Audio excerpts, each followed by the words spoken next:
Yeah. All right. And we are live. Hey guys, what's up? Coming to you from a different studio right now. A little bit sick. That's what the delay was. But I'm recovering. I'm fine. It wasn't anything bad. I would say this is the most mild sickness I've had in my whole life. But the only thing is I can't swallow properly right now because of my tongue. So I liquefied an omelet in beef broth and liquefied waffles in orange juice and coffee. And that's what I'm going to be having this stream. Wait, so did you literally get sick like 30 minutes before you had to record? No. Oh, okay. It was just the fact that I thought I could eat normal food. And then I realized as I was chewing it, I'm like, I need to liquefy this. Right. So I put it in a blender to get ready, and that's what took me longer. So then I was like, shit, well, now I have to get the stream ready. Oh, yeah. Okay. No worries. We have James here. Hello, James. What's up? We got Jack Reader, OG. I mean, he's new G, but still, one day be an OG. Never snitch, never goon, never vote, never voot. Yeah, that's what we're doing today. Not voting. Mm-hmm. Hello, everyone. Ready for nothing to happen again, for sure, man. We're going to be looking at the 2024 election. We are Libertarians, as you may know by the title, or as you may know if you've watched this stream for any amount of time, like this show. It's Trump versus Kamala today. Now, I do want to start this off by saying that I had made a promise beforehand that if Trump were to win, I would actually say the N-word 100 times in my Discord server. Now, I want to formally apologize for that. It was actually pretty terrible of me to make it that low. I mean, I think, honestly, like that's an easy task for me, right? That's so easy for me to do. Yeah, bro, that's just the amount that you say regularly on a daily. Oh, it wasn't if he wins. It was if he doesn't win, right? Yeah, that's what it was. Okay. Well, yeah, it was if he doesn't win. So you know what? If he does win, I'll do it 100 times now. If Kamala wins, I'll do it 1,000 times. Okay, base. That's the correct answer. N-words either way, but we get more rewarded. We get rewarded either way. 1,000 if Kamala wins. Okay, base. Let's go. Yeah, 1,000 gamer words. I'm going to say it.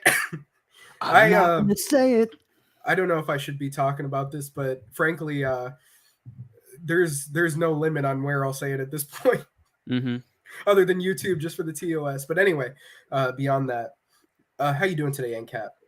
I'm doing great. I'm prepared. I'm ready for the to see the election, to watch the map turn red or blue. I have my predictions. Yeah. I don't know if you want to get into your predictions. So then, tomorrow we can be made fun of for whoever's wrong or right. But well, I would say probably like we could just say how close we are is what we'll bet on, I guess, because we both think Trump's going to win. I would say it's possible for Kamala to win just because I think it's so close at this point, looking at the predictions. But, the predictions are always like underestimating Trump. And I think that might be part of it all the time. But in 2016, they did that. In 2020, they did it, but he lost. And this time they're doing it again, but he's actually a lot closer. So I think, that spells like, if you're Trump or if you like Trump, that's good for you, I guess. But yeah, I suppose we could pull up the Fox News stream or some other stream on the election here. I know you said you wanted to step out for a second, so I can play a video that we also have ready.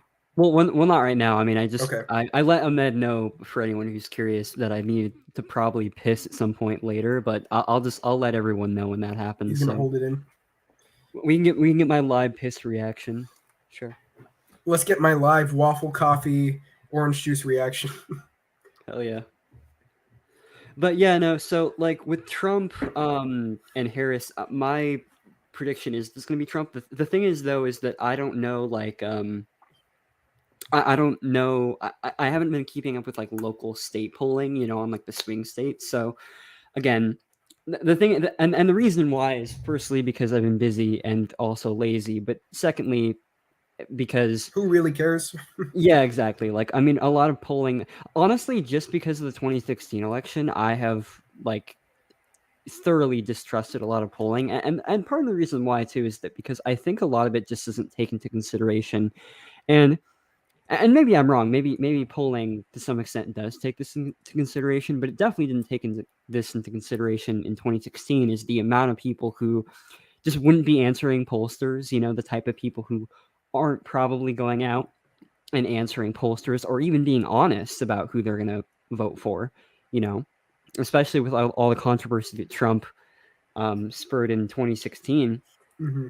with pollsters maybe just saying that they're not going to vote, but then go out and vote Trump, or not answering pollsters, and so you sort of get this surprise wave of Trump. And again, like even in 2016, it wasn't really a wave; it was still pretty close. I mean, Trump lost the popular vote; he only won like 306 electoral votes, which is not that wide a margin. We've had I don't think we've had like very many thinner margins than that, so it was very, very divided. And he's still like a really controversial figure, yeah. And again, like even 2020, like Biden didn't win that by that much either, so it's very, very contested right now. So it looks like this is the live forecast according to 270 to win. We have Harris winning. I mean, of course, that's like Maryland right there or whatever. Mm-hmm. Does it show like the counties? Vermont. Does it show like the counties? I think if you click the state, maybe. Was there a state you wanted to see?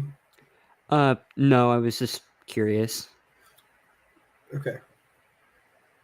Like we can, like it would look like this. Okay, they're not even done reporting. I guess they're like forecasting it though. Oh, I see. So apparently you can go on like, whether it's Google, and you can see like the U.S. election results. I mean, 270 to win is pretty accurate too. But I know what you're talking about. The screen that you're talking about. Yeah. Let's see. Live. Because I think with them you can check like local. Yeah. If you click inside, yeah. I don't know how you get back out of it. Yeah. Oh, here's what it is. Okay. I suppose that's more convenient. And we could also just like tune on seeing it. Again, this is kind of going to be like a very random stream. Oh, yeah, for because sure. I think it's, we have a lot of time, to. Okay, cool. Here's this map right here. Yeah, so that's just kind of showing. So I mean, he's pretty much forecasted to win Florida. They're 90% reporting. It's not going to flip. Right. Texas, it's only 34% reporting. I don't think it's really going to go blue. Check the Rust Belt states, like Ohio, Pennsylvania. Yeah, they're not expecting until over here. No, the Rust Belt. Yeah. Right. Sorry, I thought I went for the Sun Belt. Oh, okay. Yeah. Oh yeah, no, that's really close. Let's see the actual numbers on it. Because it's still only 38% reporting. What about Pennsylvania? I didn't think she'd necessarily be in the lead in Ohio, but it is only 38% reporting so far. Trump won. Actually, let me get the last election results. Hang on. Yeah, these are all like early on into the reporting. It's like 4%, 8%. Pennsylvania. Yeah, I mean, since it's so early in the reporting, we could probably just talk about sort of the other stuff that we wanted to talk about. We'll come back to that. Yeah. But I mean, we can keep this on if anyone wants to sort of see it live or whatever. We'll bring it on every once in a while, I think, is best. Okay, sure. Let's see. Jack Reader says again, NCAT, you got to read your Schmidt. In all states, power is top down no matter what, and Trump is going to win. It's obvious the elite have chosen him. I don't think that it's obvious that like the elite have chosen Trump. I think that I don't know, because again, like I would need to see evidence that like the like presidents are just automatically directly selected by, something like the CIA or whatever. I know like Esso and Filthy, I think, have said something about that, but I haven't really seen their sources, so I would have to look into that. But ultimately, I don't think it really matters. Like, even if the president was chosen literally by popular vote, so like it did actually matter the votes, and that person was going to be installed in office, I don't think that when they get in office, they suddenly, the economic inherent incentives within the state actually changes. So I think that like the policies are basically going to be the same no matter what, who's in office. And what happens generally is that like when these politicians get in office and then they inevitably fail on all their promises because, surprise, surprise, if you're watching this, states aren't really based on ideology. When that inevitably happens, they just can spin it in, whatever way they want to, or they can often spin like directly anti to their own proposed ideology and sort of just spin it, and their fans will either gobble it up either way, or they can just spin it as, oh, well, we're doing it for this different reason. So for instance, like take the Republicans, well, we need to disarm trans people, or, take the whole Trump, take the guns first, due process later, right? Like the Trump-tards don't care about that ultimately. Like he can say, like a lot of these candidates, the policies just don't really matter a lot of the time. They will just follow the candidate, and the candidate will give different justifications for the exact same policy. Like Trump will say, well, I mean, this time he was a lunatic, so this time we need to take the guns away. And then Kamala will just say, well, she'll give the standard Democrat talking point reasons. But ultimately, like candidates at this point, a lot of the time can justify completely different policies with completely different arguments, and in fact we've kind of seen this even with things like maybe even some, actually maybe not like climate bills, but like genuinely I honestly wouldn't be surprised if like we could see. Oh, and actually that's another point, sorry, just really quick rambling, but that's another thing with like bill names, right? Like Biden can release a bill that has a lot of climate bullshit in it, right? And Trump could release that exact same bill, but because it's the Republicans putting it forward, they could just title it something different and focus on different things within that bill. Because again, like with most bills passed in Congress nowadays, there are literally like 100 different things, in that bill, that focus on a bunch of different random things, so Biden could call his whole inflation thing the Inflation Reduction Act, whereas Trump could just call it like a standard infrastructure bill, Well, there's also something you're forgetting about, I guess. I suppose they could label the bills whatever. It would be more maybe about like what they're putting first and foremost. But at that point, the Chinese have a word for this. They call it pork. You know what I'm saying? So like, the pork that they add to the bills or the log rolling or whatever, like they're adding stuff into them to where, they can make it mainly about something and just add other things, or an omnibus spending bill where they can do that. And sort of that might go over people's heads, or even if it, passes and people are complaining about it, still, it's like, I think even one passed back when Trump was in office because it had to do with the stimulus checks, but then some of it was like, I forgot what it was. It was like some sending jet skis abroad or something like that, and doing like feminist teaching. I forgot what it was. Stuff like that. And so, these things get included in these bills, whereas like, people are just focusing, I suppose, on the main points a lot of the time, unless it's pointed out to say like, oh, look how much the government's spending, thus it needs to spend less. That's the political talking point they'll come up with. Otherwise, it's just like, it just kind of goes over people's heads. And I was going to mention that, I don't know, like if the president's elected or not, because first of all, democracy is completely legitimate, guys. Like the people, whoever the people vote for, that's who gets in office. But at the same time, we've like hypothesized about this, or I guess speculated about it before, that Trump, like it made sense that he left office when he did, because you had this huge like inflation coming from the stimulus check spending. Mm-hmm. And so it would make sense to have somebody else that's like, the Republicans would see this guy as like, tanking the economy as opposed to Trump. So Trump can come back as that strongman figure for everybody, and still have that same sort of like, people would still have that same sort of view around him. Though, frankly, in a lot of ways, I don't know if it really matters all that much, because the media will spin things one way, and, the other side of the, like, coin politically, even though they're the same thing, they'll try and make it out to be like, oh well, Trump's actually doing good, or oh, Trump's actually doing bad. It's kind of like you just have alternative facts at this point, where pretty much anything that's happening can just get spun so that both sides think that two completely different things are happening, even though the same candidate is in office. Mm-hmm. Yeah, exactly. And I mean, this isn't even getting into like a lot of the technical incentives that these politicians have to pass policies that ultimately benefit the state, whether that is, regulation or deregulation.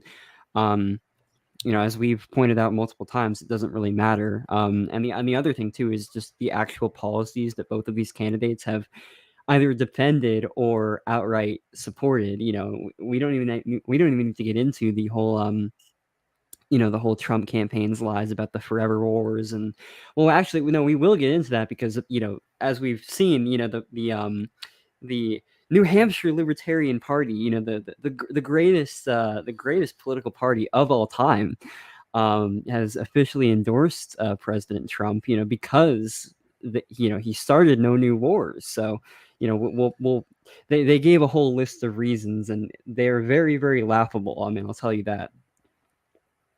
Yeah. You want to take a look at that now? Yeah. Why not? Fuck it. Sure. We'll make fun of him. Let me see if I can. But yeah, I mean, I don't know what you think about them currently, but yeah, they are. I mean, we talked about Jeremy Coffin on that one stream we were doing, Right. Yeah. specifically. And again, like It it's just, not like I like Chase Oliver for sure, but I mean, they're both just so terrible in their own unique, special way. It's very unique. Let's see what we have on the map real quick here. Okay. Okay. Do a check So in. yeah. Yeah. So still, what's the? Because I'm honestly mostly just interested in those like Rust Belt states, because I think ultimately that's going to be like the big kicker. Still Okay, only waiting. 8%, 5%. Ohio's only okay. 40% still. Okay. Virginia is looking. I mean, like Trump's in the lead right now, but I don't know. Yeah. You know.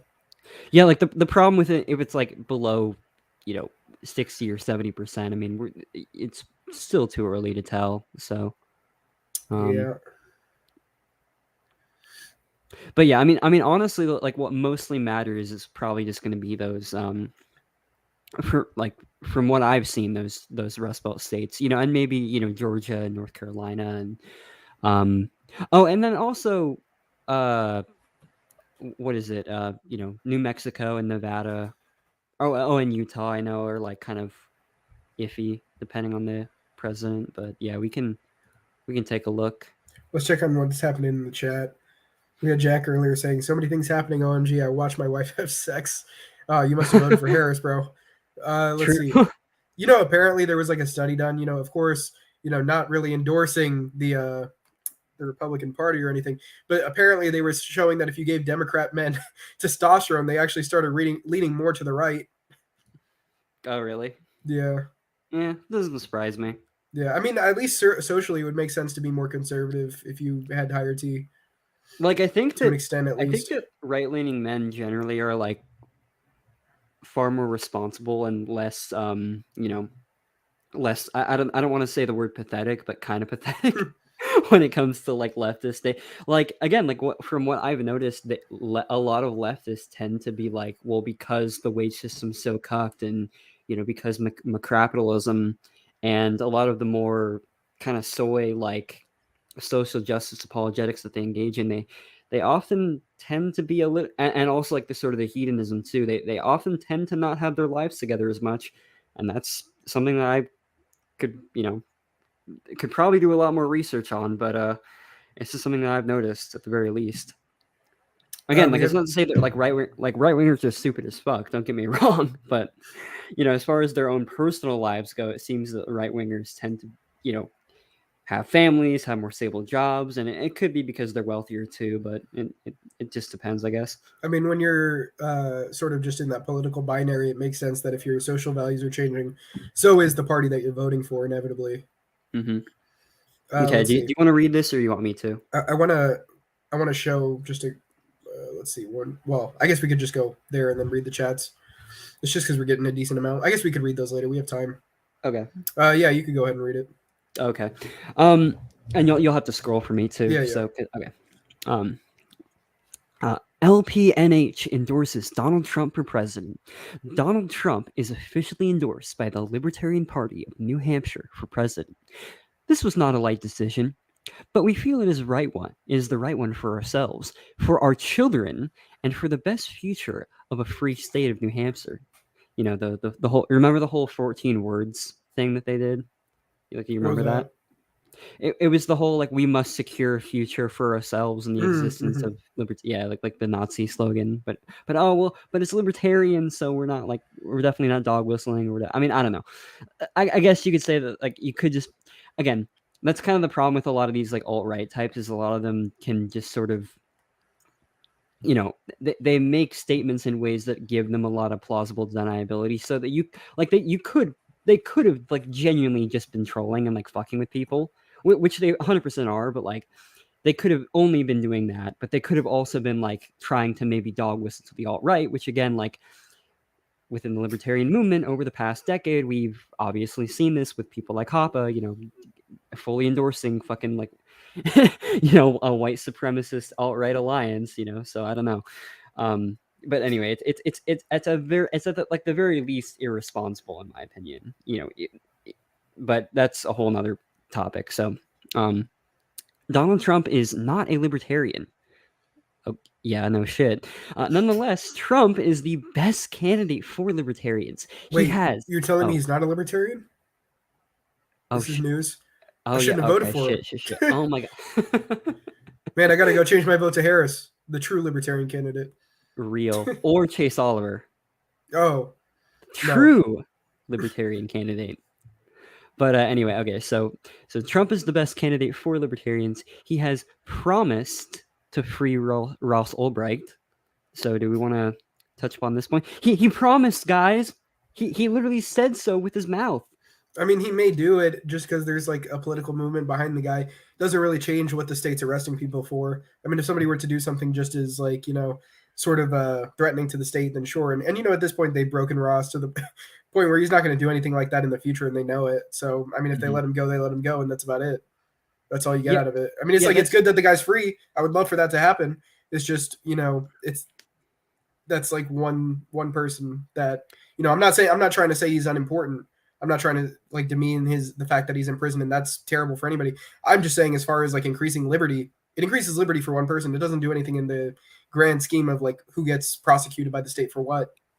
Well, like that's the thing. Like the state could release him, and like when Trump gets elected for day one, like he promised, supposedly, right? They could release him in 5 years, 10 years, 20 years. They could let him die in there. Ultimately, their goal of like scaring the shit out of people for engaging in that type of behavior has already been fucking achieved. Like, yeah, if it takes a presidential pardon to release you, if you're gonna, for most other people, it's not going to take that presidential pardon if they're going to fucking terrify you. So ultimately, like their decision to release him at this point is ultimately just going to be like at the right time, and when it's going to be beneficial to them, or just like whenever the fuck they feel like it. It's like, look, we support freedom. We let people out when we feel like they've served enough time for us, for doing no harm to nobody. Mm-hmm. Right. Okay, for creating a website we didn't like. Yeah. Yeah. But maybe next time you'll think about how you use your computer, guys. Exactly. It's like regardless, it's like, they still made an example, like you said. It's like they put him in timeout, and pretty much it's like you still know that if you do that, I mean, you're not going to get a presidential pardon. You're probably going to go into jail for forever. Mm-hmm. Yeah, I mean, because at this point, it seems like it's gotten enough support, like publicly, at least in his favor, that like, again, this really could just be a campaign, like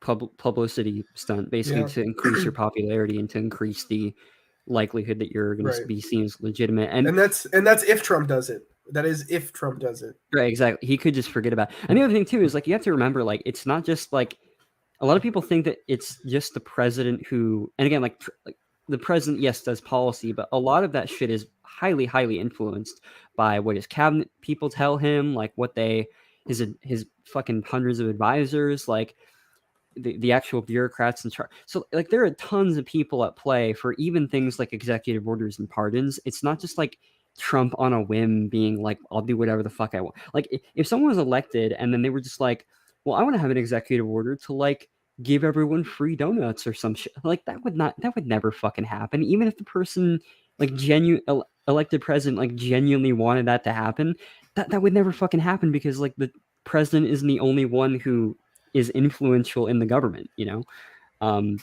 in fact, it's probably been decently argued by many people that the president literally is just a figurehead. That they basically have like little to zero power, except when it comes to like just talking points. So hey, what's up, Corey? The only truthful live stream on YouTube right here. Thank you, man. No, Corey, bro, that's not the case. You exist, all right. Well, I think he's talking about right now during the election, probably. Okay. Well, like I guess just streaming right now, sure, yeah.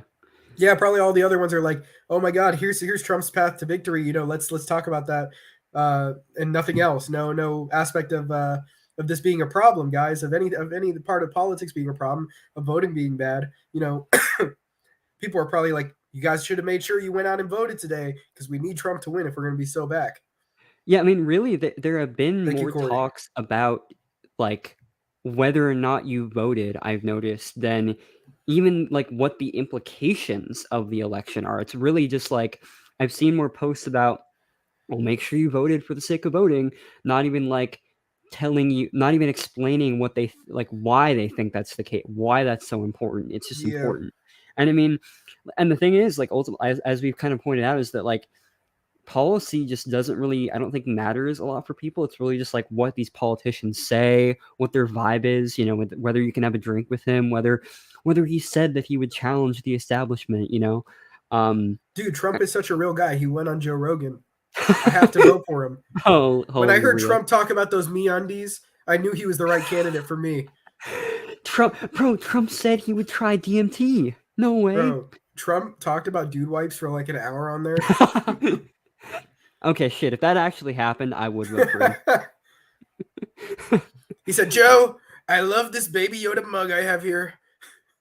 Oh shit! No! Wait! You remember? Oh my god! You remember that meme where like that AI meme where Trump talks about going to Epstein's Island, you know, on Joe Rogan? Like, that's a real. Now it's real. Epstein's great. Epstein's place was great. Now let's not all act like faggots here. Everyone loves young pussy. So the guy's this island. It's genius, really. Joe, I'll still promise to put out those JFK papers and the 9/11 papers, but we are not putting out those Epstein papers. I can't tell you why, frankly, but it would not be pertinent to my operation here. It would damage a lot of people. Not me, though. Not me, but a lot of important people. And I just wouldn't want that to happen. It's going to ruin America. The immigrants are going to... Joe, if this Epstein list gets out, the immigrants are going to flood in at twice the capacity. We cannot let this happen. I'm against the establishment. I want to drain the swamp, but I'm very afraid of what would happen. I wouldn't want to damage and hurt the reputation of those people on the plane. All right? Oh, God. Okay, let's continue. We have Corey real quick saying, brother, we got a lot of work to do on college campuses. It will happen. People will move out of the old system, as the great inventor Buckminster Fuller has said. Yeah, Corey, I went with him one day, and he's been going to college campuses, just talking to people about doing events related to like food forests and like farming your own food and stuff, so that you're not relying on the system for, I mean, even your groceries and well-being or anything. Cool. Basically, he's big, as you can see on Nature is the Answer. Just like self-sustaining, not relying on politics or anything. Nice. Okay, so number 2 for why you should vote for Trump from the New Hampshire Libertarian Party. I started no new wars. A first in over 3 decades. Which also, like, saying that you started no wars that's his whole campaign. It's basically like the equivalent of, well, I'm not touching you. I'm not touching you. Because, like, technically that is true. But again, like, what are we defining as starting new wars? If we drone strike a bunch of people, if you still have troops in Afghanistan and Yemen and fucking Syria, and you're escalating these conflicts that are already happening, which we know is true, like, what does it mean to start new wars? You know, like, it just mean like, oh well. See, I'm continuing the drone strikes in this area. But I haven't started any new drone strikes in this arbitrary area. I've started no new wars. There's officially no new wars. It's just very, like, obviously deceptive and disingenuous. And again, that's Trump's whole game, because he's a politician, like every other swamp creature that he's criticized for the last 8 years. And again, like, you get all these like Trump tards basically saying like, well, he's not a politician. He's just an ordinary, like, the billionaire whose job it is to literally be a politician, who's been running for the last 8 years as a politician. A politician isn't his job title. He's not a politician. Like, oh, well, he doesn't act like one. Well, yeah, he fucking does. He does all the same lies and fucking, like, propaganda debate tactics that all the other ones do. He's done all the same, like, fucked up policies that all of them done. Like, you think he's not a politician because he occasionally cracks jokes and, like, is great for memes? Bill Clinton was great for memes. Fucking Biden's great for me. Like, this is just such a stupid talking point. And I remember Trump at a rally, he was like, I wouldn't even call myself a politician. This was after his first term. He's like, should I even call myself that? It feels weird to say that. I'm just a normal guy you can have beers with, you know, the billionaire. Exactly. Who, like, literally trying to prove who makes point. More money in like a year than you will ever make in your entire life. I'm just like you guys. I fuck models. Doesn't everyone fuck models? Like, what the fuck? Doesn't everyone cheat on their wives? Corey was mentioning, he said more than food forests, shifting the entire mentality, exactly as you guys say in these live streams. It'll be monumental, inspire, and empower. The energy of one individual will be stronger than 100 order following voters. Yeah. Oh, and then we had Tony Sharks. He said, no new wars. Trump bombed Syria twice, tried to overthrow Venezuela's government, started arming Ukraine, expanded NATO twice, got huge military budgets. Yeah, I mean, this guy literally, I mean, fuck, you don't even want to know. Like, that's not even counting Yemen. I mean, not only funding like the fucking Saudis in Yemen, but also like full on just cutting fucking food imports, cutting water, electricity. Like, he basically did in Yemen like what he's I mean, well, he's not even really that critical of Israel, but I mean, what he's, supposedly a lot of people are being critical of Israel for doing. Trump basically just did that. His administration just did that. And again, like what we're trying to point out is that this isn't a problem of Trump's administration. This is a problem with that seat of power being empty and available to be filled with someone who's going to do that again. So this isn't like a uniquely Trump thing. We're not going after him specifically. Well, we are, obviously, because he was responsible for it partially, but like this is just a problem with the state having the ability to do these shitty things in the first place, and the state having incentive to do these things in the first place because it makes them fucking money. Like, it's all about the Benjamins, baby. The small loan of $1 million that I got from cutting off grain imports from and all the weapons from Saudi Arabia. But yeah. All right, let's continue. But yeah, also, I mean, just one more point on the Libertarian Party thing. Like, again, I think what we pointed out about anti-politics as well is that these people who, are pro-political get into this hyper-political headspace where they start eventually they start off as genuine libertarians, like wanting to challenge the elite and challenge the government, but then because they just get so fucking invested in these candidates that their support for these candidates becomes more important than being like actually genuine people, they just start to fucking parrot government propaganda. Like they're promoting Trump's campaign slogans. They're literally promoting like actual unironic state propaganda in the Libertarian Party platform. I mean, this should not be surprising.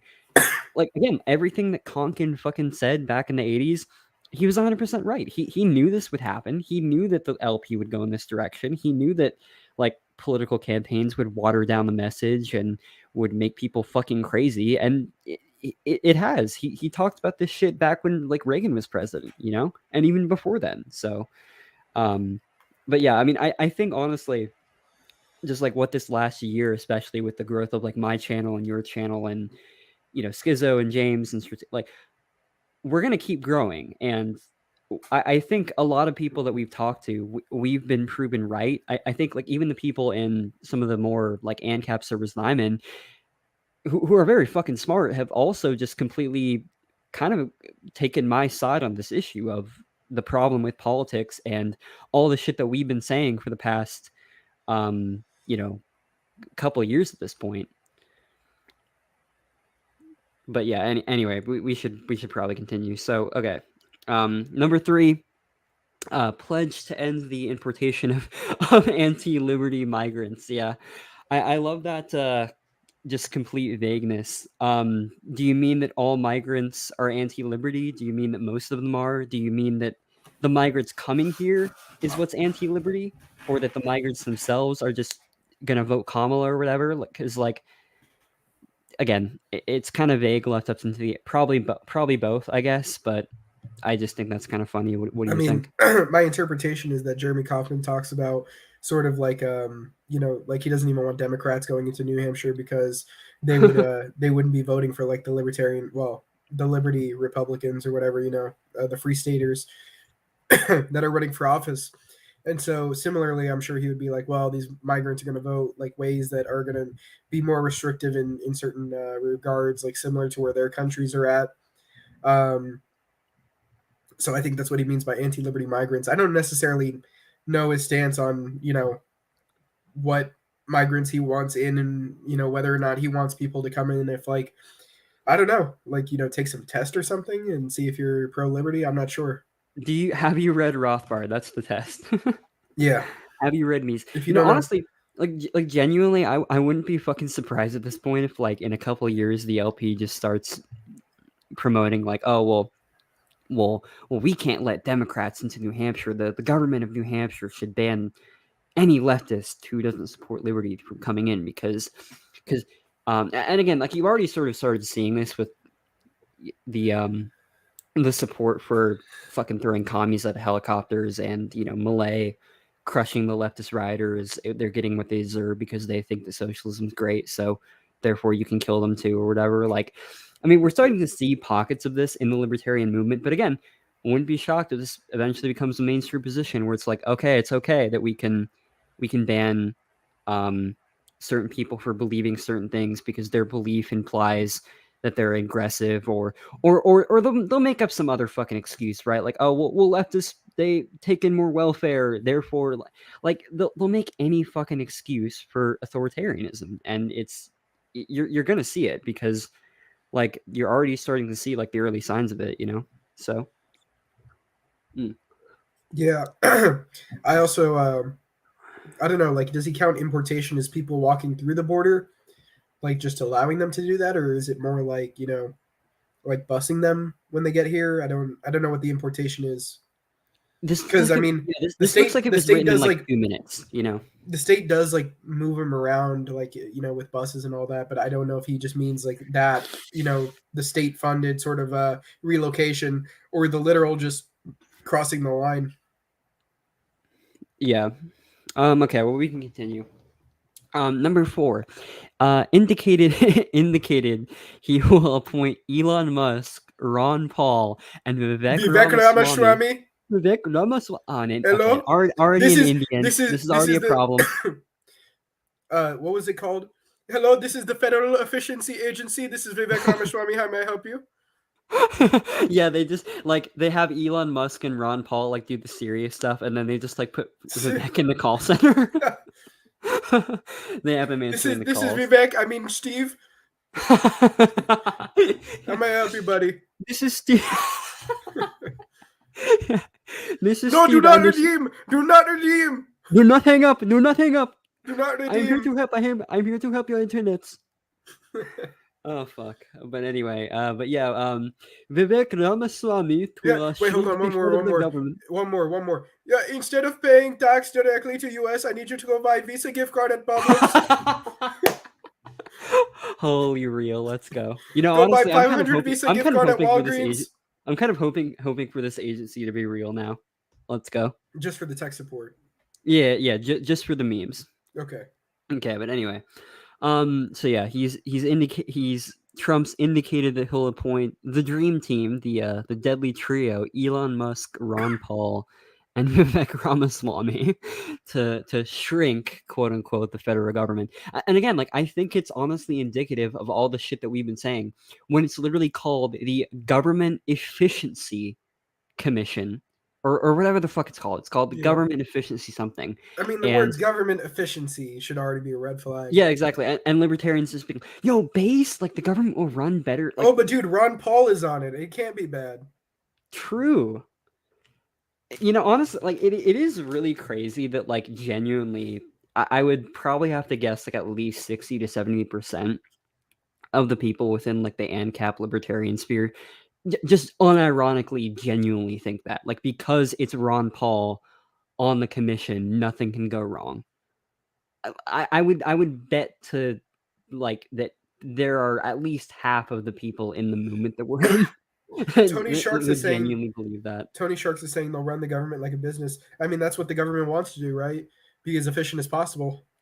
Mm-hmm. We have Youngblood Elixir saying it's funny how people I know who never want to talk about any serious freedom or natural law talk ask me if I voted. Wait, dog, I didn't think you cared about anything. It's their one lazy attempt at freedom, but it goes the wrong way even. Yeah, I mean, it's just kind of the pretentiousness of a lot of these, because like on Instagram, it's honestly the worst because like a lot of the people that I follow, like especially the women on there, are just like, I've seen like so many of them, posting their "I voted" stickers or "Get out there and Women. vote. It's so important." But like, literally, I think the only thing that they're thinking about is literally just abortion. That's kind of it. It's like Yeah, their I mean, I single was thinking issue. about that because in Florida Like now, they don't care about like actual like other again, like I'm not even saying like abortion isn't a serious issue, but like they're not thinking about like the nuances of like the economy, or like they just don't like that Trump says mean things, and they don't like the Supreme Court appointments. Like they want to be able to fuck a bunch of guys, right? yeah, Like in Florida now, there are more registered women than men, I hear. And so that means that they were so motivated to get rid of their babies as soon as they have them after sleeping with the wrong man that they know they're going to sleep with inevitably, that they said, "No, I need to go to the polls and make sure that I can get rid of it." yeah. And again, like Because we're there not were, even. I mean, there were already, I mean, like, we're not going to get too much into the law itself because why does it matter? But there were already exceptions for things like, the R word that we shouldn't say on here and other things. So it really was a matter of them just wanting to be able to do it like electively. Right. And before we continue, do we want to check in on those map results? Sure. Okay. Yeah, I was taking a look at it. Let me see if I refresh it. Yeah. Not much has changed, I guess, just more reporting in so far. Ohio's 14%. 45% there. Okay, yeah. But yeah, We'll we're see. I still mean, seeing. I mean, Georgia's getting closer to finishing reporting. It looks like Trump's in the lead right now. yeah, it's pretty good. So, I mean, Georgia and Ohio, that's pretty good because I think last time Yeah. Ohio was okay. Yeah, Ohio Well, was wasn't still. Ohio red? Yeah. Yeah, Ohio was red last time, so I guess yeah. Yeah, but it looks like he's still going to win that. Georgia, he didn't win last time. I can't remember. Did he lose either Virginia or North Carolina last time? Was it North Carolina? It was Virginia. Yeah, he won Oh, North Carolina, but he lost, but by a very slim margin. okay. He won by 49 per. He won 49% in North Carolina, and Yeah. Biden got 48%. So Well, so far in the total reporting, you can see that Trump actually has more votes right now. yeah. I mean, I don't know how that's going to turn out, total. Obviously, this is only like a small percentage of everything, but Yeah. I mean, it honestly is just too early. I was more interested in just those like battleground states, or at least the like honestly, because like Pennsylvania is going to be huge, well, and Georgia was one last time. Minnesota, yeah. What's the percentage on Georgia? Let me see. 64. Okay, I 64. think Oh, it's Kansas. like Oh, Trump look will at probably win it. Kansas. I didn't even notice that. What's the percentage on Kansas? Oh, okay, 30. 30%. Okay, that's not anything, but Yeah. Okay, let's get I mean, back to I'd be this. shocked. Imagine if Kansas turned blue. What the fuck? Or Missouri. Because I think Missouri is pretty much red, but okay. Anyway, so Oh, here we go. we'll get. Hold on. The Government Efficiency Committee is peak neoliberalism, says Jack Reeder. True. I Oh mean, yeah, I'm sure Josh Eagle, if it weren't for Elon Musk being on it, would be all over this. I don't know if he is. I haven't checked his Twitter actually in a long time. yeah. I mean, should we even get into that at this point? The whole problem with making the government more efficient by I cutting down mean, its inefficient you can areas go ahead and by. explain it more. I think now's the time. I mean, yeah. So basically, the the state has an incentive to fucking cut down its areas of inefficiency to make it run better. And again, like if the government's running better, if it's if it's not wasting money in other areas, again, like, and this is from its own perspective. So if it's not wasting its money on some useless board, right? Like then it has more money in its pockets to either fucking quell its debts, pay off its debts to other countries, which again benefits them, which again, like they'll probably just keep money printing or whatever to fix that. But on the other end, it's just more money that they have in their pockets to do other terrible, shitty things the state likes to do. So, or to line the pockets of CEOs and politicians and whatever. But so again, like whatever way you slice this, like what Agorist had pointed out for the longest time is that there's not really it's essentially a false dichotomy to be like, well, you either need to support this government policy that shrinks the tax code and the budget in this area, or one that expands it. Like, there's not really, there's an ethical. I mean, to some extent. I mean, it depends on the government policy, right? When it comes to ethics, because ethics is a little bit complicated when it comes to these things, because it's like, okay, is shifting around the government's, bureaucracy, like reducing the amount of aggression? Like, is that reducing the amount of taxation coming in? Again, like that's It's a lot more complicated. But as far as the actual practical problems of it, 100% isn't very practical, because ultimately the person in power is going to shift that around to whatever the optimal tax code is. I think there was actually a Jacques Ellul quote that basically said that, whatever government you're going to operate on, there is a tax rate that at a certain time is going to make them the most money. So there's genuinely like no reason why they wouldn't implement it. There's zero reason why the government would not implement the most efficient tax code, regardless of the ideology. It even happened in New Hampshire. Like the governor was talking about how they had pretty much the biggest surplus that they had. Mm-hmm. And that was but it's libertarian because the rates went down, guys. Come on. Okay, well, anyway. So we went through like 1 through 4 being bullshit. Okay, so 5 received endorsements from the greatest libertarians in America, including Thomas Massey. Okay, I mean we could just skip that one. Okay, he received endorsements. Amazing. Okay. Who cares? Number 6, committed to ending the Department of Education. Okay, Trump says like a million other things that he hasn't done. Trump says a million things, so who cares? Endorsed Bitcoin and cryptocurrency, same fucking thing, right? Like, and the thing is, the question was probably asked was just like, so, Mr. Trump, if you actually watch the interview or whatever, I bet you this is what happened was just that the interviewer was like, so Trump, what do you think of cryptocurrency? Well, I like it. I think it's doing a lot of great things. Yeah, I just like it. It's pretty cool. Okay, next question. Like, I mean, if you looked at fucking say that about like most shit, right? If you looked at Trump just a couple years back, or 2 or 3 years back, he was saying, "No, it's a bad thing because it's going to replace the dollar. We want the dollar to be strong. Like, we have to keep the dollar in place. We can't have any of these other monies." And so, if anything, he wasn't. This was after the election against Biden. He was saying basically, "No, it's not a good thing."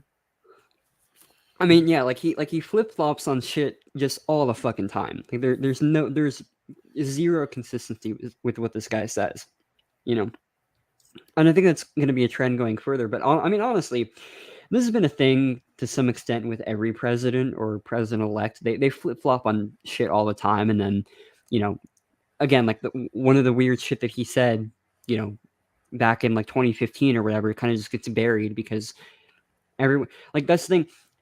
And also another point with Ellul is that, like what he pointed out, is that with the people who get so invested in current events actually miss a lot of key things because they're only really focused on, oh well, what's the news say today? What does the news say tomorrow? What is what's all these current things? So they fill their heads with like a bunch of just useless shit that they then eventually forget later, and then they don't actually have the time to like think about the more nuanced issues and sort of the broader picture. So in the case of Trump, like Trump could say like back in 2014 in the news cycle, oh well, I'm against cryptocurrency or whatever, and then the people keeping up with the news, quote unquote, the what he calls like the current events man, can look at that and be like, oh man, that's terrible, right? Or that's great, or whatever, and then they keep up with the news, right, forever. And then now he's endorsing it, and they don't even remember when he said that back in the day. Whereas people like us, because we're more interested in saying, okay, well let's look at the consistency of this guy. Like, what consistently has he been saying? What has he flip flopped on? Let's just do a bit of research, and then we find that very easily, and we end up being more informed, despite them, reading more of the news, which they think is making them more informed, but it's really just making them more susceptible to propaganda. So, basically my point with that is that generally like politicians just flip flop all the time, and because people are so inundated with the news cycles that no one pays attention. The only people who pay attention are people like us, or whatever, who just actually do the research into this kind of stuff. Yeah. Okay, so we'll get to the last one, and then we'll read this last section. Number 8, flirted with ending the income tax entirely. Didn't he do that like wasn't that like in his last campaign? I think it was in his last campaign. Not even this one. I actually don't recall. Yeah, like I'm pretty sure the income tax thing was in like the 2015 campaign, which he didn't fucking do. He didn't even try to do. So like that, like that's your eighth sticking point. Like, okay, he said a bunch of stuff, and he also said this one thing back in 2016. Okay, cool. That he didn't do. Amazing. Okay, so, and I love this next part too. This is hilarious. The list of Trump promises could continue. we don't take them as given. I mean, well, you kind of are, because that's you're literally listing his promises as like literally like half of your reasons are shit that he's promising. That's your reasons for voting for him. Okay, anyway, Trump promises much, and we are skeptical of promises from politicians. However, we know for certain what the Democrat alternative is: more socialism, more censorship. Trump, of course, as Snowden has pointed out, has been fully culpable of the whole surveillance state. But whatever, who cares about the surveillance state? Like, Snowden, fuck it. Trump's more important, fuck it. More taxes, more authoritarianism. Okay, so yeah, again. Look at what James said. The list of Trump promises continue. Precisely. Yeah, exactly. Yeah, that's dead on. Okay, anyway, so we can continue. Oh, excuse me. Okay, there is technically a Libertarian on the ballot. This Libertarian spends time, Chase Oliver, for anyone who doesn't know, this Libertarian spends his time supporting tax-funded trans surgery for prisoners. If he did support that, that is actually a fucking wild take, but that's retarded. I think I heard something about that, actually. Advocating for literal murders. Also, by the way, you guys do the same thing, Paleos, by the way. Like, you literally, physical removal, just jokes, sure, like, killing migrant, whatever. Like, don't, like, I don't know. It's kind of stupid how they pretend to like be on this high horse. It's like, oh my god, Chase! You hear what Chase Oliver said about? And I don't even know what the context behind it is, but it's kind of crazy that this person writing would say that with a straight face. There was some guy who was being put on death row, and there were like a bunch of people on Twitter like saying it's like our last chance to save his life and all that. And I think he ended up getting put to death, but it was like the guy did end up killing people. I don't know, something like that. These guys literally advocate like killing socialists all the time, and to them, socialism is like Hillary Clinton. So it's like, anyone to the right of Donald Trump. I mean, I'm pretty sure he was just saying that they didn't want him put to death. I don't think it was necessarily saying free him. So even so, I don't know. I mean, do they advocate for the state choosing who lives and dies? I mean, it's kind of. Clearly, they do, based on what you were saying. Right. I mean, if anything, that case of them supporting for choosing who lives or dies can far more apply to them. Again, like, even if your opinion on the border issue, that's a contested issue, even if you don't support that, like the idea that,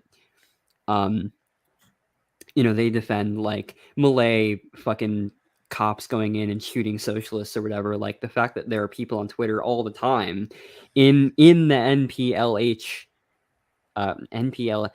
NHLP, who that particular spear, who supports that all the time, who like these guys will make jokes all the time about killing people and like, oh, I hope you die or whatever. I hope this person dies or whatever. I think it's just ironic, but I'm wondering what James is talking about here. He says apparently Chase Oliver has more than Kamala in New Mexico. Is there like 1% reporting or something? Like I don't even see it on the Google. Yeah, I don't know. Okay, but anyway, we can continue. So, and trying to kick our members out of the Libertarian Party entirely. Well, again, like, I don't think that's like the biggest issue. Again, like when you came in, when the Mises Caucus took over, you kicked out you wanted all the old people gone. Is that like your reason for? Okay, well, whatever. So because Chase Oliver didn't like you, that's why you like Trump better. Okay, cool. We cannot support him, and he cannot win. Endorsing Donald Trump is in the best interest of our ultimate goal: creating a free New Hampshire. As free staters, another term for libertarians who live in New Hampshire, our mission is to create a state so radically free. Create a state so radically free, okay, that both Donald Trump and Kamala Harris look like communists. Because again, like, to them, communism is just when the government does anything. So, okay. we're only part of the way there. The barbarians are at the gates. Literal like Discord mod tap hit fucking fedora tipping or whatever. Like, we must make sure that New Hampshire continues to repel progressives, socialists, communists, and leftists of all stripes. New Hampshire being the only red state in a blue England or in a blue New England helps achieve that goal. For those reasons and more, the most popular libertarian state affiliate in the country is endorsing Donald Trump for president. Now get out there and vote. Vote, vote, vote. You guys have to vote. It's essential. You have to vote. Amazing. Well, that was terrible. Sorry if I talked too much for that, but I had a lot of notes, so. All good. Let's see some chats here. Plus, I'm hoping my talking is helping you, not have to exude as much while you're sick, unfortunately. For sure. Let's see. Are you sick? Okay, well, actually, now might be the time if you want to play that video, because I'm gonna have to get going for a second. All right, let me get that set up. It's gonna be about 5 minutes here. Okay, cool. All right, let's get this playing.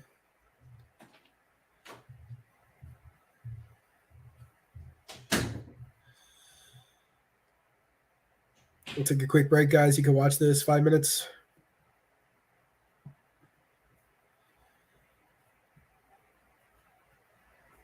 And most important election in the history of our country. This election is the most important in the modern history of this country. The election in 2020, without hyperbole, is going to be the most important election this country has undergone in over 100 years. Not a joke. This November's elections are more important than any I can remember in my lifetime, and that includes when I was on the ballot. There are just 8 days left in what is the most important election of our lifetimes. This will be maybe the most important election that our country's ever had. There's never been a more important tomorrow in modern electoral history in the United States than tomorrow, and that's not hyperbole. We know what is on the line and what is a truly most important election of our lifetime. Has anybody ever said that to you before? This election is the most important election in our lifetimes, no matter what generation you come from. I truly believe this is the most important election of our lifetimes. This is, I think, going to be the most important election that we've ever had. Really one of the most important elections in American history. In every campaign, they tell you the same thing. This is the most important election in a generation, the most important election in our lifetime. This one truly is. 2008 is the most important election in our lifetime. This is certainly the most important election in my lifetime. This is the most important election you've ever voted in your entire life. My fellow Americans, this is the most important election of our lifetime. All these choices make this one of the most important elections in our history. The election of 2004 is one of the most important, not just in our lives, but in our history. In 2000, as we go into what I think is the most important election we've had in a generation. In what will be, I am convinced, one of the most important elections we're likely to see for the next 50 years. It's the most important election of my lifetime. I think one thing you and I agree on is the last election was perhaps as insignificant and uninteresting as any presidential election in our lifetimes. Yes. 1996, in my opinion, is going to be the most important election of our lifetimes. There's a tendency every time it rolls around to say, well, this election, this is the watershed, this is the big one. And whether or not that's always true, I believe that the last election of the 20th century clearly belongs in that category. This is one of the most important elections in our lifetime. It may be the most important election in our lifetime. The next election may be the most important one in 100 years. In what is almost certain to be one of the most consequential elections, not only of our lifetimes, but of the post-World War II American period. This is one of the most important elections in the history of the United States of America. This is the single most important election in our lifetimes. This is the most important election in history. What this election is about and why this is the most important election of our lifetime. Before one of the most important elections in the nearly 200 years history of our country. This is the most important election in this nation in 50 years. The most important of all choices will be made by the American people at the polls less than 3 months from tonight. Asking the American people to make one of the most important decisions in their lifetime, because I think this election is one of the most vital in the history of America. This time, vote like your whole world depended on it. I think in many ways this election is more important than any since 1932, or certainly almost any in this century. Perhaps, as Senator Kennedy has already indicated, the most important election in our history. Never in the history of the country has it been as necessary for the Democrats to win an election as it is now. You are faced with a great decision on Tuesday, the most important decision, in my opinion, that's faced the country since the Civil War. We face one of the great choices of history. My fellow citizens, I cannot tell a lie. This election is more important than any other in the history of our nation. I'm back. Let me see something real quick. I think, how did they get that George Washington one? Oh, that was just a meme. Like, that was just someone making shit up. Really? You don't think they took from like a speech or something? Well, no. Are you fucking with me? You see, I was trying to buy myself some time here. Well, I was just thinking for a sec, like this. I was gonna say a slur, but anyway, does this person think that there was audio in 1789? No, but I mean, like, unironically though, was that like did he have a speech that said that and somebody like re-recorded it? Oh, I see. No, I think it was just. No, the first time I was messing around. I was trying to find a video. Oh, hold on. I'm gonna eat some of my leftover Chick-fil-A. Hold on. What? 1 second. So we actually found another one of those. This one from Abraham Lincoln. Oh my god. What? I've got my cock in my hand right now. That's what I was trying to stall for. See, this is the content that you don't get on CNN for election coverage. This is true journalism right here. What is happening here, James? Oh, that I didn't know? Yeah. Mm-hmm. Oh shit, Game Riser. Thank you, Jack. Bro, is Totino gonna come in? Where's he at? I don't know if Totino's here or not. What are you eating there? Right now. What are you eating there? Chick-fil-A. Did you just get that in 5 minutes? No. I don't know, man. Nah, this was leftovers from my earlier dinner today. This shit good. There was one night you said you went to like the local store or something and you went there way too quick. I was like, there's no way that man did that. Oh yeah, no. So there's a convenience store like right next to my house. It's crazy. It's like a 2-minute drive. And it's pretty great. I can get fast alcohol there if I need it. If I need to fuel up. This is the election coverage of the future, live at the colleges 4 years from now when they rewrite the election script. True. We are always ahead of the curve here in civil offense and into the Agora. Curious if Lincoln said that when Mary taught it at the end. Okay, let's check in on that map. Okay. I'm over here stroking my dick. I got lotion on my dick right now. Dude, I was hoping to find that audio, but then it was just like on a different one. Of Lincoln saying that. Yeah. It's the one I was looking for. You've heard that one, right? Well, yeah. Yeah, that's why I was stalling like that and trying to say that there were recordings, See, the real question is what president Somebody's would asking what our have said thoughts that. are on Liquid Zulu. Oh, I don't know. You want to go first? I don't know if that's relevant to the stream. Is he streaming or something, or I don't know. I mean, it's not, but I mean, I don't have a problem with answering random questions in it's chat. Uh, I do agree with at least some of his takes. It's not like there's a large disagreement everywhere.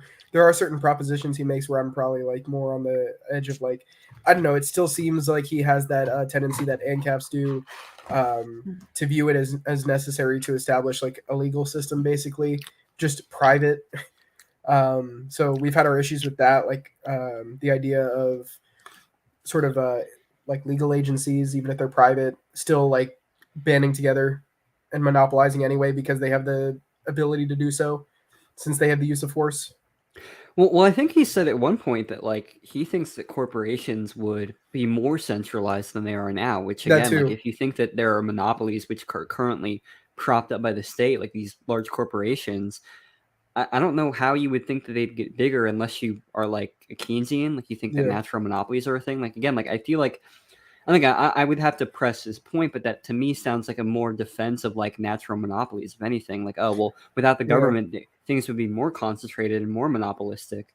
What I like about him but is unless that unless he could just be arguing that like there would still be, because they're like monopolies aren't just like corporations with 100% of the market share. If there are barriers to entry, but everyone likes that corporation, that's not a monopoly. What would be a monopoly is that the ability for it to keep people out. But the problem is that in the current economy, these large firms are keeping these competitors out. So the fact that like removing these restrictions wouldn't weaken their power, I just don't really see how that's. I would just need to see his like argument for that. I'm not even saying that it's 100% wrong, but like I think that like Long and Carson have made way more compelling arguments against that. I like the fact that he is not willing to concede his consistencies as far as like when it is something that actually truly is libertarian, even if people see it as something ridiculous, he's not willing to budge on it. I mean, and I think that's a really good thing. And also, as far as like people's understanding of libertarianism, I think they're better able to understand it a lot better when he explains it, as opposed to like you saw the Andrew Wilson versus Dave Smith debate. Yeah. I thought somebody like Zulu would have done a lot better in that. But like I said, sure. but like I said, there are things which we'll disagree with, and that'll be like, and also he's talked about like agorism and calls it like the anarcho-frogism just because he thinks it's not that different. I mean, there are differences. And again, it has to do with like ideas of like viewing like views on legal systems essentially within anarcho-capitalism versus just anarchism, as well as I mean the political aspect, like anti-political aspect. And I mean I suppose he's not like as not even really opposed to counter economics because it would be, I mean, just consistent with libertarian ethics to do those actions. But yeah, I don't really have like too much of a beef with him, I guess. Yeah. Well, I think agorism, and this would be the same with like anarcho-capitalism or anarcho-communism or whatever. But I think those hyphens are more important hyphenages to anarchism than something like anarcho-feminism or anarcho-racialism or anarcho-religionism, because again, like these are things that like these are different aspects of the social sciences that expand upon or like add upon to specifically anarchist theory and like are specific to anarchist theory and like are very, very complementary. Like I don't think Austro-libertarianism or like, adding the Austrian methodology just because it's economics and not ethics. I don't think adding a hyphen is just an anarcho-frogism. Like that's a completely separate thing because you have like an entirely new methodology. I think anarcho-communism is sort of the same way where it's like you have an entirely different property theory, you have an entirely different like idea about the workers and the class interests the capitalists have. Like it's a totally different sort of thing. And different economics too, like some endorse like the LTV, like with Marxism.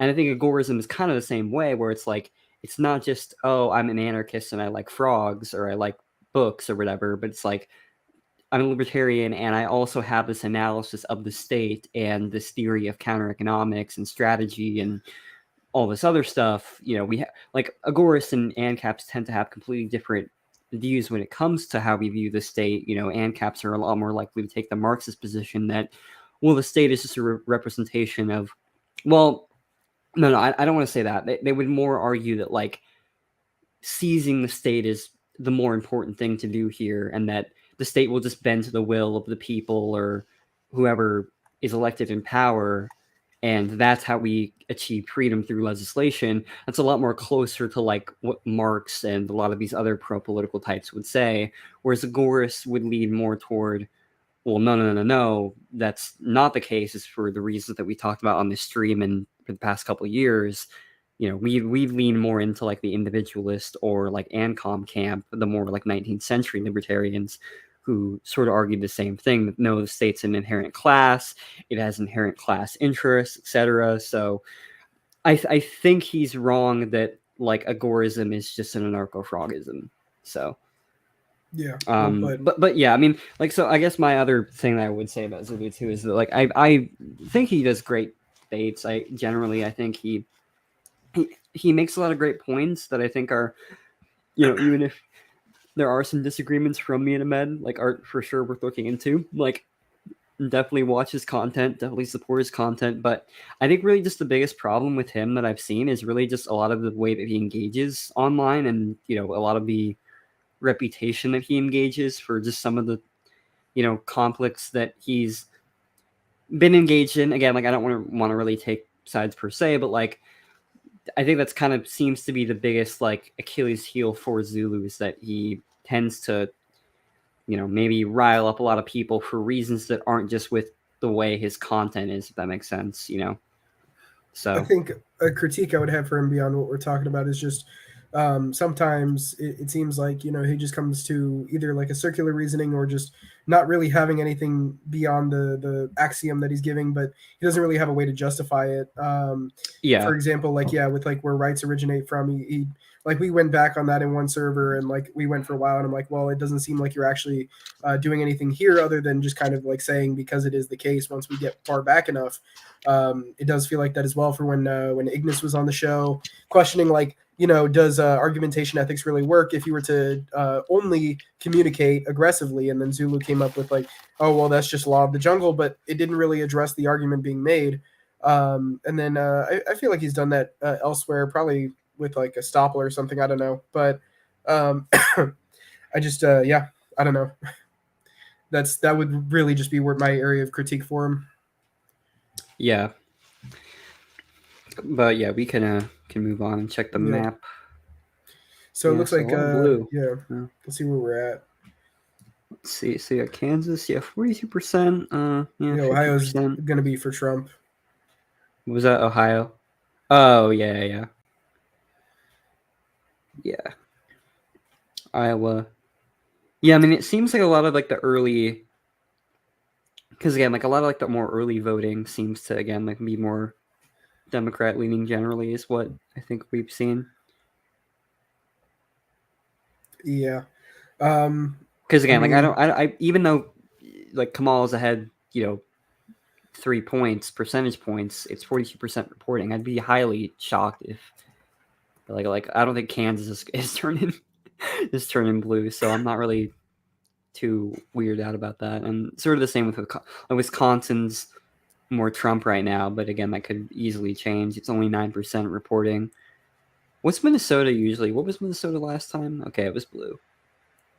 Yeah, okay, Minnesota's pretty standard blue for the most part. I'm trying to see 270 to win. It says the live results. Yeah.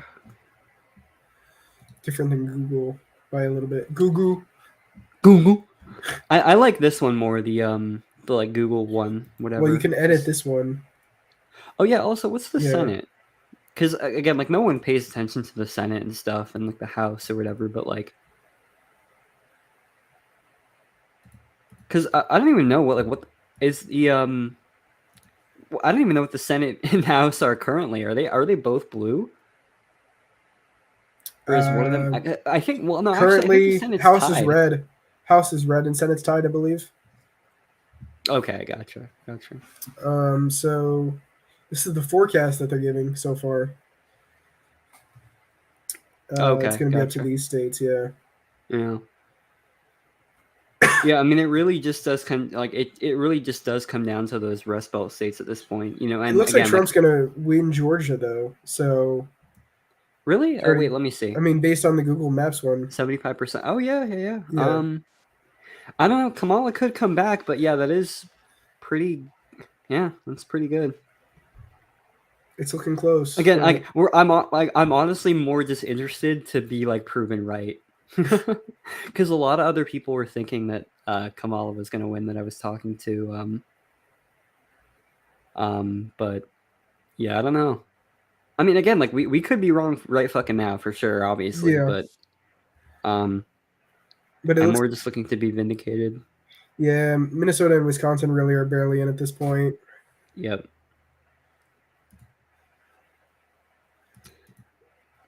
But yeah, no, I don't know. It looks like it's gonna be him. Yeah, so I'm just wondering, like, when, because like that's the thing, like, when are election results going to be fully in? Because I could Dude, see I up mean, for it. the West How Coast late? the West Coast isn't. It's not even like it's gonna turn 7 there at 10 my time. So I think that's the point where they close the polls. Yeah. But I And mean, so thus- ultimately, but I do think that, I mean, we're really going to know our answer like once we get the shit in from Wisconsin, Minnesota, Yeah. and Pennsylvania. I don't know. I or think Michigan. it'll be like a couple more hours. At the very least, yeah. So Yeah. I mean, I'm willing to stay up until they announce, what we think is probably going to be the winner.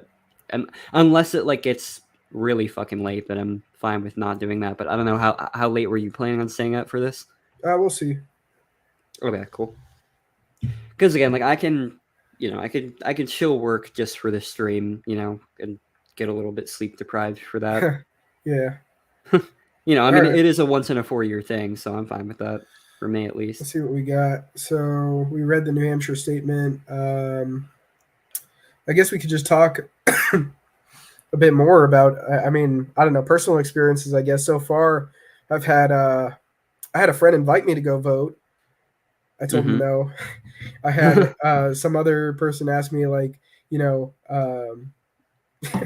looking at the chat right now, but I had some other person ask me, did I vote? I said no. Got asked why not. Then I said it's not worth it. I got asked again, but why? And then I went into an autistic rant about how it's not going to matter. I gave a really long explanation on it, but and then yeah, I've just had other people asking me, are you going to go do it? Why not? You should go do it, like just for this. Oh, it looks like New Mexico's coming in. Oh yeah, look at that. But yeah, 12%. how's your experience been? Without getting too personal, I suppose. I mean, honestly, I haven't really talked about it that much with very many people. I mean, I haven't even talked about anyone at work really. I've only seen like a couple people wearing like a couple of Trump hats, and that's kind of it. Because I know that like sort of where I'm at, it's more kind of Trump leaning, at least where I work. Wouldn't you say that people have become more political this year? I mean, yeah, for sure. I would, at least in my personal experience, it seems like that for sure, at least. Yeah. I knew people that they either like they were like moderately voting for Biden in 2020, and that's about it, or they wouldn't even talk about it too much either way. But then that was 2020. Now it's like everybody's talking about it. I see so many people saying like I did see people in 2020 saying the whole like people can see if you voted thing. I saw somebody post that to her story, and it was a chick, of course, but there are still people posting that, like the I voted stickers, putting that on their profile photos, posting the stickers like you said on their stories, and so people want to seem enthusiastic about this. Yeah, I'm gonna check my Instagram and see. Okay. Yep. Some girl, of course. It's always the women now. It seems like saying vote exclamation point, and it's just showing all the polling places for each state. Okay, this person, nothing. Okay, based. Okay, this person, hot Spartans vote. Another woman, of course. Let's see. No. No. I Okay, should yeah. check that too. Okay, this guy voting, saying For Kamala. He's like a Leninist, so yeah, he's All right, I see one. Big on voting. Okay, this girls posting a meme, and the entire election is Clario wins, who's a music artist, which is based. Okay, I'm liking this. Or any other indie girl for that matter. Okay, this is based. Don't vote for the candidates, just vote for music artists that are cool. Okay, I'm trying to see any more election stuff because again, like I've already seen like 3 other women I'm getting on a second Instagram. one. Okay, nothing else. I A second voting sticker has hit the Snapchat story. Bro. Get out! Yeah, I don't know. It's not like extremely common, I guess, on the Snapchat. Probably Instagram more so. Yeah.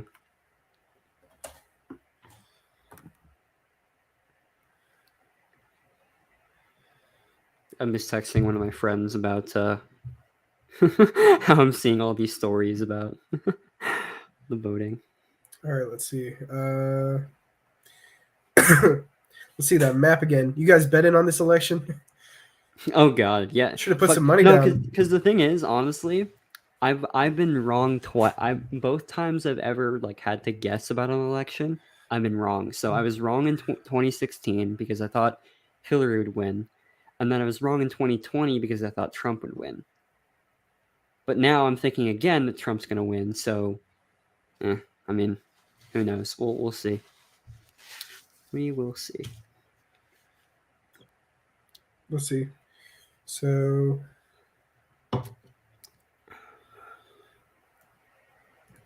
yeah. Do you we have could any watch? other, We could watch like CNN or some other place and see what they're saying about it. Okay. Let's see the slop on air. Yeah, the government propaganda and what they're saying about it. The most important election this time. But guys, this time it really is. I swear. Yeah, it gets 1% more important every year. Let's see. Amazing. I want to see like interviews. Yeah. Let's see. Maybe local news. Well, because like I would imagine like Fox and CNN, they're doing like full-time coverage of it. So Fox, it just looked like they had a map up. Oh yeah, but well, generally they talk about it. They're like, oftentimes they have panelists just say like, oh, okay, what's the polling here? What, you know.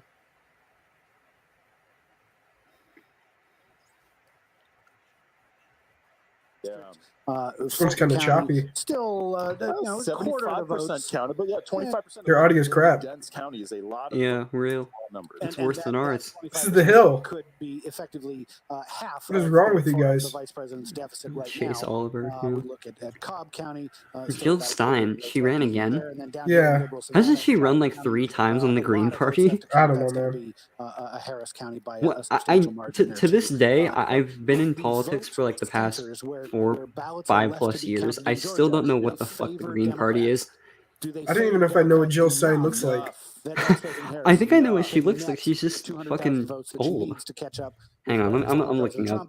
Right now, boy, it doesn't. What if she's like just super hot? No. Okay, no, no, the opposite. Because there are multiple at this point where you won't have that early projection because you really it's so close just that like you need to CNN truly environment. Vast majority of What? the votes have come in to establish yes. Dude, this audio sucks ass. Yeah, let's change It said it to something CNN. else. CNN. CNN. It's Yeah, dude. terrible. The Goon Party. Yeah, I'd vote for that. The Edge election. Yeah, I need to find the right Fox channel.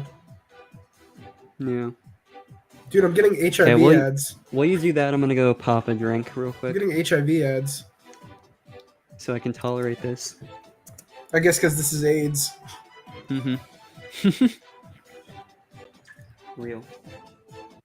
All right, let's see. Let's see Fox Business. No, they're just flashing up the counts. We need yeah, here. Yeah, see, this is Fox News. It's kind of there's nothing going on.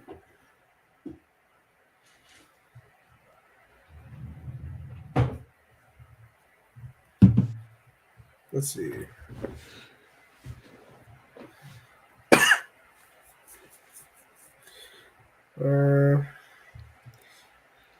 Okay, wait. What was Illinois last time? Okay, it was. Okay, It's pretty much guaranteed for Harris then. In Okay. Chicago, bro. Oh yeah, real.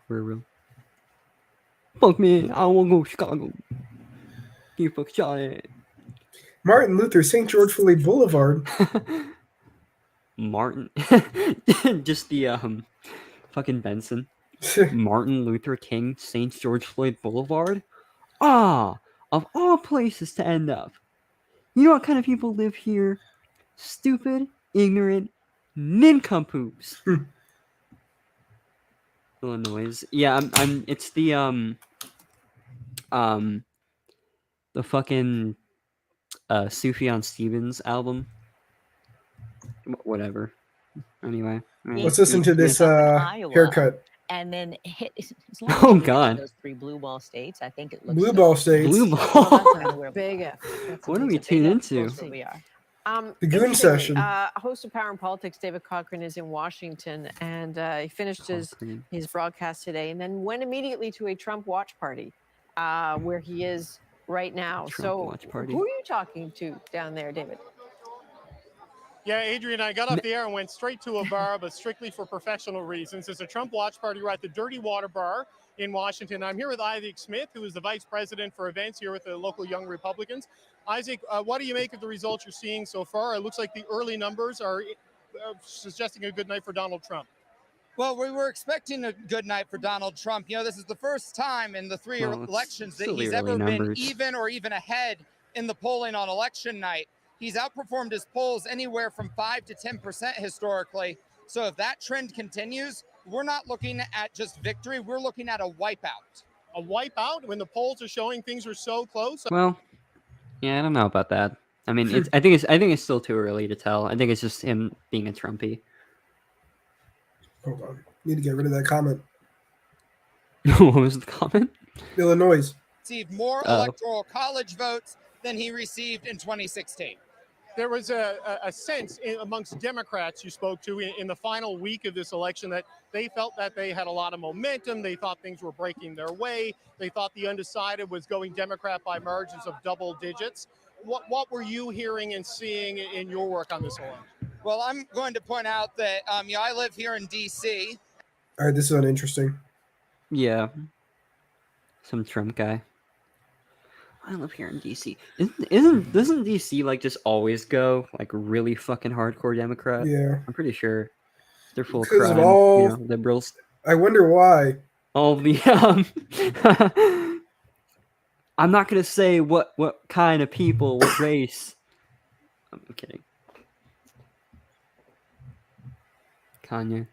Working very smoothly, including in Detroit, in like Huntington Place, where there was in 2020, probably many of your viewers will remember, pounding on glass doors and windows as absentee ballots were being processed and counted. And lastly, the Biden administration and the Harris campaign have faced criticism from some Arab American and Muslim American voters in Michigan over the administration's handling of the war in Gaza and the humanitarian crisis there. How has that issue evolved to Election Day? Well, this is what we're also watching, right? I mean, within Michigan, which is a microcosm sort of the country as a whole, there's a lot of these different demographic groups, whether it's suburban women, right? Whether it's Detroit voters, or whether it's Arab American voters. And what we saw was Donald Trump becoming the first of the 2 candidates to actually visit Dearborn this past weekend. And so it's something we're closely watching, particularly when you consider 100,000 voters voted for uncommitted back in the February presidential primary. 100,000 votes means something in Michigan when you consider that. That's so boring. Holy shit. Exactly. You know, What is actually, going on here, I have something we can talk about. What do you think is going to be like the aftermath if either candidate wins? Like, what do you think is going to be like the sort of the reaction to it? Like if Trump wins again, Corey saying what do you Z. think? Z. Yeah. NPCs galore for sure, man. They're like not even saying anything. Yeah, dude, You're wasting your time. CNN or just any like mainstream media outlet at this point is watching them. It's just watching a fucking NPC. It's crazy. Yeah.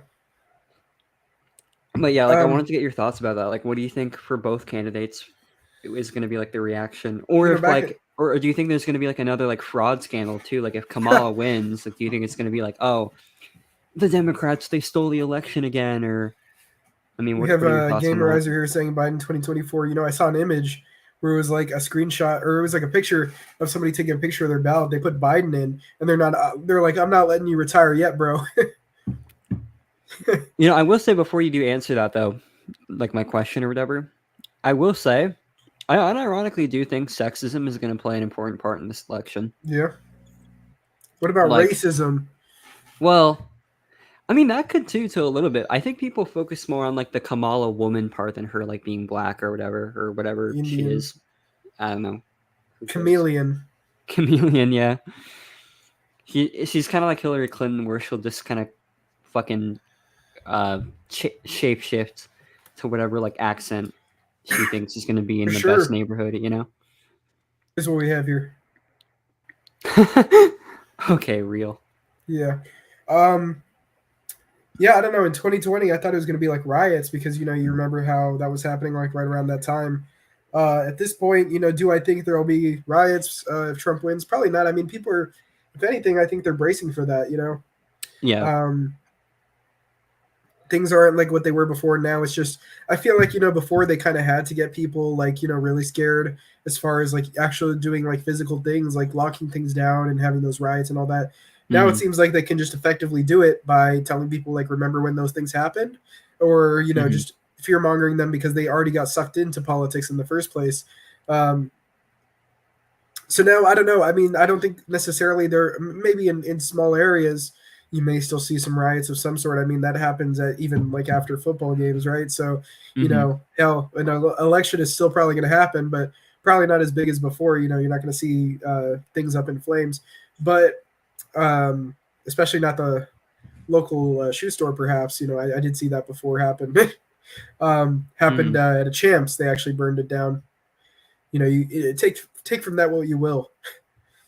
But anyway, I don't know. If Kamala wins, yeah, I mean, I think, you know, since Trump is doing so well already, people are going to be like, oh, it's fraud again. Like, you know how there was that like graphic of the blue line, kind of like, you know, there's like a red line, and then under it there's like a blue line, and then the blue line just surges up and goes over. Right. That was like taking screenshots of the vote counts, and they were saying like this can only be done through fraud. And the Republicans bought that. I mean, I even bought that at the time in 2020 because I was watching Tim Pool all the time. He was talking about it. And so, I mean, and then I was even like on some other sites, like with people talking about that. So I was kind of invested in that way. But if it were supposedly, you know, like if they claim it was stolen, what are they going to do at this point? 4 more years of a Democrat. I don't know if they're going to be able to hold up that narrative again. And Trump's not really going to come back. So if he loses, you know, unless he's like not on the brink of death. But I mean, he seems like he's pretty much done. No, I mean, yeah, it seems like if he loses this time, it's just going to be like, oh, okay, well, you have like no momentum. Because at least with like this point, he can like do like he's still like kind of big enough in the zeitgeist that he can like come back. You know, I wouldn't be shocked though if like after another 3 years he does come back, or at the very least some other Republican does. At least to try it, because it's like, why not? You know? Yeah. Because I mean, again, at that point, he'll probably just make an endorsement. Sure. Yeah. I mean, it's kind of hard to tell, to be honest, what will happen, because again, like with candidates who run this many times and lose, it's like, you know, a lot of people kind of get a sort of taste in their mouth from that, even if the other candidate does badly. But who knows? I mean, again, like Kamala could do bad enough to where it's like, oh man, you know, we really do need the Trump revival from 2016 or whatever. But honestly, I wouldn't be shocked if after this he is done, you know, or at least he's cooked, and then we get kind of some other conservative. But I think basically since 2015, like the conservative movement has just shifted to Trumpism basically. So I think like all the people after Trump are just going to be carbon copies of him, and we've seen that, you know, with Vivek or other people like that. And like maybe you'll see RFK get some traction in a couple or at least one of his successors in a couple decades, but you know, it kind of is hard to tell, to be honest. And then as far as like the riots, honestly, I think that if Trump wins, again, I think it's going to be hard to tell, but I wouldn't be shocked if it's a lot calmer this time. I think it'll just be a lot of like loud complaining on Twitter, like and with Hillary, Instagram. Yeah, exactly. Like where you had that meme of like the feminists like getting on. That was a chick, right? Apparently, yeah, the one that got on her knees. Yeah, I mean, I think that'll be like there will be a few moments like that, but really, like 2016 was such like a big moment. It was such a shock too, because it was like no one was expecting it, and it was just out of nowhere, and it was so brand new and it's so fresh that like. I think just all of like the rage and like the rioting that did happen in 2016 and all of like the crying and rage baiting or whatever, I think that's going to be a lot less mild because again, like we're kind of used to it. We're kind of numb to it by now, you know? It's kind of like after you've been on a goon sesh for like, you know, a couple hours, you know, you're kind of just used to it.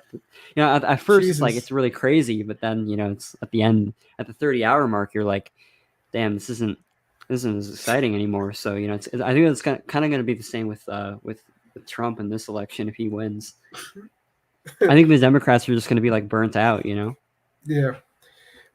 So we have Youngblood Elixir saying, I'm sorry to hear you were watching Tim Pool. He spelled it with an E at the end. My condolences for losing time you can't get back. True. I mean, I was watching him a lot, like daily segments, plus the night streams. It was like all day, every day, dude, for a while. It was a couple of years back at this point or more. It was like, so it was like 2021. You know, my mom brought up Tim Pool to me yesterday. Yeah, I had a friend asking me if I still watch him. Yeah, it's kind of crazy. Yeah, it looks like more people are watching him now.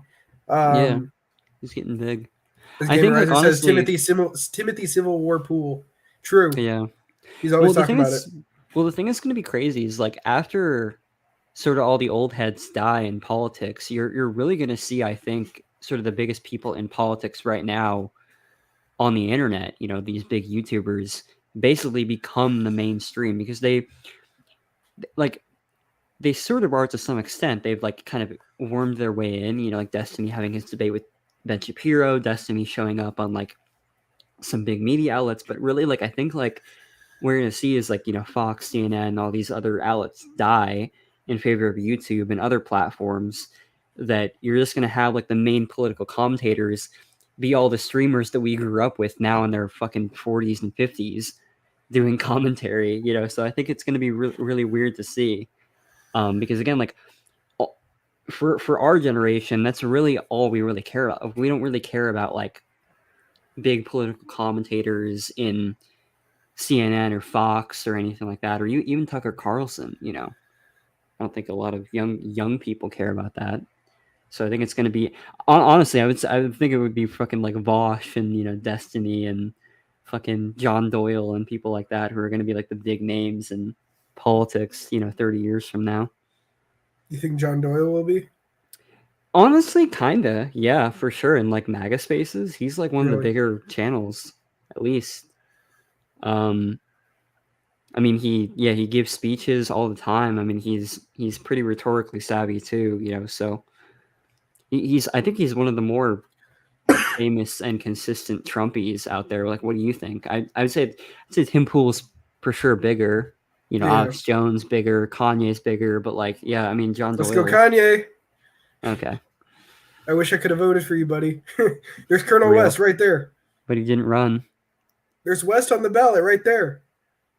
You know, we need that meme where it's like the red circle with the arrow pointed to like the picture of Kanye West with the Colonel West. I think somebody did that. Okay, based. Yeah, but I don't know where to find that. But anyway, maybe a Kanye meme page. But we have James asking, why would you use that as an analogy? Very good point, James. Oh yeah, no. Because so anyway, do you want to talk about anything else? Hold on. We got Youngblood Elixir saying, haha, just kidding with you. I guess I thought there was an E at the end of his name. Maybe it's the Beanie. I don't know. I used to think Tim Pool was like I thought that was a fake last name and it was like Deadpool, but it was Tim Pool. I thought that was his like shtick. I don't know. Alex Jones was talking about fraud and fill, factor cap fellows, like you're talking about right now. I don't know if we're allowed to say that any election ever has been rigged or will be rigged. Oh yeah, no, I think they might have updated the policy on that. They were all legitimate and fair. That they got less stringent on it. True. Apparently, he's saying it was right now. I don't know. I heard something about like people being turned away because of some like error with the voting machines. I don't know if that was Philadelphia or where. Oh god, dude, look at this. Wisconsin is 34% reporting, but it's 49.2% on both candidates. It's equal. God, Wow, it's crazy. Trump still has the lead, but that could change. And then Michigan, yeah, it's only 15% reporting. In Pennsylvania, it's 39% reporting with Kamala. It's probably gonna be leading. Kamala. I don't know, man. It's she might be leading, but it's still only 39%. True, but I don't know. The How much margin's should looking you- a bit big. I don't know. I mean, yeah, again, like with Pennsylvania, Biden won 50% versus Trump's 48%, 48.8. So, Dude, I like, saw people saying Trump would flip New York. no, fuck no. What Yeah, the I saw fuck? that on Twitter. Oh, he gonna flip California. He gonna flip Oregon. Well, Oregon's a lot closer, actually. I mean, it's not There's close, nothing here. but You're talking about in general. well, I just mean like the Oregon is not Why as is Wyoming far as reporting some. like this? Look at What's that. happening? Look at that. 2%. It says Trump has 29.9%, Kamala has 68.8%, and then it shows Trump in the lead still. Oh, that's weird. Let me see. Oh yeah, it does. Are there What even the hell? enough people in Wyoming to have that many votes? Yeah, I don't think that. Yeah. Like 5,000 to 6,000 votes. Is that really realistic for Wyoming, guys? Right. What's the population? Okay, what's the total? Oh yeah, dude, Jill Stein currently has more votes than fucking Chase Oliver. Damn, it's all over. What the hell? Yeah, It's like all over literally for the no one Libertarian cares. Party. Yeah, I don't think. I guess we could talk about the Libertarian Party. Oh just in wait, general. and Robert Kennedy too. We could talk about the Libertarian Party in general. Yeah, sure, if you want.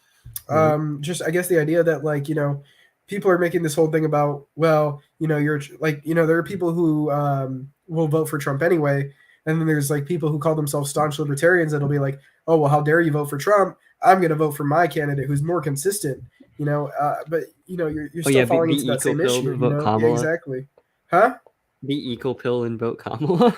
No, not For even that. It's libertarianism. but it's not even that. It's about voting. I mean, Josh Eagle did that. He did say he was going to vote Kamala, or he said he was going to vote Biden. I'm sure he's going to vote Kamala, basically because Trump is this big threat to democracy and the Constitution and all that. No, I was talking about how people are saying like they're so staunchly libertarian that they're going to vote for Chase Oliver, and then the people that vote for Donald Trump are like fake libertarians. But at the same time, it's like, okay, well, you think voting for a libertarian does something? They have several arguments for it where it'll be like, oh, well, I'm just standing on principle. Are you? Because, I mean, as a libertarian, should you even be voting, Right. It's not that it's like aggression, but it's like more of a question of like, does it make any sense, for the sake of what you believe in to vote? Mm-hmm. Yeah, I mean, like, it's just weird, but I mean, I get why a lot of people have that position because it's not an easy position to explain or describe, and there's a lot of debate back and forth there's a lot of nuance to it that we haven't even gotten into yet. But I mean, I plan on, all the shit that we've talked about here, I plan on going in way more depth in my, when I eventually make sort of my Agorist manifesto. But yeah, I kind of want to. For sure, either this year or, well, probably not this year, but, at the very least next year, hopefully, sort of make like an official new Agorist manifesto to sort of, succeed what Konkin tried to do back in the 80s. And I think Agorism is like enough of a mainstream position within like ANCAP Austrian circles that like, if I came back with a manifesto that was really good and had a lot of interesting arguments that were new, and sort of made it sort of like advertised it as like the official manifesto, I would like love to be sort of the like make what I've developed sort of as the new agorism. Because again, like from like how a lot of people describe it, I think a lot of people, because I think Konkin argued this too, where he thought that like if you weren't actually engaging in counter econ, like, oh, that makes you not an agorist or shit like that. I think I want to make it more of like a theoretical position, which again, like I know Konkin would hate, but I have reasons for why I don't think that like you need to go out and like start networking and buying shit from your black market, because again, like I just don't think that's very effective currently. Yeah. And not in the even current completely economy. feasible for everybody. 100% not. Yeah, it's not feasible. Yeah. Not feasible, not effective currently. You're giving the state inmates for free. Yeah, yeah, exactly. So again, don't do that.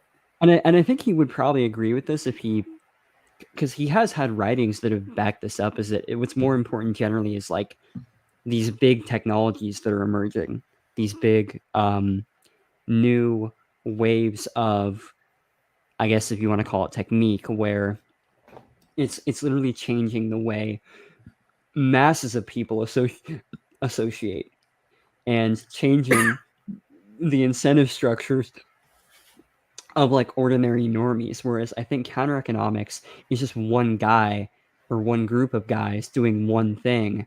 Whereas I don't really see that as effective as a whole new innovation that like changes the logic of violence. So, there's that book, The Sovereign Individual, which I'm going to be incorporating heavily into my paper or whatever. But I think that's like a way more effective. This is what agorism should be, Harris Bros, did we fly too close to the sun? Yeah. Oh shit, Oregon. It's 1%. Dude, imagine if Oregon flipped red. 100% doubt it, but not gonna happen. But whatever. That'd be funny. Yeah. It looks like Georgia's pretty close to being done. Yeah. Oh wait, let me see about Georgia. Oh yeah. Yeah, damn. I mean, Trump, I don't know if he's going to win both Arizona and New Mexico. They're early on. Yeah, I don't know. But I wanted to talk a little bit more about the Libertarian Party. Oh, yeah. Yeah, I was mostly saying that, like, what I'm trying to say here is that it's not like it's as if you're aggressing on people necessarily. Like, I mean, even just the sake of voting, you're not really doing an action. I mean, the cops that arrest people are, right? So, I mean, they're the ones aggressing. It's not like you can defend yourself against a person putting a piece of paper into a machine, right? That doesn't directly, like, harm you. But the Libertarians, they see themselves as, like, being better than that because they're like, oh, what we're voting for is to leave you alone, I mean, from a perspective of even, like, what we were talking about earlier with the state efficiency, like, the government efficiency agency, which we should take another look at. We should look into that a bit more. But, from that perspective, it's like voting Libertarian already is just kind of not really doing anything bad for the state necessarily. Like, I mean, there's already an incentive structure in place just because even if you did get somebody in, I mean, it's going to be like the free state in New Hampshire thing where it's like, oh my God, we're getting closer to freedom. No, you're giving the government a surplus in its budget. And you're still not actually closer to being completely out of, or having the state out of your way. But even from a perspective, I guess, of like it aligning with your principles, if you understand what the state truly is, you would see no reason to vote. Yeah, exactly. But I mean, again, like a lot of people, because they're just so heavily invested in sort of the political process that they just don't even see that. And a lot of them just haven't really even been engaged or been exposed to the argument. So it's kind of easy to see how they can fall for this trap. And that's why I think that we need people, again, like I don't want to sound arrogant or anything, but like that's why I think we need people like us that are trying to promote these perspectives so we can have more followers that are even smarter than us that can actually, write more theory on this too. Because again, like I want to do more writing on this and I want to sort of expose, because again, like I think that there is genuinely like an audience for these types of arguments. Like when we talk about this to people, they like almost instantly get it. Like it's like, oh shit, fuck, that makes total sense. Like, oh my God, like I can like the Austrian and libertarian perspectives about the state and economics completely conform to this perspective about government organization theory, it completely makes sense from everything that I've learned about Rothbard and Mises and Hayek and all these great thinkers. That totally makes sense in the way that you're describing it. I think there's a hunger for that, but the problem is just that because that literature is just not there at all, really. The ANCAP position and the pro-political position is the one that pretty much wins out in every libertarian discussion. Yeah. Permaculture. Yeah. Or organizing permaculture. Yeah, all that stuff's great. All right, let's see the map. All right. Just keep looking back at the map. Yeah, I mean, so like again, like all these sort of Rust Belt states are going to be obviously Trump. And Colorado, yeah. Trump is like consistently getting more votes here. At least early on, yeah. Yeah. Well, I mean, it's like inching toward that 270, and he still has more votes, you know. Mm-hmm. So I don't know. It was interesting hearing that one guy because it was like, oh look, yeah, Pennsylvania turned red too, really quick, but it's only like by a few. 46. I mean, yeah. Oh yeah, it's 50 versus 49. Yeah, it's very narrow. But again, like a lot of this stuff could turn because again, like Pennsylvania was blue earlier in the night, and now it's red. So I don't know. I think it's still too early to tell, but from what that one Trump guy was saying is apparently like early, in some of the past 2 elections that Trump's been in, it a lot of this is like with the early voting, it's surprisingly pro-Trump, whereas in earlier elections it was still kind of more leaning pro-Kamala. So, or not Kamala, but Biden or whatever the Democrat candidate was. And I think the it wasn't haircut you again. who said I'm going to my watch God. my footers New go. haircut. And the Bro, one like thing I Every had time we been flip on here, it's a new haircut. Or like right? even for a lesbian, like that's a really bad haircut. It's like Ryan Seacrest cut. Yeah. white non-college voters. Not just can she overperform in the suburbs, Or but it kind of looks like Dennis's cut from Sunny. That's what it looks like. in all those places we talk about. And right now it looks like she's basically hitting where Biden was in the last election in 2020. So Biden got 39%, Trump got 60% in 2020, where she's overperforming. And this is what... Yeah, they take so long to Can we get a explain man things, to talk about this? Yeah. No, I'm kidding. They have to drag things out. I'm kidding. Are you? Well, yes. For legal reasons, yes. In case any women that I like are watching this, yes. Apparently some states count early voting after day of votes. Oh, yeah, true. She's the red team's Rachel Maddow. Was she even like, I don't even think she was a Republican, that lady.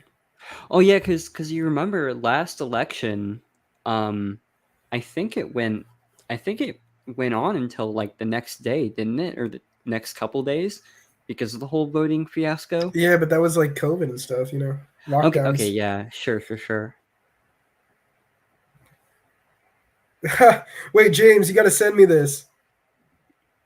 Wait, Elon Musk made a Hyperborean edit on Twitter. Send me that. Okay, we got to watch this now. I want to see what like reactionaries are tweeting about this because we could probably spend a good amount of time just reacting for the next like bit, just reacting to Pull up Elon's Twitter.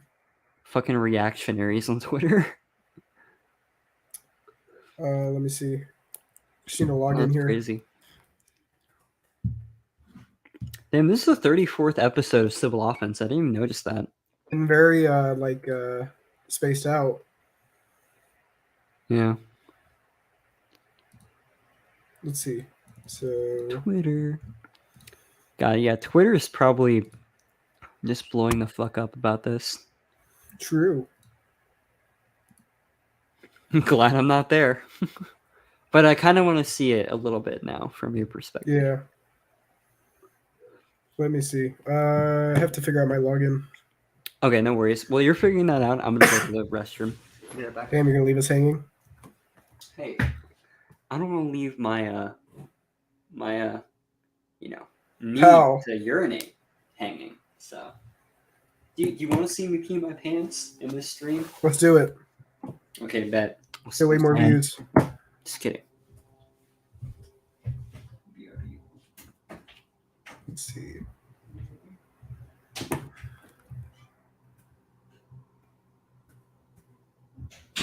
On the wrong password, bruh.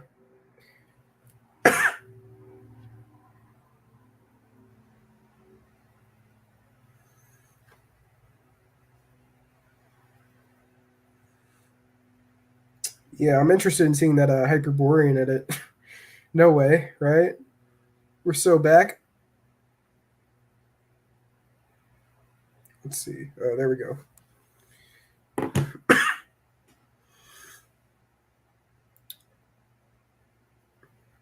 Let's see if we can pull up. NCAP pisses himself live. More important news than the election for real. Yeah. Just get a code from your email, dude. You know, it's just so complicated. All these logins, like they have me do it every time I'm on my computer. It's just annoying. I don't want to do all that. Rude. Yeah. Also, I have multiple Twitter accounts. I keep forgetting like which email I use for which one. So it's like, how do I even know which email to send the confirmation to? Yeah, I mean, it really is a lot of red, a lot of early red. But I mean, again, that could change very easily. And the gay part about Twitter is you have to have an account to use it now. Yeah. Oh, he made a dark MAGA edit. Dark MAGA edit. See That's so that? terrible. Calls it dark MAGA. As you can see, I'm not just MAGA. Oh, this is awful. My sole and exclusive mission is to go to work. What the fuck? Hopefully that's not copyrighted. Let's turn it down a little bit. For our country, to go to work for you. It's time to deliver. Oh my god. For the American people, we don't Look at win the fucking anime. Yeah. And now the shot. anymore. Like the Greek gods. Dude, the anime videos. Of course Elon does that. There's no way he made this. He just got one of his team members to make this. Like, hey, make me a Trump edit because I love him. Yeah, dude. Like there was a point where wasn't it Ron DeSantis? He had a team member make like an edit for him or repost one, and it was like there was a black Yeah, sun in I it. remember that. Yeah, he like made he like hired a 14-year-old to make some like We're so back. Sigma edit. Yeah. This is Ah, actually awful. Elon made him so powerful. Oh my god. I'm not just MAGA. I'm gothic MAGA. Dark Gothic MAGA. This is actually just so crazy. Mountain to mountain, from ocean to ocean. Hear these words. You will never be The shitty like MAGA edit. The MAGA hat edited on the fucking anime chick. That's Dude, so this dumb. is just ridiculous. Together, we will make America great This is what's again. gonna win us the election, guys. Huh? This is what's gonna win us the election. Yeah. Okay, let's go to Elon's Twitter. MAGA assemble. Yeah, so like I had a friend saying like, bro, you don't think Elon's for free speech? You don't think he's gonna like save free speech on Twitter and all that, bro? He's fighting for us. Yeah. Oh, this state-mandated big titty goth girlfriend. Oh, he's doing a Twitter live. MF on the planet. Oh shit, let's see it. Oh, is this live? No, this is talking about this? Yeah. Oh, okay. I thought it was live. No. Oh, okay. Damn. Yeah, I should have bought some Trump this morning. It would have probably been it would have gone up by now. Could have made a quick buck. True.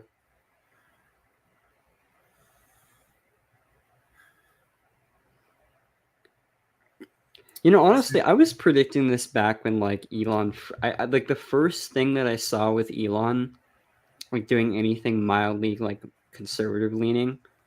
I was predicting he would just push further ahead into like this whole, like kind of Trump thing, like political thing. I predicted he would just get like more fucking crazy and like more into it. And he really has. He's just gone like full political shill. Yeah. But yeah, I mean, he's even like commented on like Malay and stuff too, and like libertarianism and stuff like that. It's just really Yeah, I mean, dumb. Malay's been on like Tucker and everything, so. Yeah. Bro, but we must be so back. They're all teaming up to save us. Yeah, like you remember that picture, that like poster of, you know, it was like Jordan Peterson, Elon Musk, Donald Trump, Joe Rogan. Yeah, it's become true. Yeah. Bro, we're so back. I need to like get to work on my my anti-establishment, debunking the anti-establishment series. That's gonna be such a sick series. I think what I'm gonna do with that one is I'm gonna put it out as a series of videos and then do one big like compilation of them. But I'm gonna fucking destroy everyone. Bruh, Ben Shapiro. Tesla Yeah. is the best. It just is. My 8-year-old son begs us to drive in our Tesla whenever we leave the house because it's designed to be cool to 8-year-old boys, which means to literally everyone. What is this, an ad for Tesla? Wait, what? It's like an ad for Tesla. Wait, is that an ad? That's It's real. Ben Shapiro is so dumb. Holy shit. It's designed to be cool to 8-year-old boys, which means it's designed to be cool to everyone. Yes, because every single grown adult, man and woman, loves the exact same things that 8-year-old boys love. Insane. Insane facts and logic from Ben Shapiro. I love it. I mean, that wasn't even like the craziest part of the tweet to me. I just thought like the whole spiel of like Tesla is the best, it just is because it's designed to be cool, like all that. Like it just seems like such an like had to be paid for. That's no way not he's doing it. No way Ben's doing it for free, if you know what I'm saying. Well, yeah. No, they don't do that kind of stuff for free, you know? Never. Yeah, exactly. Never. Especially for a person like Elon. Buy one. Yeah, I get that. Like Ben Shapiro. I can just picture like that scene with Ben Shapiro. Yeah, I get that. Get one free. What? What are you talking about? Get one free. You know, that's logically impossible. It's like you're speaking another language here. But yeah, no, it's just wow. They look wow. It's just an amazing argument from my 8-year-old son loves them. Therefore, everyone needs to love them. Therefore, they're objectively cool. Apparently, 2024 coverage was the worst in history. How? Worst by what metric? Oh, I guess just is that like approval? What's their metric for saying if they're positive or negative? The advantage the Democrat has. But I didn't really see like I guess they have a source here. And again, also, what would it look like if you put like Fox News or the Daily Wire or any of like the other big conservative media outlets that are, you know, I'm just like it really is like just impossible to fucking logic with someone like Elon Musk. They're talking about so positive. Dumb. They're talking about positive and negative coverage. Well, yeah, but like, what's their metric for saying that something's like positive or negative coverage? Opinion. Yeah. The likelihood is opinion. I don't know if they have a method for it where, I mean, I could check it out. I mean, are they looking at like opinion polls from those sources or like news coverage? Like actual They're talking news about coverage? News coverage, it sounds like. They say TV hits Trump with 85% negative news versus 78% positive for Harris. Yeah, I would love to just see the like how they're coming to this statistic, what their criteria is. Yeah, I'm not even denying that like that might be true, but like again, like I wouldn't. It just, I don't know. It just comes up as kind of airheaded to me. And again, if you look at like Fox, which outperforms like CNN and MSNBC and alone, you know. Oh yeah, so Elon made the America PAC to support candidates who champion secure borders, sensible spending, safe cities, fair justice system, free speech, and self-protection. Secure borders. So he made a PAC, basically, to promote himself in politics. Or I guess like, you know, it's not like, it's more like promote his political views, you know, have influence, get money from people for it. Like half of those talking points just sound like police state shit. I know that he was like paying people to get people to go vote in swing states too. Straight up, he was like, go get somebody to vote in a swing state, and for every person you refer, we'll pay you money. Bro, what the fuck? I mean, it was like, you know, they don't tell you who to vote for, so I guess it like fits within the legal code. But yeah, he's just straight up paying people to go vote. This is, oh my god, what the fuck? Scroll up. Dude, like, what the fuck is... I think, genuinely, I think Elon Musk at this point just has some form of fucking brain damage. Like, there's just no way. This is just like... Look at this comment. Look at this comment. Youngblood Elixir. Next thing you know, Shapiro going to say his 8-year-old loves genociding Gaza, so everyone should.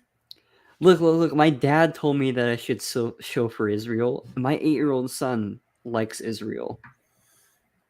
And anything that is designed for an 8-year-old that an 8-year-old likes, everyone likes. So therefore, everyone should love Israel. You want to check out Josh Equals Twitter? Yeah. I feel like somehow Josh Equals Twitter feed would be less worse than Elon Musk's. Let's see. Like more sensible. Oh, it looks like they're live. Going to the question. What state are you talking about, Tyler? I was gonna invite him Going to the on my question of stream. low I think I still information plan voter. on doing that though. So I would like to talk with him. Needs to be raised. Like, how much of this is literally, because imagine you're someone who's kind of old, you don't really pay attention to the news or whatever, and to you it's like Joe Biden was president up until 2 months ago or whatever. He was the one running for re-election. You show up at the ballot and you're like, wait, who's Kamala Harris? Where's Joe Biden? I don't know that name. I know the Donald Trump name. I'll smack that one. Like, how much might that actually be affected? It's probably not affecting it. Black woman? Hell no. I don't think that's a fact. Like, no way that's a factor. That people don't know that, Bruh. like, Biden dropped out. Oh my god. Like, polio great again. Josh is just such a mainstream liberal. Yeah. He's I somehow can't really like, talk worse- about that topic, but I don't know who's worse, Equal or Destiny? Who's like more cursed? Destiny. Yeah, probably Destiny. Destiny was saying something about people who didn't vote. What was it?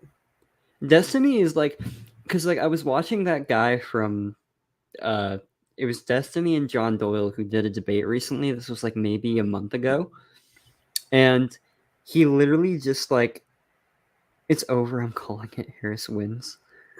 Oh my god! Like he really is just like, his only politics are not liking Trump. It's just so dumb. Here it is. The last thing you see after you say, I'm not going to vote this election. Is that an actual Look gun? at what James replied. Okay, based. Is that like an actual gun? I don't know. That doesn't look like a real gun. Wow, I'm so scared of Destiny. I mean, he probably shouldn't be pointing a real gun at a camera, which is somebody who's holding it probably. Wow, I'm so scared for not voting.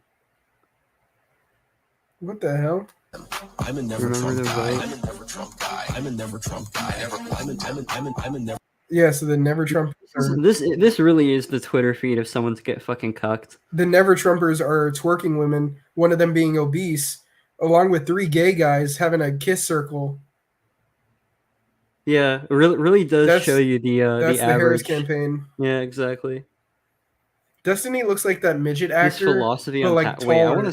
I want to see this. Dude, you know that midget actor like Peter, whatever his name is? Yeah, Peter. He looks Peter. like him. Yeah, he's just a tall Peter. Yeah. Look at him. You're right. Like his Yeah, head's yeah, big you're too. right. Like look how big Yeah, his head you're is. right. What the fuck? Taxes Wait, that's is so only funny. half of the question, and the other half is how much money did you make? Like, not exaggerating, I probably pay about 100 times, like 2 orders of magnitude in taxes more now than I paid when I was a carpet cleaner. I much prefer my life now than when I cleaned carpet. It's not even close. Okay, I think when I lived in California, my effective tax rate was. What about when you munched carpet and then lost that chick to another guy? Yeah. All right. Exactly. Let's see. What about guys who are munching the carpet of your wife? All right. Kansas, yeah. Okay, Georgia. Wait. Check Georgia again. 88%. Oh shit, yeah. I think fucking Georgia. I think it's gonna pull through. That's crazy. North Carolina. That's really big. Trump. Yeah, North that's really Carolina's big. going to go to Trump. Georgia's going to go to Trump. We can see. Well, I have the map pulled up for me. Oh yeah. I think Pennsylvania is leaning toward Trump more. Pennsylvania. Wisconsin's close. But still 55%. I don't know. I would hold my breath with Pennsylvania. Same with Michigan too. It's only 21%, and it's only like a point ahead for Kamala. He's still ahead of her by millions of votes. I mean, I know we have so where? much more to come back from, but look at the popular vote. 39 million versus 45 million.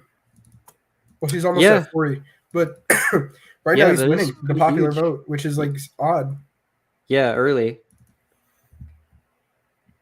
Okay, I mean, again, it would be weird if he could. Well, it wouldn't be weird, but it would be like, I guess a breaking of the norm if he wins the popular vote. Yeah, I mean, it's still early, but I mean, I think we're being a little vindicated at least early on. But yeah, I'm really interested to see because I mean, actually, we could get into really quick. I do want to just kind of list my reasons for why I think he'll win, Okay. or at least why I predicted he'll win. So first of all, I think the assassination, just really cemented a lot of the mugshot and the assassination. Yeah, the mugshot, the assassination, two really huge things. They're like, okay, this guy's being treated unfairly. The government's coming after him.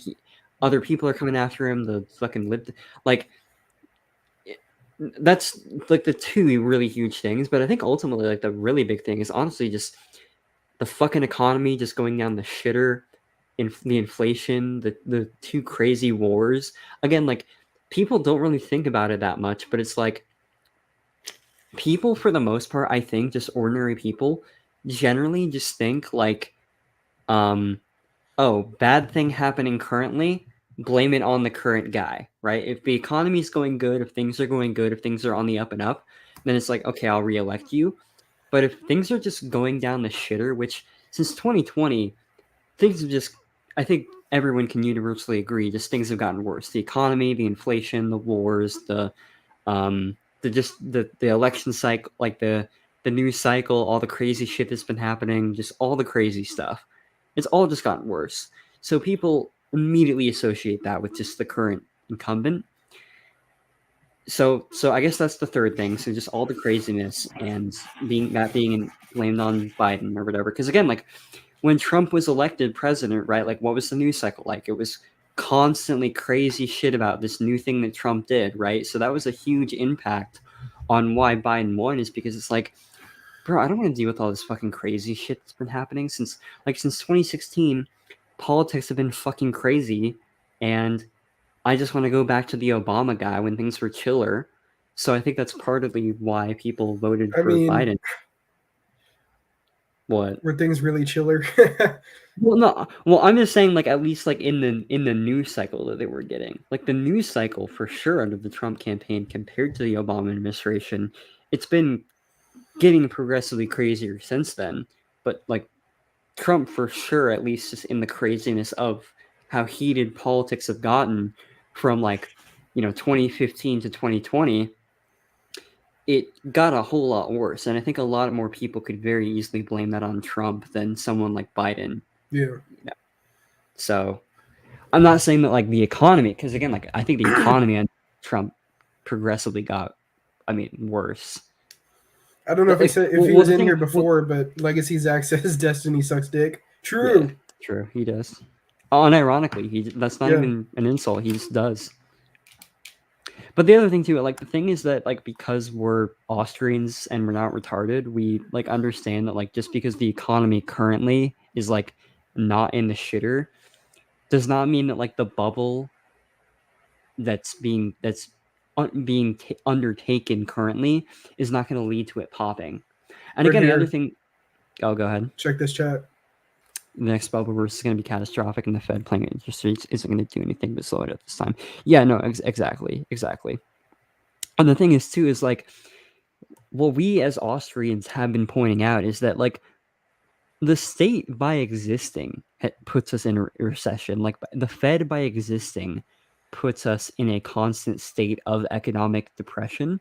We just have like different waves of it, right? So like the quote unquote good economy years of the Trump administration is just like a really shitty version of what we could have absent these status policies that were still going on under Trump and that have been going on since the state has even existed, but have been escalated throughout the entire history of the country when it comes to, you know, the Panic of 1819, like Rothbard wrote his whole PhD dissertation on, the establishment of the central banking systems kind of in and out during the U.S. government's life cycle, you know, during the Civil War, all the debt that was racked up, all the regulations that have been put on the economy, on tariffs and tax rates that stifle the economy. And then of course, that's even before the, you know, the progressive era where you started to see huge, increasingly massive monopolization schemes when it comes to the state placing barriers to entry and establishing these guild systems and the Enclosure Acts. And then of course you get to like FDR, you get things even worse. You know, you get this, and then of course you get the Fed in the, you know, I think it was 1917 or whatever, whenever the Fed was established. And then of course you get further intervention during the 60s, and then you get even more intervention with the US going off the gold standard in 1971, you know. So but again, like even during the off years when this wasn't happening, you still saw continual massive inflation, continual overregulation of industry, continued centralization into like these big fucking corporate entities. So it's like to pretend that like, oh well the economy wasn't as bad under Trump, so therefore it must be Trump who was responsible for making the economy better. Like that's not how this works. It just gets progressively worse because the state has to fucking cartelize all these industries continuously, and that's not going to change if you just re-elect him, you know. We have James saying people tend to ignore the fact that both Trump and Biden appointed Jerome Powell, and Zach says that Trump plans to let Powell finish its term as well if elected. Yeah, of course. I mean, but again, Zach, yo, chill, Zach. In the comments there, buddy. What do you say? We shouldn't show that. Jack Reader, we're going into 2000s all over again. Neocons are basically in power now. Oh, we're shit. going back to the Middle East. Not surprised 2008 is going to happen again. Oh yeah, no, for sure. And the thing is too, like what most people also don't think about too is like, fuck it. If Jerome Powell wasn't appointed by Trump, he would just appoint some other fucking chuckle fuck that would do the exact same shit. He could elect a quote unquote libertarian, you know, which kind of happened with Greenspan, right? Like he claimed to be like a free market guy, you know, and look what happened, right? Like, so yeah, like he could appoint anyone with any, he could appoint Malay himself. He could appoint like a Malay, he could appoint Thomas J. DiLorenzo to the fucking Fed and nothing would change. Like, this is just something that necessarily happens, you know. So we have Mr. Merchant saying statism has been tried and failed horribly with too many times to count. And it's good to see you back, man. Yeah, for real. Let's see. We got JLB here. When I talk to a conservative about the Fed, they're like, no. The Fed is fine. Joe Biden is the problem. Yeah, I mean, those gas prices, like I think even those gas prices stickers, I think even like some Mises fellows have kind of fallen for this, right? Where it's like, I think I saw a clip from like Bob Murphy where he was just, you know, saying, oh yeah, no, I've been seeing those Biden, I did that on the gas prices and that's so great. Bob, no. Yeah, really cringy, but yeah, it's like, bro, that's really dumb. But yeah, Bob has had a lot of unfortunate takes. No, just blame the current person in power. Don't blame the actual institution. So we have Jack Reader saying woke is basically dead. I guarantee you cultural issues are going back to 90s to 2000s relations, and instead the U.S. is becoming hyper-militaristic. I mean, yeah. I could see them wanting to sort of rally people behind. I mean, I don't know how popular you could actually make war at this point. I could see them wanting people to rally behind patriotism at least, and maybe getting to that point eventually again. James still loves Bob Murphy. Oh yeah, I mean, it's not like I don't have hate for the man, but yeah, he has some unfortunate takes. Yeah, no, like, and again, like, not even to throw shade on Bob Murphy, because I think he does so much phenomenal work on Austrian theory and libertarian stuff, and I got into his work like in the beginning. Like chaos theory was one that I had listened to initially. Oh yeah, it really actually changed my perspective. Yeah, no, and he's super accessible. Like Bob, don't get me wrong. I think like Bob Murphy is probably one of like the best people at the Mises Institute currently, other than like maybe Per Byland. But so like seriously, don't take our criticisms of him as like a criticism overall, because I think he's overall fantastic. Yeah. But yeah, did we want to have any other stuff to talk about while we wait for the... I wanted to show, I mean, we were already watching like Twitter accounts. Yeah. We had Destiny. I don't know what he was talking about here. Some carpet muncher thing. Yeah. North of like 40%. My life was way better then when my effective tax rate was almost zero. When I was working before I think it's weird how like his jaw moves. Have you ever noticed that? Like the way his jaw just like is very animated is another to other people. And that same equation blows up to the entirety. I see what you're saying. It comes out. Yeah. I just can't get Peter Dinklage out of my head. No, honestly, now that you mention it, I haven't been able to either. That's crazy. Of the economy, right? If there's an economy that has higher levels of taxation that produces an overall better welfare for its citizenry, that economy might be better than another economy that taxes people less but is overall smaller, right? If you tell me you're a top one... This seems like irrelevant. Yeah. Okay, I have a question. Do you think that, could you see like one of these streamer types or like one of these political YouTubers like Destiny actually like running for president? Did he hang on, did he retweet something by Eagle? Oh, he did. Yeah. Wow. Okay, so they're both on the same level of brain rot. The crossover no one asked for, but that we all secretly needed. Political brain rot extended universe. Let's see. It's actually Twitter brain rot extended universe. Let's see. So Eagle says here, our favorite guy on Twitter, honestly, why I'm voting Democrat for the first time in my life in a simple meme. So he posts here.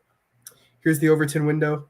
He's near his fellow right man, past the right of the center. The conservative keeps running further right, my fellow conservative, and then the Democrat says welcome, and then the authoritarian fascist now says commie.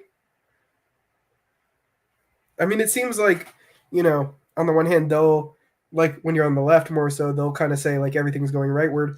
But on the right, it's almost, they're making it out to seem like things like are, at least in the mainstream conservatism, are going leftward, right? Well, yeah. So which one is it? I think it's kind of both. I mean, again, like I think that like fascism and neo-Nazi ideology, like the alt-right, has hugely surged since Trump was a thing. 100% for sure. I will agree with that. But like the notion that, especially since the 2016 election, that like full-on Marxism, Leninism, and communism and far leftism hasn't been further embraced and popularized online through BreadTube and Vosh and all these other big names, like that's also kind of ridiculous too. Like Bernie Sanders, pushing the Overton window. Like, I don't know. I think it's just kind of liberal brain rot. You have Justice saying this is literally an edit of the original Right-to-It version of the meme. Yeah. Yeah, exactly. It's just the same. My point being is like, who's right then? Yeah. I mean, yeah, and it doesn't even have to be one way or the other. Like, yeah, both have sort of gained an audience. Though, if you're looking at like mainstream, like the candidates running, it's like Trump's not saying those things. So it's like, who's he trying to talk about here? He's just, you're collectively putting it as like left and right, like we've talked about before, where you'll lump in the ideology all together and just say like, yeah, this, it's all the left's fault or it's all the right's fault because they're the ones that are getting extreme. Whereas, there are growing ideologies, within that are getting more traction. But it's like, that's just that's just political extremism at play. And I mean, even so, like extremism in the sense of like, I guess they're deviating further from the actual, I guess, like notions that have been propped up. but at the same time, it's like these aren't necessarily like they're not anti-political or anything. So I don't even know if I call them extreme in the sense. I guess more. I suppose the word you could use instead would perhaps just be a little more niche. I don't know. Yeah, I mean, it's just dumb. I don't know. There's not really much more to say, I think. We have Jack Reader saying the Overton window doesn't exist. It implies that liberal democracies are bottom up when every state is top down. True. That is a good way of putting it, because here you're saying like basically as soon as people start moving right or left, that influences how the governments operate. Yeah, true. Let's see. Mr. Merchant says, I am right, everybody else is wrong. True. Zach says the left and right paradigm is so stupid. True. Yeah. JLB says, I'd say it moved more far left and just a bit to the right too. I mean, I see what you're saying. I see what you're saying there. Kind of. I mean, the thing is, like, in the sense of like, I guess like within the normie politics, like you've seen an expansion similar to that, I would say. I mean, I would say that if we're talking about like what right wing means, if we're talking about, going far right, if we're talking about the whole, border thing, the whole hyper nationalism thing, the whole like race realist stuff, like even if we're talking about like the JQ and like the whole Nazi end, I think that stuff has been a lot more popular now, and that's been a lot more mainstreamed, partly because of sort of the Trump administration and sort of the Trumpist right-wing rhetoric and resurgence with a lot of these alt-right commentators on YouTube, and that have been kicked off YouTube because it's run by Jews or whatever. But like I mean, again, like my point though is that if we're saying that, like, if we're classifying those talking points as being far right, then 100% for sure the far right has gotten more far right. The right wing has gotten more far right. If you were to quantify it? I think that's hard to quantify, to be honest. I think the left is hard to quantify too. I mean, it was JLB saying that basically the right still moved to the right, just the left moved more far left. I mean, I would say as far as like the more racialist talking points, like the whole racial collectivism, race realism, and like especially when it comes to like borders, immigrants, when it comes to like the nationalism stuff, I think those are like the main things that have for sure blossomed into like the mainstream, to where it's like even like mainstream Republicans who would have been more like Reaganish when it came to immigration, or like more neutral when it came to nationalism, have gone like full on in that direction, And James says, I don't think that this can be modeled. James says, I don't think that this can be really modeled. Yeah. I mean, like we're even when we're talking about it, we're not really talking about like the average, because these are just like, oh, on average, they moved all far left. It's more like, I mean, of course, if you have some more further left, if we were to model it like that, then of course the average moves. But like a Democrat versus a Republican, I don't think they're like, well, as far as who's in a new world relative to where they have been, I mean, on average, I don't know. I mean, I guess if my sample size, of course, were like in college, I'd start saying a lot more far left. If my sample size were like boomers, I probably wouldn't say all that, somewhat more far left, but not all that much more. Mm-hmm. Stuff like that. Like it really depends on your audience. You can't really like put them all together and say they've all moved this way or they've all moved that way, because it's not really how it works. Yeah, I mean, it's kind of hard to like quantify. I mean, I think you can make estimates, but yeah, I mean, like you would need to have some weird polling data on that. But Jack is saying he thinks things are going more right wing because Kamala is just a neocon and so is Trump. Well, but then you get into like, oh, do you think gender affirming care should be a thing for minors? And then it's like, okay, exactly. Well then you have this, and then it's like, okay, well, I mean, it's obviously like the politicians are sort of like picking and choosing like what to appeal to as far as how to gain their target audience, and also part of the problem is like, they make so many false claims about what they believe that like then you can't even really put a politician like in an ideology like that, Mm-hmm. Yeah, I mean, and that's just like the candidates in the election. That's not like the only thing that is a relevant factor. You have to consider, the Bernie hype, the like full on like socialism in a lot of these leftist circles. Like, yeah, the squad. I mean, again, like the idea that socialism, even that word in the United States, would be so popular among young people, and like criticisms of capitalism would be popular in the United States to the extent that they are, especially among young people, is really, really unprecedented. And I think in some aspects that's obviously fucking shit, but I think in others it means that people are at least disillusioned with something that I think we as libertarians can reach out to. I think we can reach out to these people who are disillusioned with the status quo and say, hey, the solution isn't in worshiping this government candidate, but worshiping these radical leftists who oppose the state even more hardcore than like Mises did, you know? So like I think there's a really big avenue for us to go in that direction that we just haven't really been appealing to because of, you know, people like Rothbard and Hoppe who have just gone like full in hardcore right-wing extremist, nationalist, immigrationist, and culturally conservative direction. Which again, like in some aspects, I don't even think it's necessarily a bad thing. Like if you want to have conservative values and promote them, that's awesome.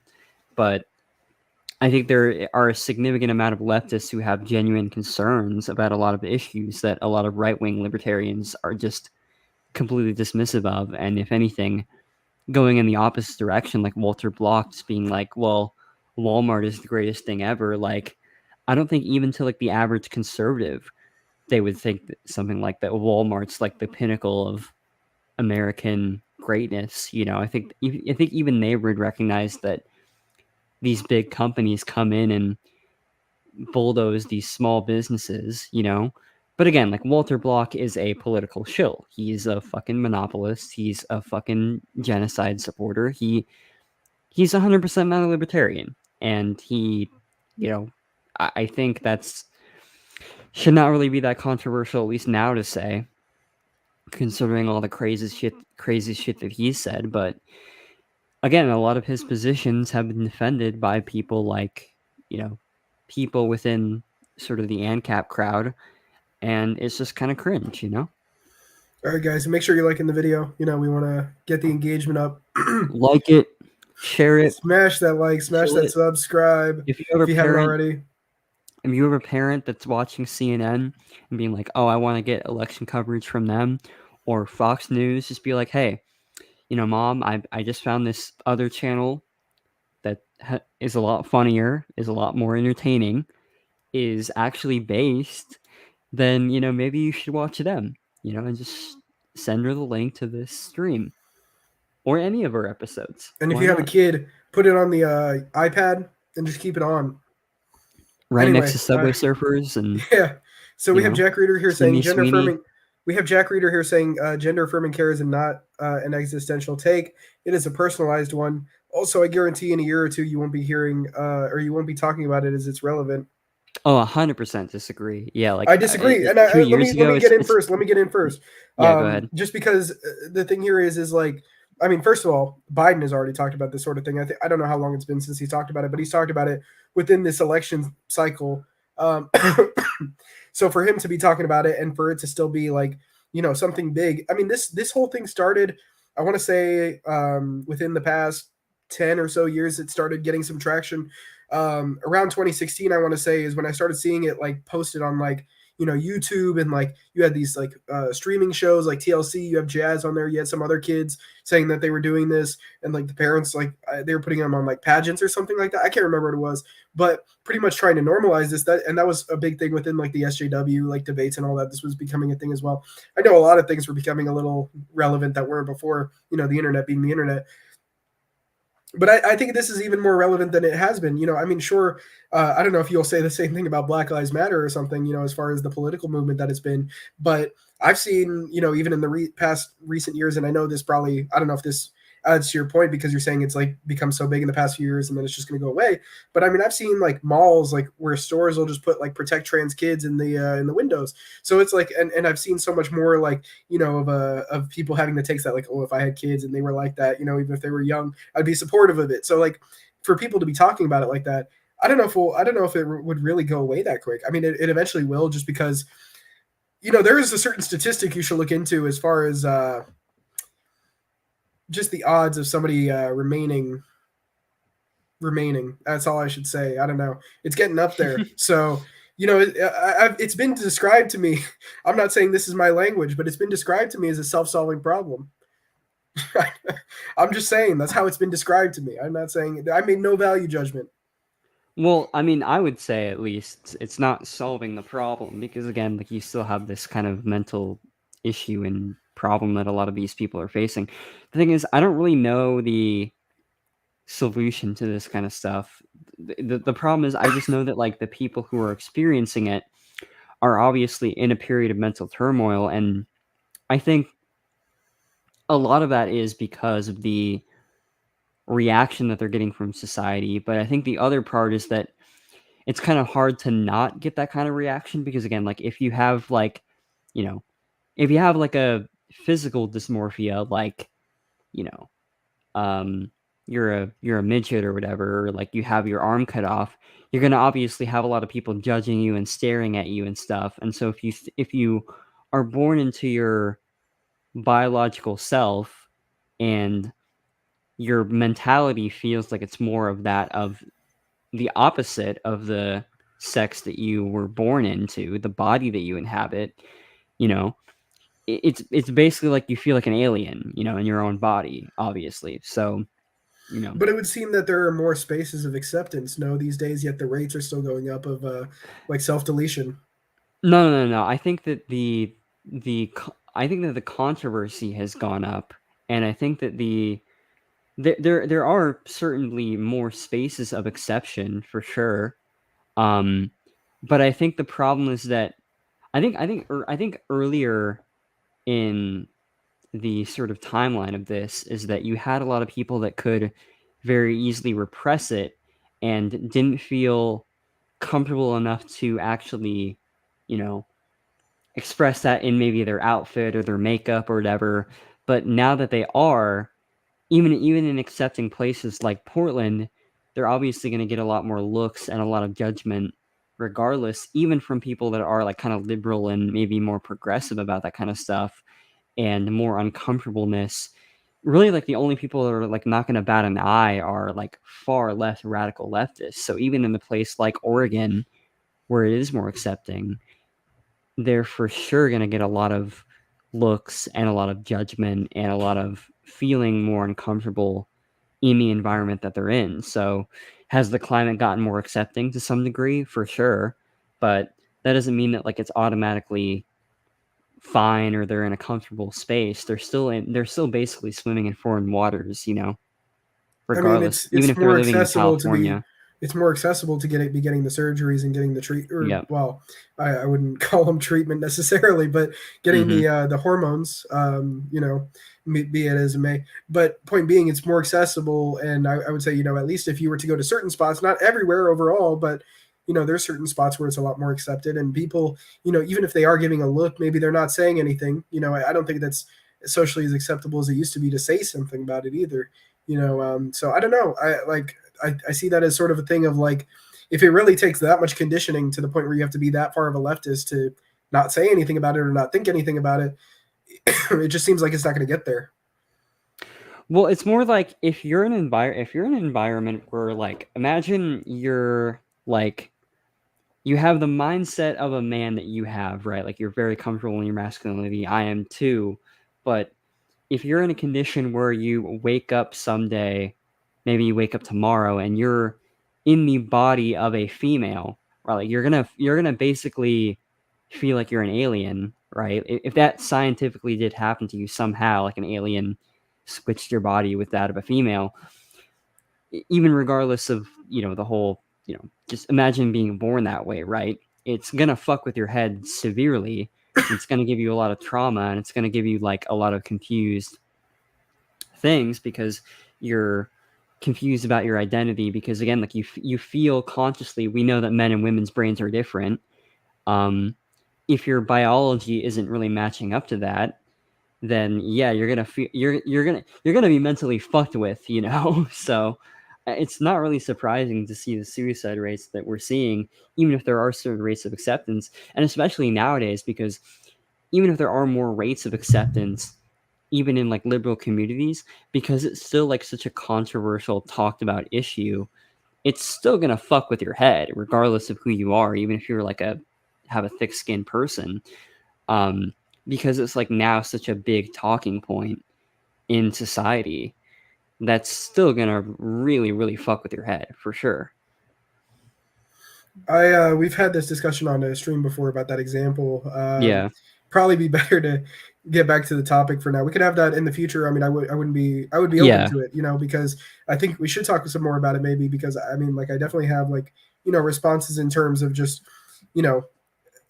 even to the point of the brain between the men and the women actually being different as opposed to other aspects of the sort of human body, hormones and even just potential versus like actuality of exercising the rational faculties when it comes to sort of, societally what seems to make more sense and maybe how that even interplays with biology.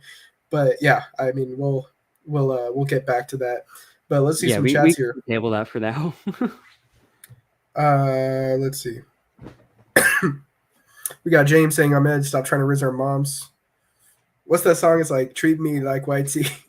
Don't do me dirty. You know that one? Yeah. Hold on. Let me see if I can.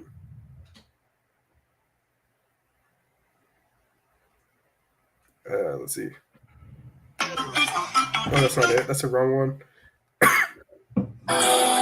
Doing the things that I never would know. Treat me like white teeth. Don't get me dirty. Love on me. Great song. All right. Hope your mom's rizzed up. Show that to her. I should probably not have shown that one. Yeah, dude. You know what I was gonna enter the chat with, like when the stream started, I was gonna enter it like every time I see that, I think of the Sheen one. The Sheen one where it's like Asian kids in a Sheen factory. Sheen, yeah, yeah. Sheen. All right, bro, that's a fire song though. Not gonna lie. We got thoughts on Chase get beat by Jill Stein. Did he? I thought he was gay. Why would he let her beat him off? But no, I mean, I think it has to do with the unpopularity within the Libertarian Party of him, just as like some of his takes. Definitely, I guess there's more of a split as far as who they're willing to rally behind and what kind of positions that person can have. So it just makes sense at that point. There's more division. I'm sure the Green Party is very cohesive as far as what they want. I mean, I don't know, but I would imagine if she's beating him, that's not a common occurrence that the Green Party does so well, but makes sense, right? Yeah. I mean, I think there really just wasn't that much like news coverage anyway with Chase Oliver. Oh, well, actually, now I'm seeing that he's gotten more votes slightly, but like barely. Zach is saying your lamp burns the eyes. Yeah, don't look directly into that. It's a red light lamp actually, and what I'm doing is, red light is very good, especially at night because you're used to like taking in all that blue light late at night, and that can actually make you more restless. It shuts off your melatonin production, and it makes it harder to go to sleep at night. And also, red light therapy actually has a lot of benefits, like it enhances like weight loss, collagen production in the skin. Very good for a lot of those things, and it's pretty much like getting sun therapy, just like stepping outside in the sun, just being indoors and feeling more restful for it, or feeling more energized if you're doing it during the day and then getting outside.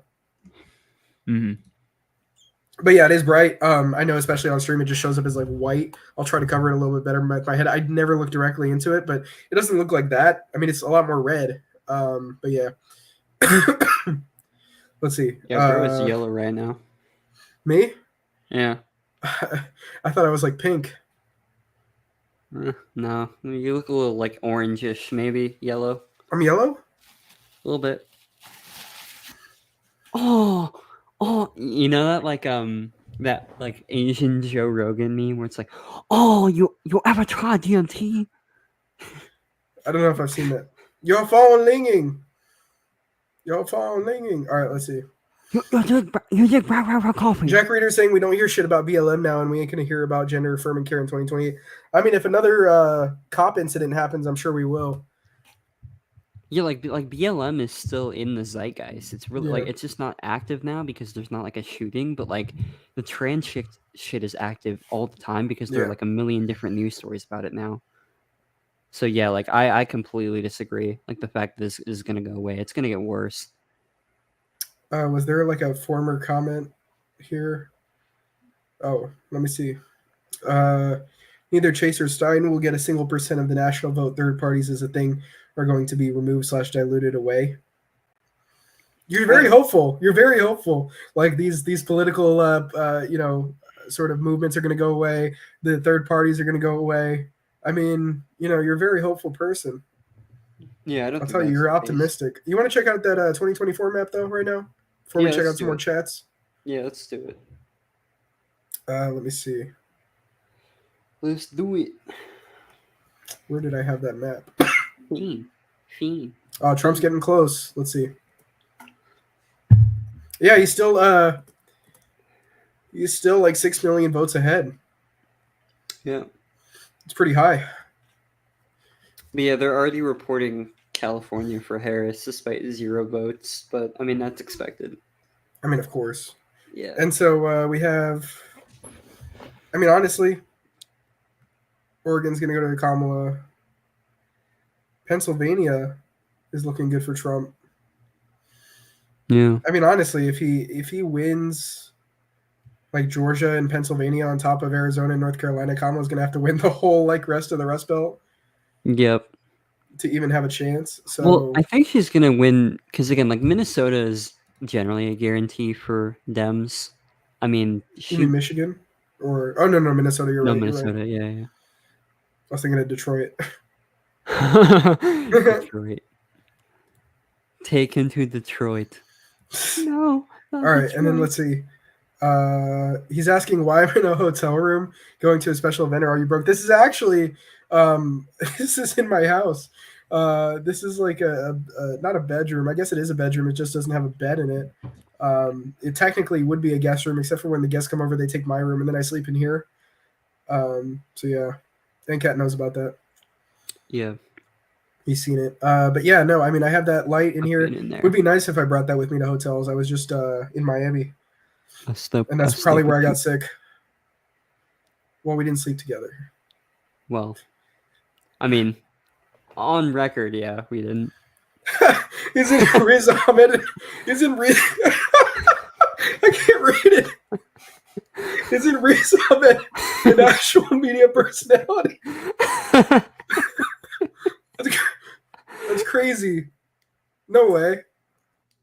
Bro, it is. Bro, it is a real media Dude, personality. oh my it's God. you. It's you, the host of Civil Offense. He's a British actor and rapper. No way. Let's see him. Riz Ahmed. So Let's true. see him. This is Riz Ahmed. Look at him. Bro. His name is Rizwan. He looks just like you. That cannot be. Mm. It does not look like me. Bro, he's just you. You're spelling fiend wrong. Yeah, it doesn't even get it right. And you forgot the exclamation point too. Fucking dumbass. You even listen to Travis Scott? If anything, he's probably one of the ones I listen to more out of rappers these days. Yeah, if I have Travis anything Scott. on in my car. I mean, I don't even really like frequent rap as much as I used to, but Travis will be one, Future, Kanye. That'll be kind of like what I listen to if there's anything. But Yeah. no, I haven't it's listened. It's just I only haven't, Kanye. I haven't even Nothing listened else. to the new Tyler the Creator album. I really haven't like listened to his music in a while. Oh, okay, yeah. I used to checked listen to out- it a lot in like high school.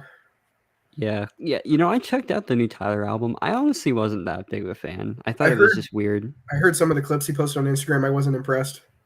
Yeah, I just Even thought by it the was, sound. Like it had some. I thought it was like an interesting soundscape, but I just didn't really like it that much. Like I liked Igor a lot more. I liked Call Me If You Get Lost way more. I'm not liking his voice. Yeah, it's just It odd. sounds like exactly. It doesn't even sound good. Curious if you guys agree third parties are overall going to fall off. No, I mean I think it just Maybe depends not. on the year. Yeah. But they're not going to ever be huge. I mean, I don't know, maybe I'll be right because back. I could see it from a perspective of like people want, or I guess the like you're sort of being told this narrative that, and it's not even that I believe in voting at all, but people tell you, if you vote for a third party, it's as if you're wasting a vote, or it's as if you're giving another candidate a vote, and then you have people like desperate to get their candidate in, like at least get something resembling their side. So you'll probably have more Green Party, maybe if they break off, go to Kamala, and you're already seeing that with Libertarians going to Trump. So I mean, yeah, I mean, I could see that as far as them getting less of the vote, maybe not less of the membership, but maybe less of the vote. Especially as elections become more and more the most important election of our lifetimes, right? Because this election is the most important of our lifetimes, guys. The last one was, the last one before that, the last one before that, the last one before that, the last one before that, the last one before that. Yep. And the next one, and the next one, and the next one, and the next one. They're all going to be the most important election of our lifetimes. Don't worry, you guys. We're so back. Let's see. So Legacy Zach says the Greens are pretty solid as a small brand. You mean like, their own branding? I don't know what you're talking about. Let's see. Justice says, bro, Trump is going to have Vivek and Elon shrink the federal government. Why would you Libertarians not vote for him? Right. That was literally what we were looking at with the LPNH letter that they were doing as an endorsement of Trump. Zach says, thank you. I may get a red light. You know what, dude? Like, if you want, I could even send you a link to the one I got because I got it from Walmart. If you're paying for the average red lights, those get up to like the hundreds because people are trying to sell like therapy lamps, like Specialized. These still work, and they're still good, like $10 a piece. I have like 3 of them. You got to remind me. Just send me a message or something if I don't remember. Zach's just in the chat dropping the N-word. Nice. I can't put that on screen, I think. I don't think I should. If Anka uses the word zeitgeist one more time, true. Puppy Willie on the zeitgeist. That's a Kanye one right there. I guess I'll have to wait till he comes back. It sounds like he's coming back. Let me show him. That one. Papa Willie on the zeitgeist. That's funny when you said zeitgeist. I literally thought of that Kanye part. I was speaking to Healy. I think Swag. I'm in the D-League. I be speaking Swag Healy. I think Swag Healy is probably the best line on uses. Not gonna lie. Let's see. The whole life becomes politicized thing is in response to the trans stuff. You mean like if you are, or if you're like, I don't know. Are you saying like a person who is told that this is the right way of going is more politicized? Because I would say yeah, unless you're saying like there's just been a political movement around it, and the people who are told about it are fear-mongered about things, which I don't know. I mean, I have my own takes on whether or not it's like, the validity, I guess, of doing that. But let's see. Oh, yeah. So people are talking about Ahmed Riz in the chat. True. Yeah, Travis Scott listeners can't spell because they're... My lawyer has advised me to end that sentence then and there. Smartest Travis. Thoughts on Death Grips, Ahmad. I don't know. I've listened to some of their stuff back in the day. I thought, at the time I used to like noisy stuff. I guess I thought it was cool back then. Nowadays I'm kind of like, that's not really my style. I've kind of gotten past that like angsty stuff. The most angsty thing I'll probably listen to is Jesus. Let's see. Yeah, Tyler album was fine. Didn't evolve his style much. Yeah. And also he has some sus lyrics. No, I love this new Tyler. Yeah, like I don't think it. All right, here's a good question. Oh, you were gonna say something? Oh, I was just gonna comment on Death Grips because I have some opinions on Death Grips. I don't really like a lot of their stuff. I would kind of agree with you that a lot of it is just kind of. I think it's just fucking. It's like someone took GarageBand and just fucking started spamming a bunch of shit to me, like. The thing is, like, but I will say I do like some songs for sure. Like I like certain songs in the Money Store. I think a lot of the stuff they did on the album was cool. But again, like I think it was more just them trying to be more commercial in their album. With a song like Get God or I've Seen Footage or something like that. And so yeah, I mean, I like a lot of Death Grip stuff, but yeah, I'm not like a huge fan. Would I go see them live? Probably, yeah. I mean, because I think that would be a cool show for sure. All right, but yeah, am I like a big fan? Not really. Here's a good question. We got Rocking and Rolling saying, what do you guys think about Milei and his government so far? So I don't know if you've like tuned into sort of our like what we talk about here. I haven't seen you in the chat before, just to explain, I guess, a little bit of background. Like we're anti-political. Basically, we've been talking this whole stream about how we don't think that politics is actually going to be conducive to any sort of change.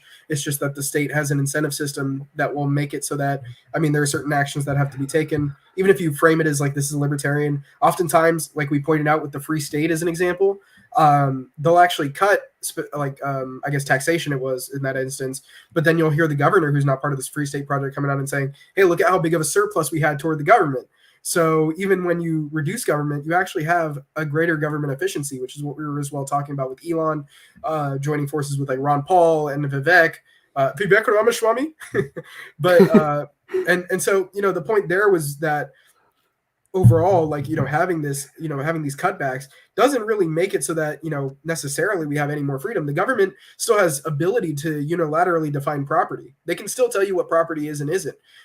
They can still enforce things that, you know, even if the law says something, they can enforce something other than that. And so, I mean, they have a lot of contradictory laws as is. They're going to use their precedent and say, this is where we got it from anyway. Or they're just going to do it depending on where you're at and how much they want to frame it as they give you freedom.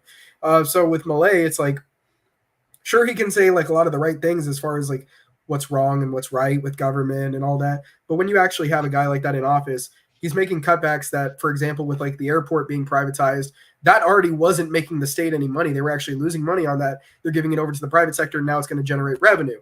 So things like that, it's like literally boosting the government's efficiency, making it a more efficient system. That's honestly the problem with a lot of these guys. Like, you know, even if they want to frame it as I'm a libertarian, I'm going to take down the government, I'm going to do what's right. It's really not going to deliver those results that you're thinking they are. And I really think that's like a huge piece of what the state wants you to believe, so that they believe you have this say in the voting, so that they believe you have autonomy, so that they believe, or so that you believe that you have some sort of choice when it comes to your government. Yeah, exactly. And the thing is too, like what I pointed out as well is, and again, we pointed this out so many times, but the idea is that he's not only engaging in policies that are just actively anti-libertarian, like, you know, throwing like getting police off of, you know, accountability, you know, fucking firing rubber bullets and tear gas into crowds and stuff of protesters protesting the state. But, you know, the whole Israel thing, obviously, you know, unless you're Walter Block, then that's base. But, like the other thing too is like he's just full on doing this whole efficiency mode thing where, again, he's collecting more revenue. And again, like you mentioned with the privatizing the airports, it's the same thing with what I pointed out as him literally selling off entire tracts of government land and property that they don't have a right to sell in the first place because it's unowned. They didn't get that property legitimately. So under libertarian legal theory, you don't have a right to fucking sell that shit, but they're selling it anyway to these private entrepreneurs. And ultimately, the people who are going to benefit that the most are going to be the people with the most fucking money, who are already the most benefited by the government anyway. So it's like, it's a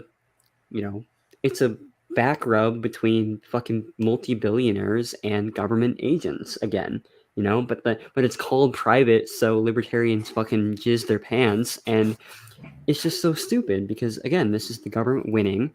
That's why they're selling the property. And they're going to use that money to increase their own power and do other things. And yeah, like the notion that this Milei guy is going to fucking turn Argentina into Ancapistan, you're delusional. Like, oh, but he used the chainsaw. Oh my god, he wore the suit. Like, it's all aesthetics. It's all glimmer. And I think we've been proven right multiple times by a lot of the shit that he's been doing. And hell, like even Hoppe and other prominent fucking far right libertarian people are pointing this stuff out too. So yeah, I mean, I think we've, you know, Milei is not a hero. He's not a you know, he's a government agent at the end of the day, and that's just what he'll be. Yeah. All right, let's see. Zach is just saying so much in those comments. JLB says, do either of you like Tetris? Tetris? Tetris. No. I think it's interesting, the mechanics of the game. I don't I don't often play it, but I don't know. There's this one sand Tetris version where it's pretty cool, where it's like you have to like make sure that it's all in a straight line with the sand. I don't know. It's interesting stuff when you're bored, I suppose. I like Clash Royale. I like playing Clash Royale. Let's see. Gamerizer Death Grips makes me angry, not in a fun way like how hardcore does. That's fair. Yeah, true. Like hardcore is way fucking better than Death Grips.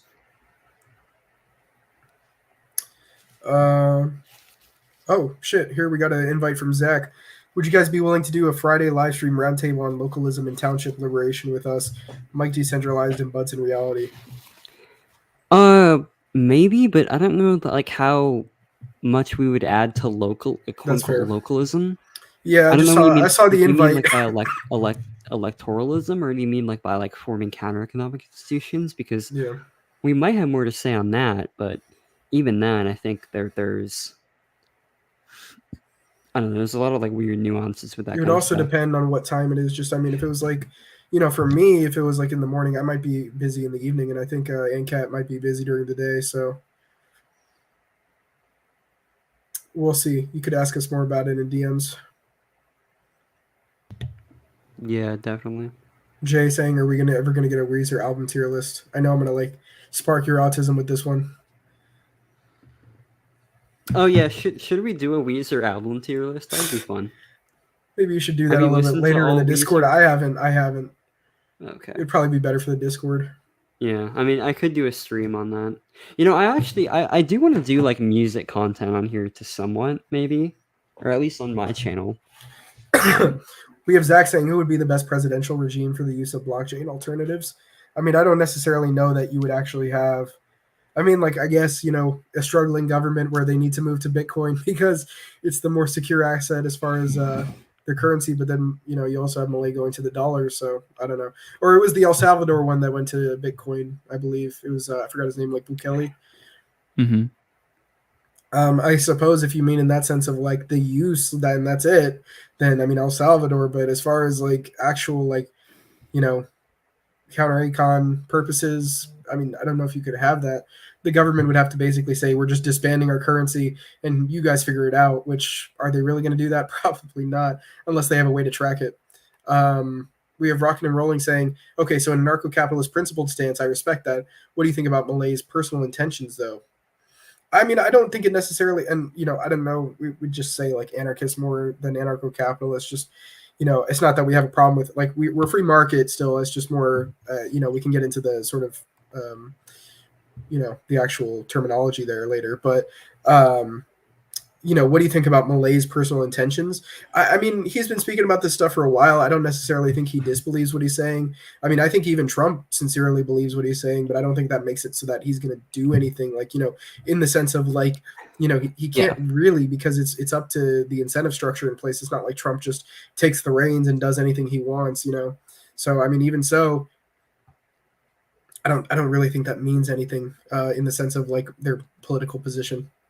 Well, yeah, I mean, like I've said, is that like I don't think intentions really matter as much at all. Like you can go into political office with like the best intentions and still come out being a fucking shithead. And it was like the Mencken quote where he it was like the Mencken quote where he was saying basically that to get to the point in office that you have to make so many concessions. I don't necessarily he would even have to get mean it in the sense of like your speeches change or your promises change, but more so in the sense of like, what your actual actions are. You've compromised so much that you've become indistinguishable from a streetwalker. So like a prostitute. I like that quote because it's like, you're just being used by the government. You're just being used by the government. He's saying I'm an RG leftist, by the way. I assume he, sorry for misgendering you if I did. I'm an RG leftist, by the way. Haven't seen much of your content, but it seems interesting. Well, thanks, man. If you are a man, thank you. Yeah, I mean, feel free to if you're join. A woman, but if you're a woman, then no, thank you. That's the implication there. Oh, okay.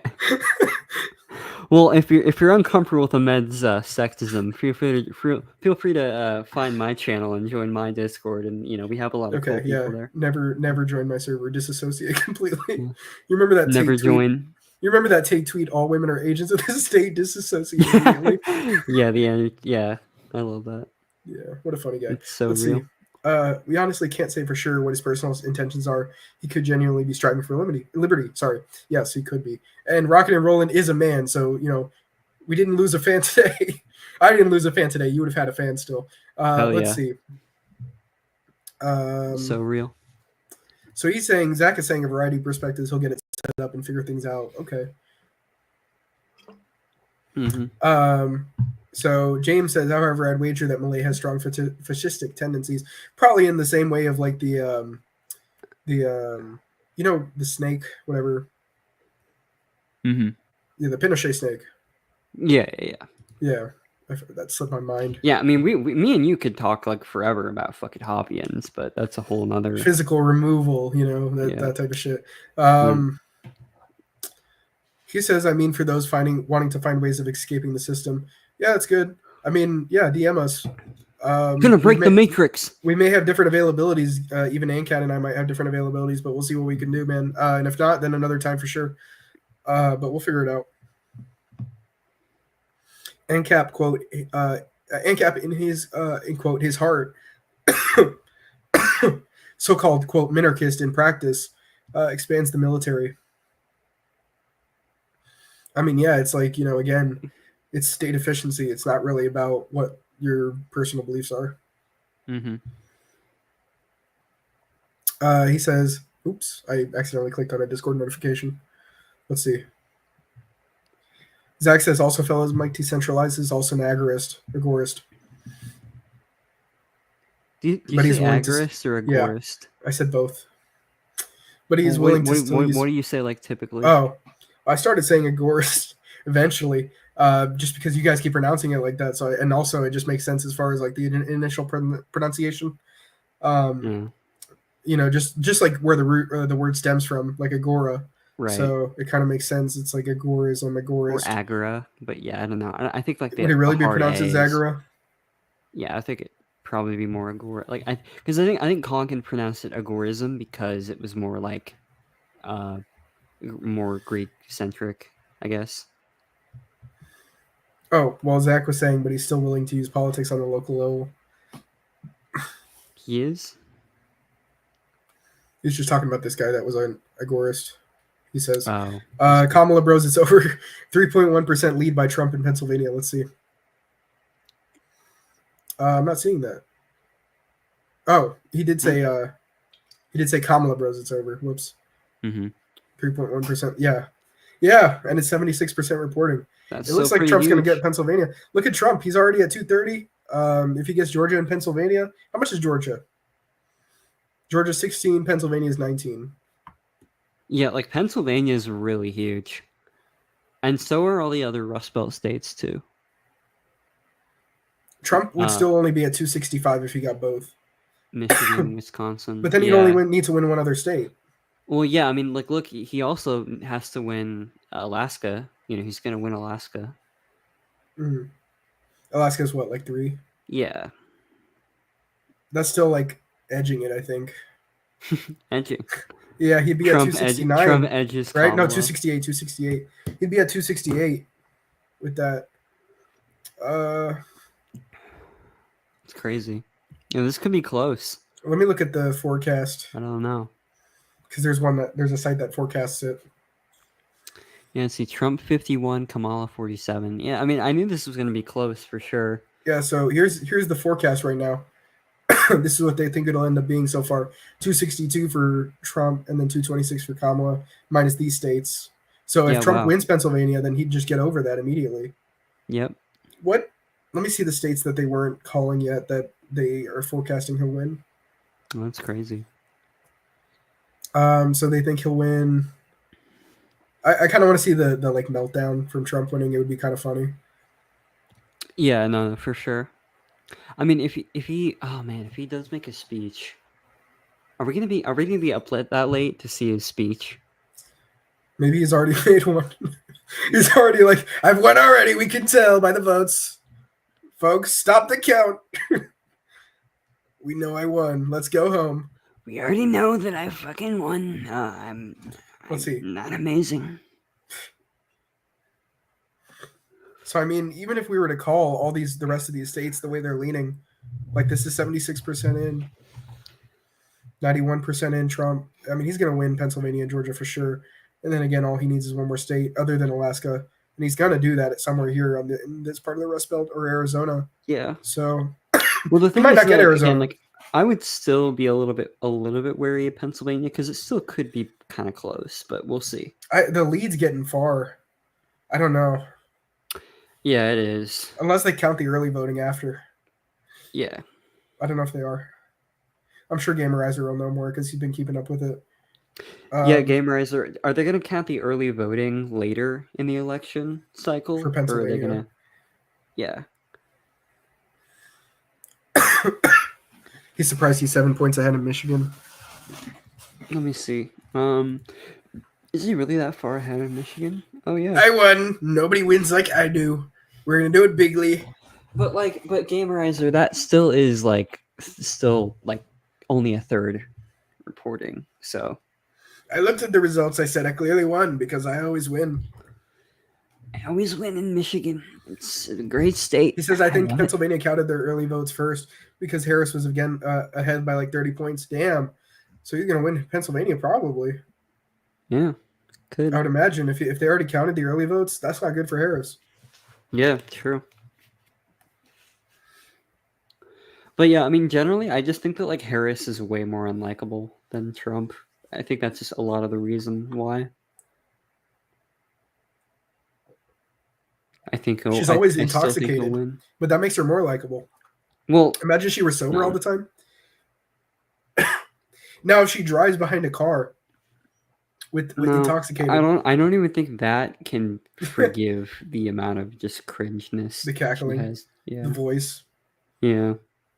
Now, if Trump drunk drove, I would have voted for him immediately. You know, I'm surprised RFK didn't get more votes, given how what could have gotten me to vote for Trump would be like he goes to like a restaurant, slams like 30 beers, and says, "All right, it's time for me to drive home. Where are my keys?" Real. Nobody drives drunk. Nobody drives drunk like I do, frankly. Nobody drives drunker than me. Melania, give me the keys, you bitch.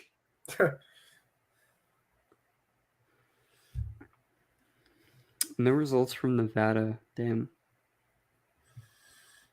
Yeah, I don't know. I mean, it's looking like Trump's going to win it, though. It really is.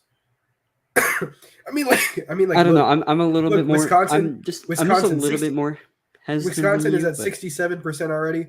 Trump's at 50.9.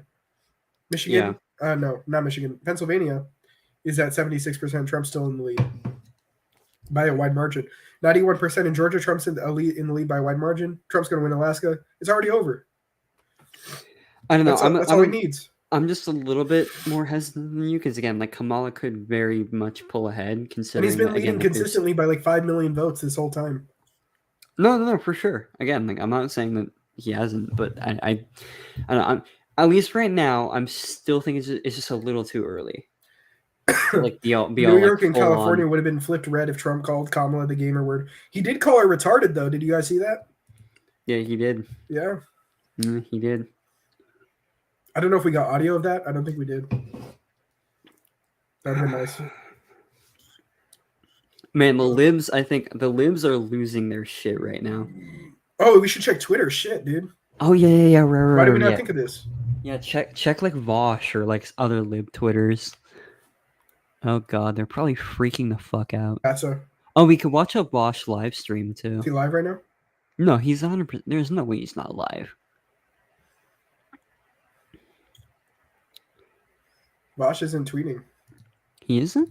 Wait. Okay, hang on. I'm checking Vosh. Vosh.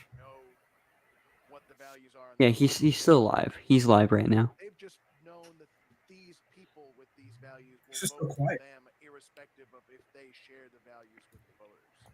Oh, bro, he's so sad.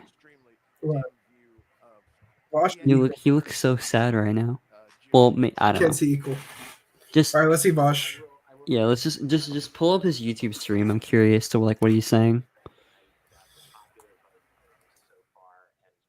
Hold on. He's. And then I'll see if I can find any good tweets. Hold on. West Coast, which means it exists in the past, while those of us on the East Coast exist. I can't hear him. Go after me. How does that help your situation? What's with Vosh's haircut? He's trying to slick it back. He's trying to look like professional now. Yeah, no, he really is sigmaed up quite a bit. He unmom's basemented himself. He used to look like he lived in his mom's basement type. Now he looks like, he's starting to look like a G. Previous number of votes in Pennsylvania list. What was the previous percentage that they said had to be counted? 90? 90 votes added. And of the remaining votes, where are they? Again, Philadelphia, Pittsburgh. Oh, he's trying to cope. A little out of Harrisburg. Harrisburg. Whoa. He's trying to cope a bit here. Harrisburg? Still a 12-point. But that's not impossible at all. This isn't impossible at all. Dude, he's really trying to cope there. Like, in order to make this, Kamala Harris would just need to go 56-44.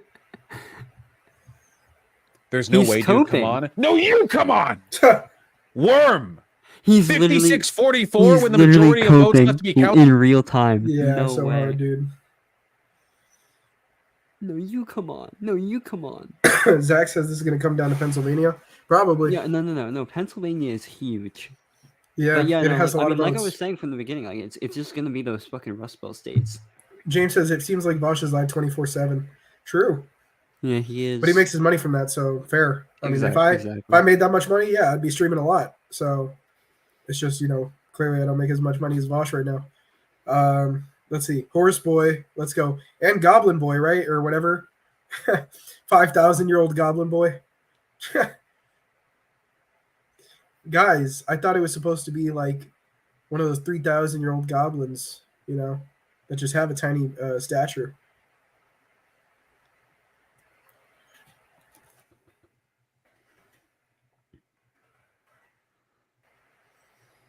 Polls will stay open in Arizona. Yeah, we saw.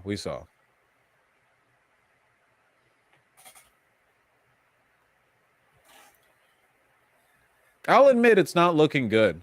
But imagine how damn silly you're all going to look if it ends up working out.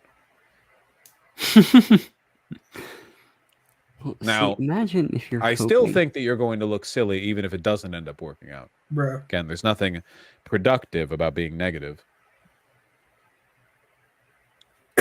Bosch is gonna fucking lose his shit if Trump actually wins. Right now, Pennsylvania's at like 77% with Trump still in the same lead. No. We got, I guess if you want to like say the cities are the last hope, then sure, but let me see. Yeah, 77%. I don't know about that. 51. Oh, well, Minnesota looks like it's going to flip for Harris now. Now with the weather, it might flip back, like with Pennsylvania. I don't know. Or maybe it just goes to, that would have been surprising if it went to Trump now. Yeah, no, like Minnesota flipping to Harris. Because Minnesota, I think, has been consistently blue since like at least 2008 or whatever. So. Even in the landslides, like it would be like the lone state, right? Yeah, I think it was like in the Reagan one. Yeah, with Reagan. Yeah, I remember that. Yeah, I think that was like the only one that went blue. Yeah. So yeah. So, yeah, Minnesota's not really surprising. It really Soda! is like Soda.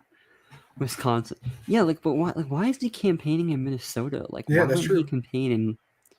I don't know. It's just weird that he would ever campaign in Minnesota. Harris is edging him a bit here on those popular votes. She got 53. He's got 57. She's edging him. So it looks like she is getting close to winning Virginia. She's 3 points ahead in Virginia.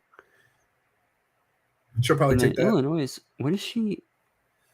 Oh, okay, yeah, she's really far ahead in Illinois. Virginia's like 13. That brings her to 205. Yeah.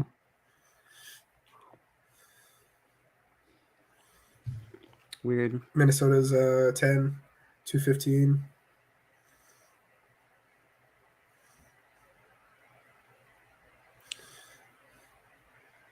Minnesota. I mean, if Trump won all the ones that he has on here right now, Harris would only get to like 221 or something. Mm-hmm.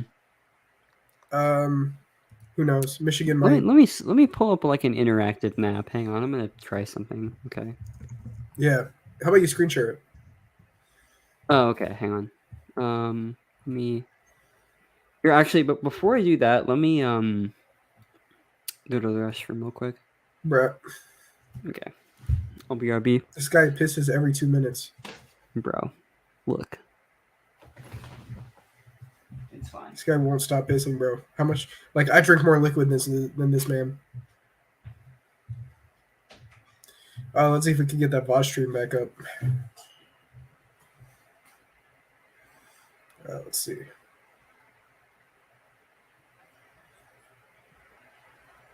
Soda. Rough news for you, okay? Mean to people living out in the sticks. Maybe the people living out in the sticks shouldn't want to lynch me for being gay. Bruh. That's all I said. I think that's a fair trade. I think that's acceptable. I don't think that's like contemptuous coastal liberal elitism on my part. I think that's a perfectly natural response to them wanting to lynch me.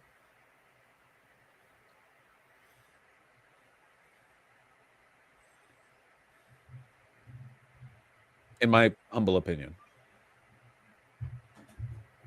Holy shit, dude. Vosh is fucking losing it. Yeah. Dude, he's going with the narrative that's like, oh, as soon as Trump gets into office, they're going to kill all gays. Yeah, because he's been like covering like Kamala Trump news for like the past 2 years straight. He's never talked about, like, he stopped debating alt-righters. He stopped debating Marxists. He's literally just like only debating.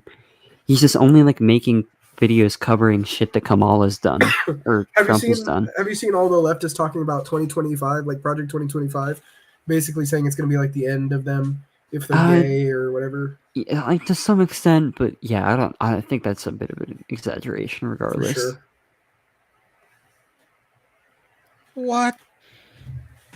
What? El Hitler. Anyway, I mean, I think that's definitely like a common trend with elections, that it's like every time that you get to this election, it rises to the point where it's like, if my candidate wins, everything is fine. If the other candidate wins, though, everything is going to be terrible. It's going to be the worst it's ever been. Either you're a Republican and you think we're going to get into communism, there's going to be a complete collapse immediately. Like, it's going to be the worst it's been economically ever. Or if you're a Democrat, you think it's the end of gay people, it's the end of trans people, it's the end of this is going to once again be a completely white male dominated country where women can't vote and they can't abort their kids and all that. It's like, these are dramatic stretches that are obviously meant to get people to vote, trying to make them think that everything's going to be over as soon as that election happens. And so they think that it's so crucial that this one specific election, I mean, of course, like, they're getting them to vote for the congressional positions as well, but they really emphasize who the president is as far as like, how over it is for you. And so they really want you to think that like it's the end of the world if this person doesn't win, and that's how they get you back to the polls. Yeah, no, for sure. Okay, so here I'm gonna stream my. Are Latinos really? Let me listen to Bosch for a second. Wash. Okay. Yeah, you should put it on there. I'll listen to Bosch for a minute. American border. Just any of them. Throw a dart and a board.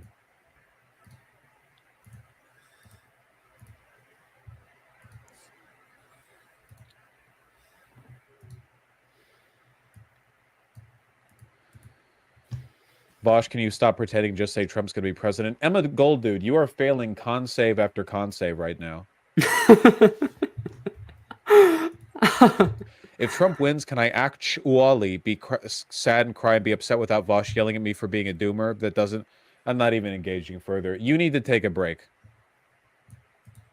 This is me being responsible, by the way. You see how I could have milked that for like 5 more minutes of content? He's so upset. I knew it. He's so triggered. He's gonna cry. All right. Right. Okay. So anyway, so basically, this is the map currently, and these are kind of like the weird up in the air states, right? So it looks like he's gonna win Georgia. So let's just put that as like a maybe, right? It looks like it's 50% reporting for Arizona, so we'll put that up in the air. We'll put Nevada because again, like he won Nevada by a pretty decent margin, but again, I guess we'll just put Nevada for like a maybe Kamala, right? And then Virginia, I think we'll probably put like as a maybe Kamala as well. Maybe like kind of darkish blue there, right? So again, like I said, it's really going to be up to these swing states. It looks like it's 80% reporting, 47% Kamala, 51% Trump. That's a 4-point lead, and he has 80% to go. So let's say he wins Pennsylvania, he wins. Yeah. It's over, right? Let's say best case scenario, Kamala wins Pennsylvania. He would need to win both of these to win. Or, right? Let's say he wins only Michigan, but wins Arizona, then he wins. Or let's say he wins Arizona, right? He wins Arizona. Kamala wins Michigan, and then he wins Wisconsin. He also wins. So he only needs to win currently. If he wins Georgia, which it looks like he's going to, which again that could be up in the air too, right? Kamala wins Georgia and he loses both of those swing states. Even if he wins Arizona and only wins one of those, he's fucked. So that still is a possibility, I am saying. But the odds are looking better for him currently, is what it seems like. But it seems like, honestly, I would not be shocked if she wins Arizona. So what he would need to do is win Georgia, which seems likely, and then win 2 swing states at the very least. Either Wisconsin, Minnesota, or Minnesota and Pennsylvania. So, point being, Trump has a lot of paths to victory at this point. What was that? Trump has a lot of paths to victory at this point. Yeah, he does. Let's see what Republicans saying on this, or conservative. Let's get some Steven Crowder real quick. See what he's saying. They takes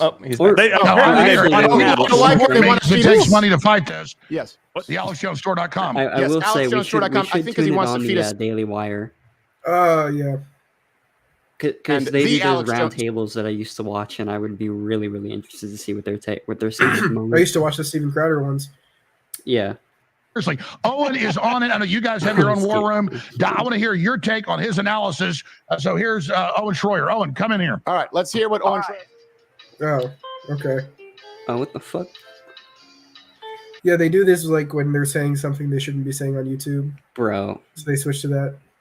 Because they get like TOS. So they have to like put the censor screen on. Okay, well, let's check out Daily Wire. They're probably staying safe for YouTube.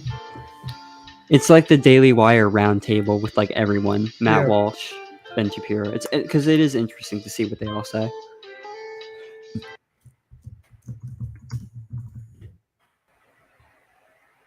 Let me try going to the channel. Not hard. Obviously Musk. His voice just got me, dude. Maybe Musk doesn't want to be in the government. No, not in the government, but like his special advisor. Yeah. There's some of the investment class that I think you'll see likely nominated for the some Trump's New York investment friends for Secretary of the Treasury, kind of like Mnuchin when in as Secretary of the Treasury. The thing is, Trump has a team that already worked, and so I think a lot of those people end up coming back. I think David Friedman for UN ambassador, possibly Morgan Ortegas for UN ambassador. Like there are a bunch of people who are really good who are going to come in. And Yeah, they're going to start cleaning it up, and it'll He be mentioned interesting David now with a Friedman. very robust Senate majority is what Probably a different one. You know, it's a common name probably. most of his picks through. So it depends on sort of Come which. on, David Friedman. Come on. First thing they're going to do is they're going to make the Trump tax cuts permanent.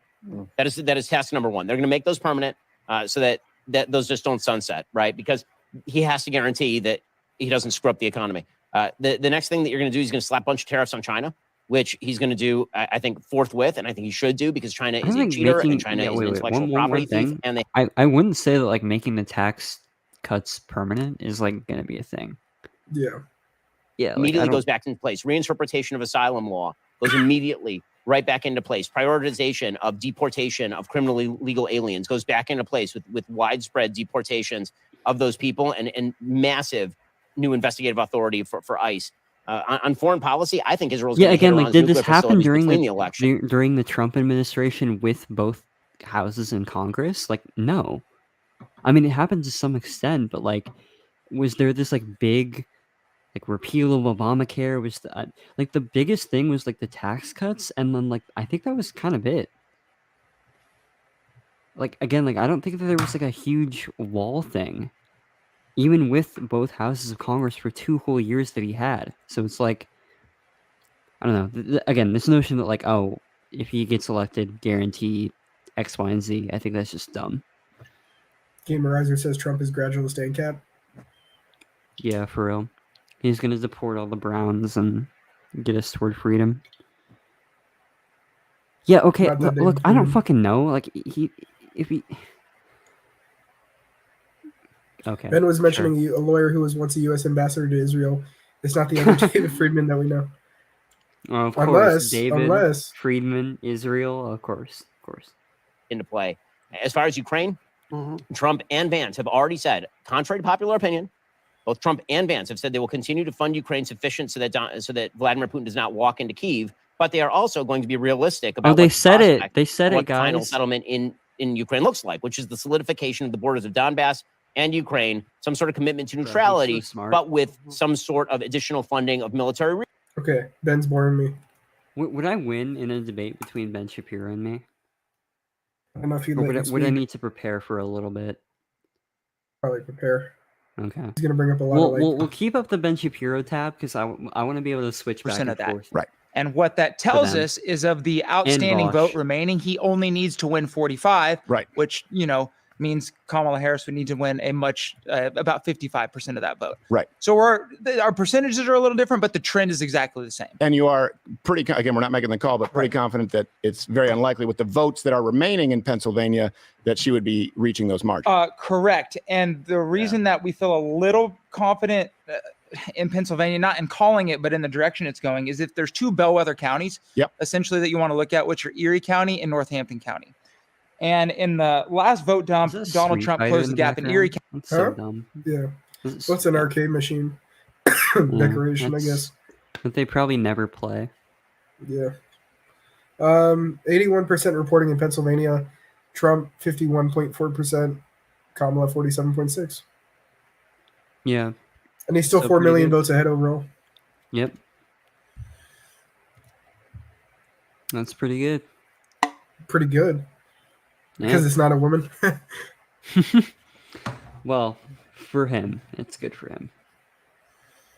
Let's see. I just want to see, because, dude, Vosh and Destiny, I want to see, pull up. So I want to see you pull up, just in your tabs, pull up, Crowder, Shapiro, and then also, Destiny and Vosh, because I just, want to see their reactions. When it's called. Well, I mean, at least it's when it gets closer, because they're it's just so much bandwidth to pull up 4 streams actively. Well, Vosh is just already coping so hard. Yeah. Is John Doyle streaming? He's not streaming. He does every. Oh my God, what is this? Oh, he is streaming. Who? John Doyle. Oh. Historic 2024 Patriot election coverage. We're all gonna make it. Wow, Do you think Dems focusing less on culture war issues would help? Dems barely engage with culture war issues this election. Yeah, every single county in Florida.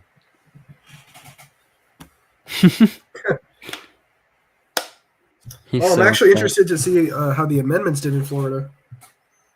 Jesus. They had like abortion and weed. Oh yeah.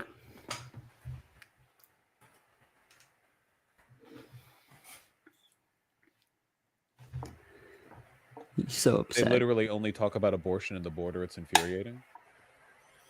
Democrats? But the border is a policy issue from their perspective. And also, so is abortion. Wait, like when do Dems ever talk about the border? Like, at that point, when you say those are culture war issues, it's more like, okay, then everything anyone talks about is a culture war issue, right?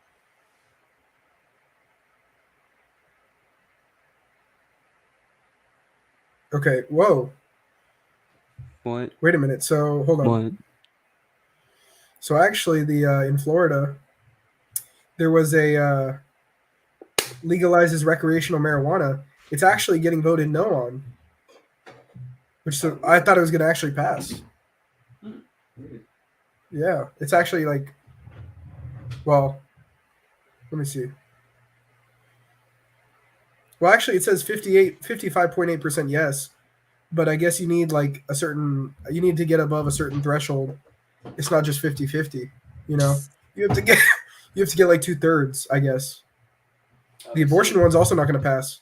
It looks like, which personally, you know, I don't mind that, but you know, the weed one is done for. Yeah, so you're like pro-life, right? Yeah. Okay. Yeah. I mean, just from like a what do you think about like the evictionist standpoint? Are you like that at all, or? Yeah, that makes more sense within a libertarian ethical framework. I suppose that. I mean, like the one thing is what doesn't make sense legally, and I mean, of course, you know, when's the law going to make sense? But like abortion's post viability being a thing, it's like when would you need that? That's more of a thing of like just remove the baby at that point.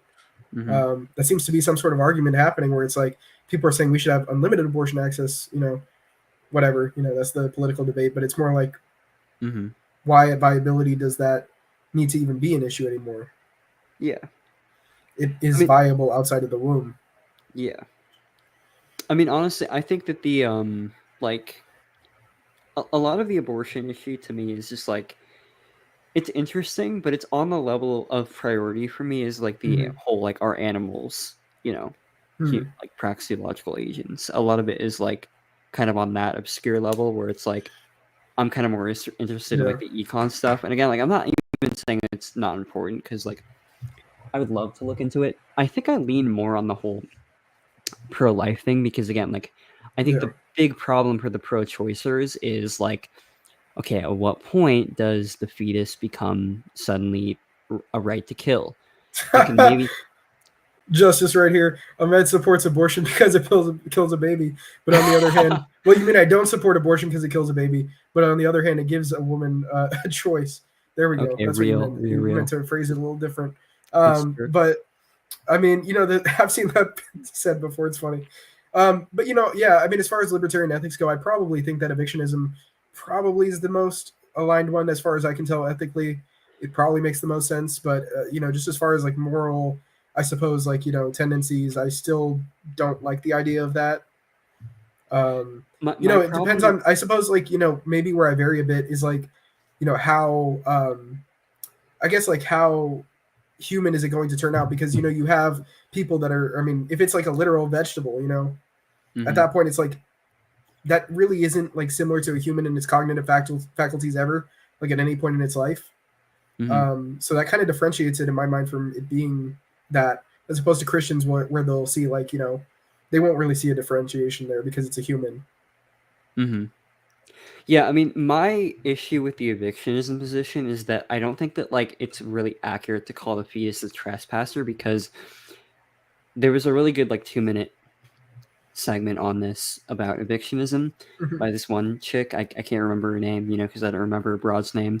But I'm just kidding.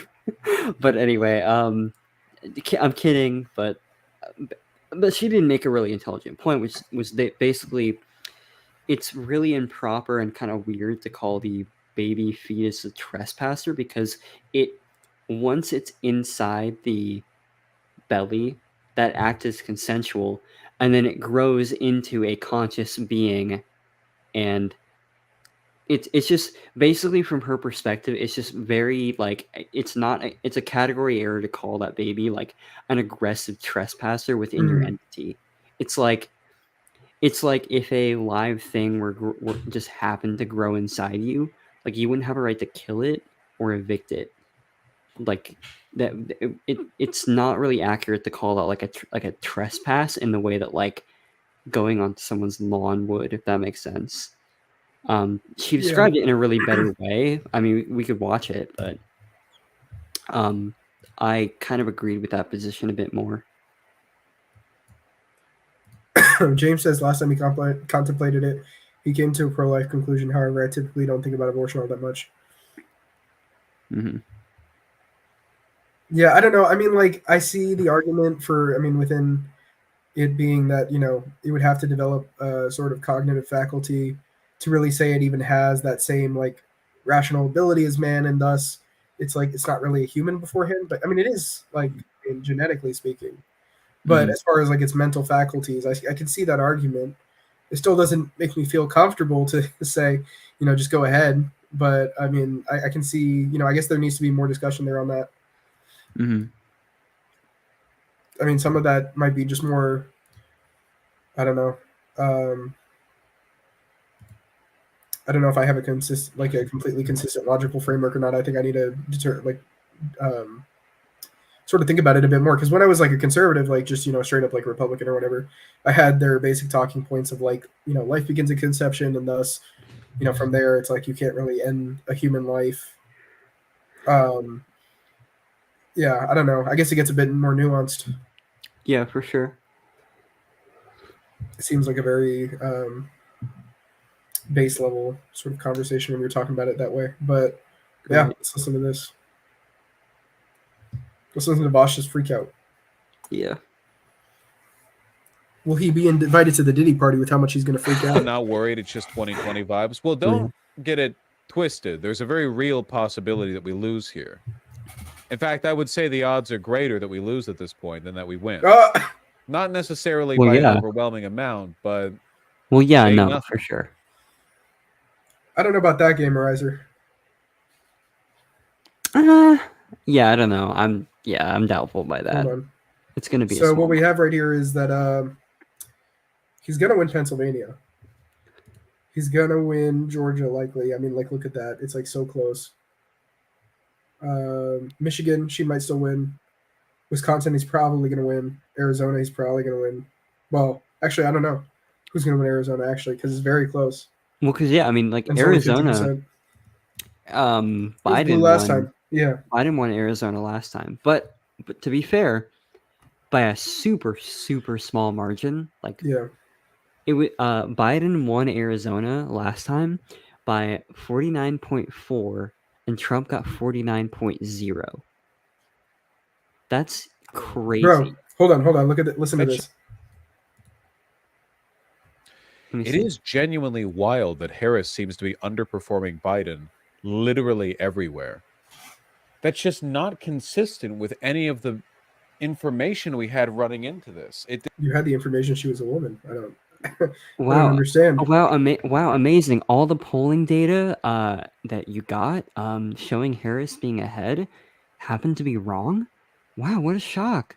I wonder where that's happened another time before. Hey, yo, look at this ad. In a similar election with Trump. Wow, what a shock, honestly. People were pretty sick of Trump in 2020. You really think that's it? I mean, that might be a huge part of it. It might genuinely be that American voters are really retarded and they just don't remember. After 4 years of Trump, people were like, wow, this guy is a dangerous idiot. He just figured it out. And then people forget. They forget how bad the Trump administration was. Well, he figured out that people have a short attention span. Well, yeah, because we've had 4 years of like fucking crazy Biden shit Yeah. and all the shit that's happened since I mean, then. just like, let alone the fact more- that he has dementia and they've covered for him. Well, yeah, but like more crazy shit has happened under the Biden administration.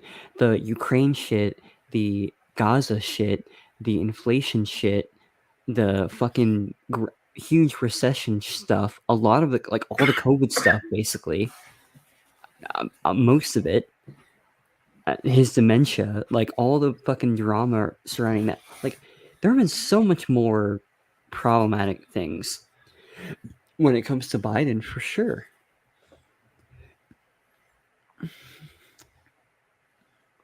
I think at the very least, well, Pennsylvania is looking like good for him because they're already 83% and he's still got the same lead. I'm more interested to see if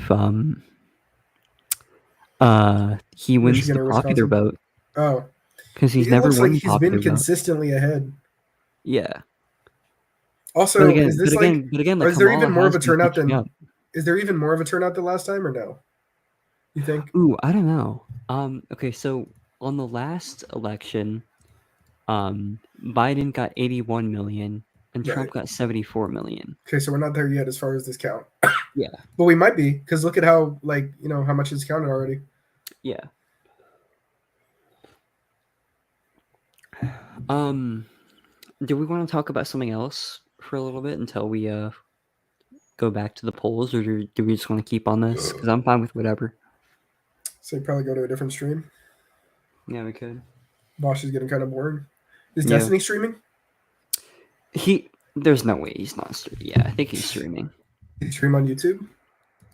Yeah, Oh, for dude, sure. he is. Yeah. Destiny. Oh, he's streaming with people. Other libtards. You're thinking that the campaign of Kamala Harris is metaphorically, jumping off the chair right about now. It's dude, this is a mess. Yeah, that's crazy. The fuck is it? The fuck is going on? What do you want to bet he's had sex with one of these people? I don't know why. Maybe the woman next to him, or maybe the guy across from him. Maybe, yeah.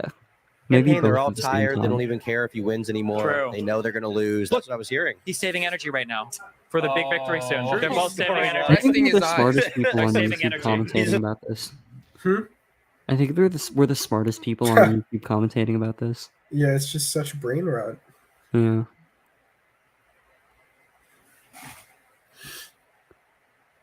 Oh yeah. Also, No, he just watched. Also, I was curious. I know Gamerizer wanted to join initially. Okay. Do we want to invite anyone to I hang mean, out if with us? Gamerizer wants to hang out for a bit, yeah. Okay, here. I'll send him a link. Well, wait, actually, can I even send him a link Yeah, you could just forward the link to him. to join? Yeah. How do I do that? I don't see it on Just here. take the link I sent you on Discord. Oh yeah. Sure.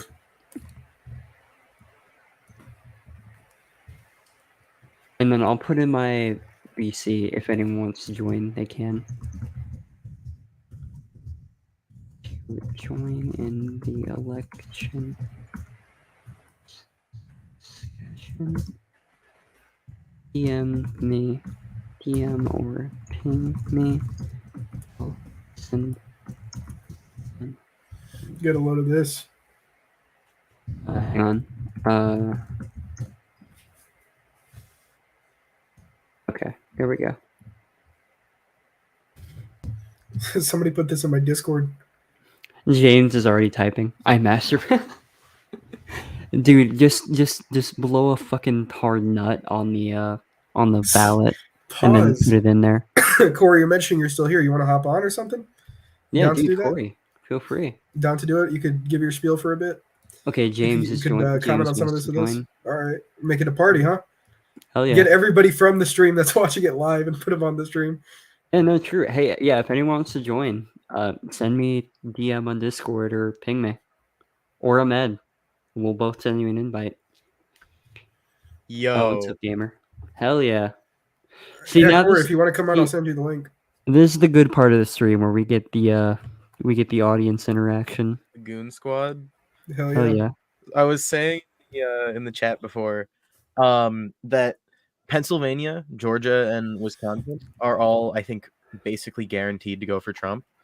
And I think also Michigan will most likely stay red. And assuming just that itself is true, I think Trump will win by like about 25 electoral votes. And then like Arizona and Nevada are up in the air, but I think they're more likely to go red, in which case Trump wins by give or take 40 electoral votes. And then as for the popular vote, like he's ahead by like 4 million votes right now. but like only half the West Coast has been counted. Yeah. So Yeah. I think it'll be really close, if anything. That's a good point. Yeah, like barely anything from like Oregon, California, and Yeah, because Washington has been usually, counted. if I remember correctly, in the past couple elections, the Republicans have lost the popular vote by about like 1 million to 2 million. But I think that this one it could even be a Republican popular vote victory or just an extremely close popular vote victory. I mean, Trump lost it last time by like, I think 6 million. Okay, so how many voters were there in Oregon, California, and Washington last time total, like together? And we could just total these numbers right now. Oh, okay. So or you could just take the currently counted votes and like, because it's about 50% in those, so just take the current vote counts and double well, them. that seems like more work. It's not. You want to do it? In Washington, there were a total of 3.8 million about voters. In Oregon, there were a total of 2.2. California, there was a I'm not total gonna remember of. all this. Oh, okay, never mind. Well, I'm just looking at the 2020 map right now. Yeah. So, yeah. I mean, Nevada is giving us nothing. So, I mean, I'm just going to assume that's Kamala. Just to give her the benefit of the doubt. But, I mean, that could be up in the air. Yeah, Nevada and Arizona, I'm completely unsure about. Yeah. But I think if you forced me to take a guess, I would say Trump wins those. Less so in Nevada, but Arizona, I think he's more likely to win. If I had to take a guess about Pennsylvania, I would still guess Trump, but I don't know. I'm still just a little bit. I mean, I don't know. 84% has been counted. And he's in almost a 3-point lead. Yeah, again, true, but like again, it's 51 versus 48%. I mean, that still could switch a little bit. Yeah, but that would mean that like basically almost all of like the next votes that are counted would have to go for Harris, because that's Sure. Because given that it's Pennsylvania, that's a pretty good margin, if I remember correctly from like previous election. Sure. Oh, we got James. What's up, up, man? Presidential nominee James the Liberated. We're still not losing viewers here, guys. Make sure you like the stream, keep the interaction up. We're getting more people in here. Yep. Yeah, I mean, basically, I think at this point, it's like it should just be a free for all, just so we can get as much discussion and upkeep as possible. Oh yeah. Yep. I'm gonna keep drinking, eat some more food. I'll be right back. Yes, man. Mm-hmm. I'm trying to do the totals here. Just to see what we'd be looking at. I mean, it's obviously not going to go like all Democrat, but in a certain ratio. So we could just assume that it keeps going like that.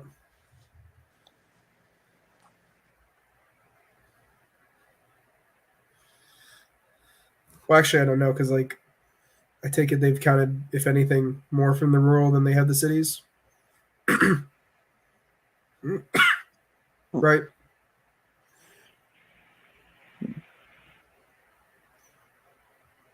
Hello?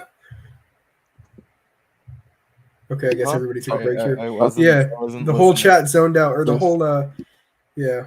Somebody voted for you, James.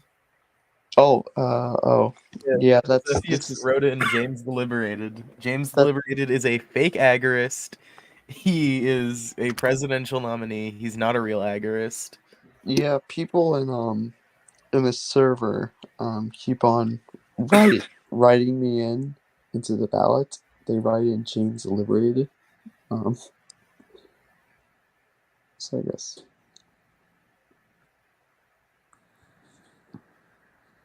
He's running under the agorist party, guys. Oops. Fake.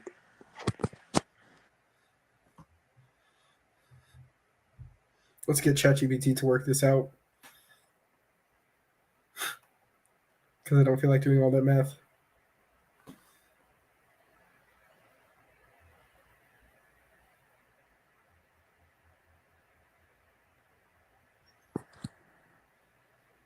By the way, chat, if you're just now joining in, calc is short for calculator.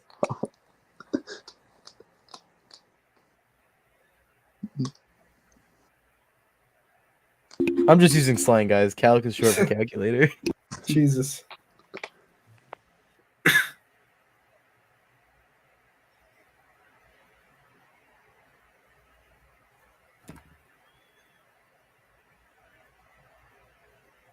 Let's see. Yeah, chat's giving me a hard time here. I guess I phrased it wrong.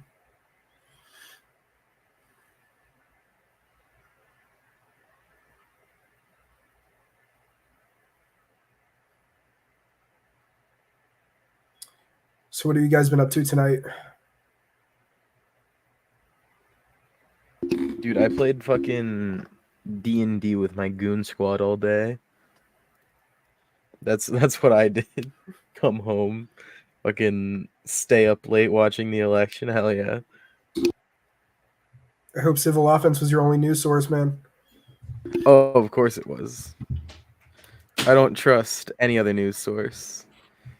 The only news sources I trust are Civil Offense and my good pal Pitor. I mean, unironically, this stream is probably the only non-brain rot media covering the Dude, election. I'm honestly down to stay up a little late for this fucking election. So 'cause, I mean, it looks like might as well. since these are like 60% reporting, 43% reporting. Shit, I guess I should have just taken them up separately, but it looks like total there's like 5.6 million votes left. And so, I mean, if they're just leaning, I mean, most of them are leaning at an average of like 58% toward Kamala.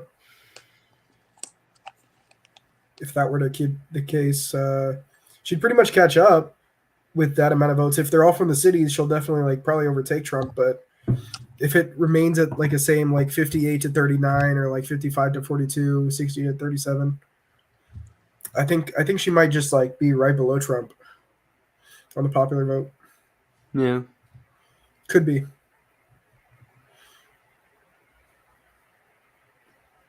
And then we get to hear more people if she doesn't win, or if she does win by the popular vote and doesn't win the election, we get to hear people complain about the Electoral College. Be like, yeah, that's the real problem in this country. Once we fix that, everything stops being corrupt. Yeah, exactly. Should we watch any I was just gonna flip back to Destiny stream if it was even intelligible. Which probably not. Both Jill Stein and Robert Kennedy are both ahead of Chase Oliver by like 30,000 votes. RFK's still in the race. That's crazy. He dropped out in swing states. But he officially didn't drop out of the race entirely. Okay. I'm gonna check the House and the Senate too. I'm gonna see. Oh yeah, wow. It looks like Trump Senate. Yeah, in the House too. No way did I just see in Destiny's chat someone talking about Russian election interference. Now it's gonna be stolen the other way. Guys, now it's back to being stolen from them. All right. True. Bro, hey, you guys shouldn't be talking like that. That's wrong to say. Shouldn't YouTube be censoring you for that? So real. That's we undermining our democracy. Oh, yeah. Democracy. 2 glasses of milk, please. Why so serious? Why so serious? A 990. Have you ever done a 990? No, I can't. That's impossible. We're so desperate now. We're doing the. If Trump does win, you guys hate him so much, he'll probably have a bad presidency. There's going to be a comeback with the Dems. After, What are they talking about with the 990? What the hell? There's like a bunch of people chatting that we need the 990. What does that mean? I don't. Shapiro. He's old and he's fucking fat and out of shape. Have you guys seen the thing where it was like witches were saying they were trying to put a curse on Trump, but it seems like there's like a power around him blocking it, like some sort of shield.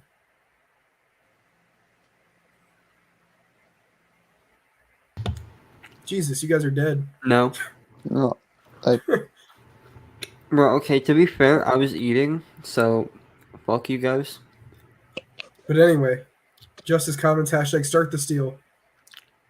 True. Real. To be fair, I was pissing, so. Bruh. I'm gonna personally steal the election. Have you guys seen that thing about the witches? Saying they were putting a curse on Trump. That reminds me of a copy pasta I saw a few months ago. I need to go With find the it Allah now, thing? 1 second. Yeah. With the Allah, yeah. Yeah. He's too powerful. Don't face him alone. Yeah, and then I switched out the Allah part for Trump. And that was Okay, that's before like good. the assassination attempts. Let me find it. They probably thought the magic was real there, and then they were like, "Oh, we really lost out on that shield that he had." All right, let's see who this guy is. Who the hell is this? I think guy? it's the best system of government for being a check Did on. that guy's hat say "Stop gooning"? Because I think No that way. our experience historically is that when Or does it say "Start gooning"? That would be less surprising. Less surprising. Start gooning. Donald Trump is the one good one. that's how you have a good track record of being a good person and sexualizing power. Wait, what was wrong with that one? Saying this will hold for Harris when she's losing is like when Trump said remain peaceful after Ashley Babbitt got shot, okay? This is not. That's not. He's a doctor. Omega copium. Oh, he's a doctor! He's a doctor. And he's got a check mark. Yeah. Hold on, let's look at this guy. Like, oh, I which- trust. Hello, I'm Chinese. I was Destiny wondering is so if you coping would right now. like some beef with broccoli. All right, let's see. Destiny's stream is like literally unintelligible. Like I can't comprehend what the hell's going on. It's like those videos where they put like the like 10 different brain rot videos at the same time, like Subway Surfers, Lunchly ads, like fucking a podcast like Talk Yeah. to and then they put Joe Rogan on. Dude, I'm like I can't like David Goggins talking to Joe Rogan. I can't tell. Ahmed. Wait, Ahmed, do you think Talk to It is streaming the election? Oh No, my I mean- god. I mean, every Twitch chat is basically like that. It's just brain rot. Do not face Donald Trump alone. when I astral turned down projecting. OnlyFans with Today, Holly while Madison. astral projecting, I summoned Donald Trump to try and weaken him so our hexing spells would work better. He's so fucking powerful. I am not at a power level to do this alone. I barely escaped with my life, and I'm spiritually injured to a great amount, but I think I'll make it.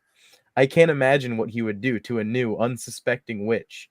I'm scared that I will have to face him again soon if I ever want to continue astral projecting.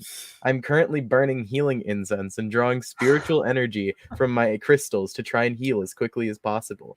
Please be safe, everyone. Donald Trump is much stronger than I first imagined, and we will have to do this together if we want to slay a god. These votes are really slow. That's so terrible. Yeah, they're. Saw they're me really getting counting. to talk to a thumbnail, but I don't know if I'm ready for that. Yeah, there's no Bro, talk to a I'm streaming. ready.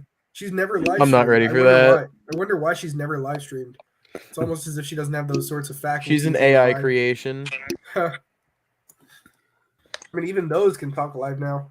Like, there's those apps where you like pull them up and you have like Benson's voice ordering a pizza live. You haven't seen that? Benson. I haven't seen that. I haven't. No. I haven't. Dude, I'll show you guys. Forget about this. Let me see if I can find it. Bro, forget about this election. We gotta see AI. Forget about this Benson. bullshit. Yeah, let's pull up Benson AI ordering wings. I want to see Benson talk to a podcast. Shit, I don't know if it's. Oh, I don't know if it's on YouTube. I've been seeing it on Instagram.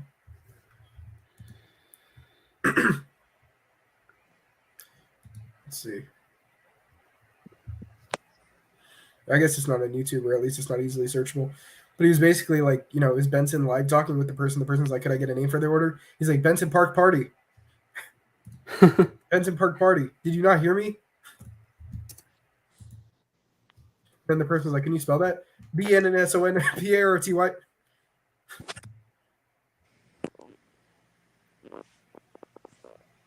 We could watch the Meat Canyon video. Should we?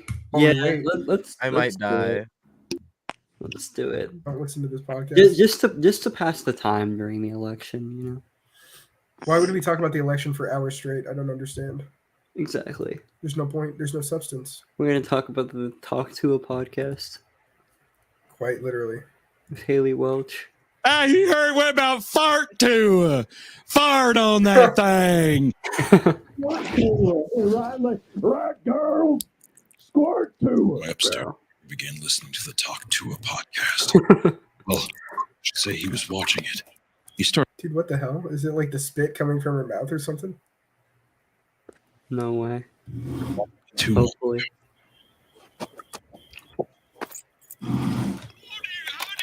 He seemed to mock it at first, mumbling to himself. No. It's so dumb. And I didn't pay much attention to it. Things felt so normal then. It's like a serious documentary. It wasn't until that night he knocked on my door. Have you guys, oh, shit, that felt real. Have you guys seen the big one with Big Justice and AJ? No. You haven't No. seen the one with the Costco guys? Oh, I've seen that one. Yeah, he sells the son into slavery for a Yeah. Costco membership. We're a Costco family. That's a good one.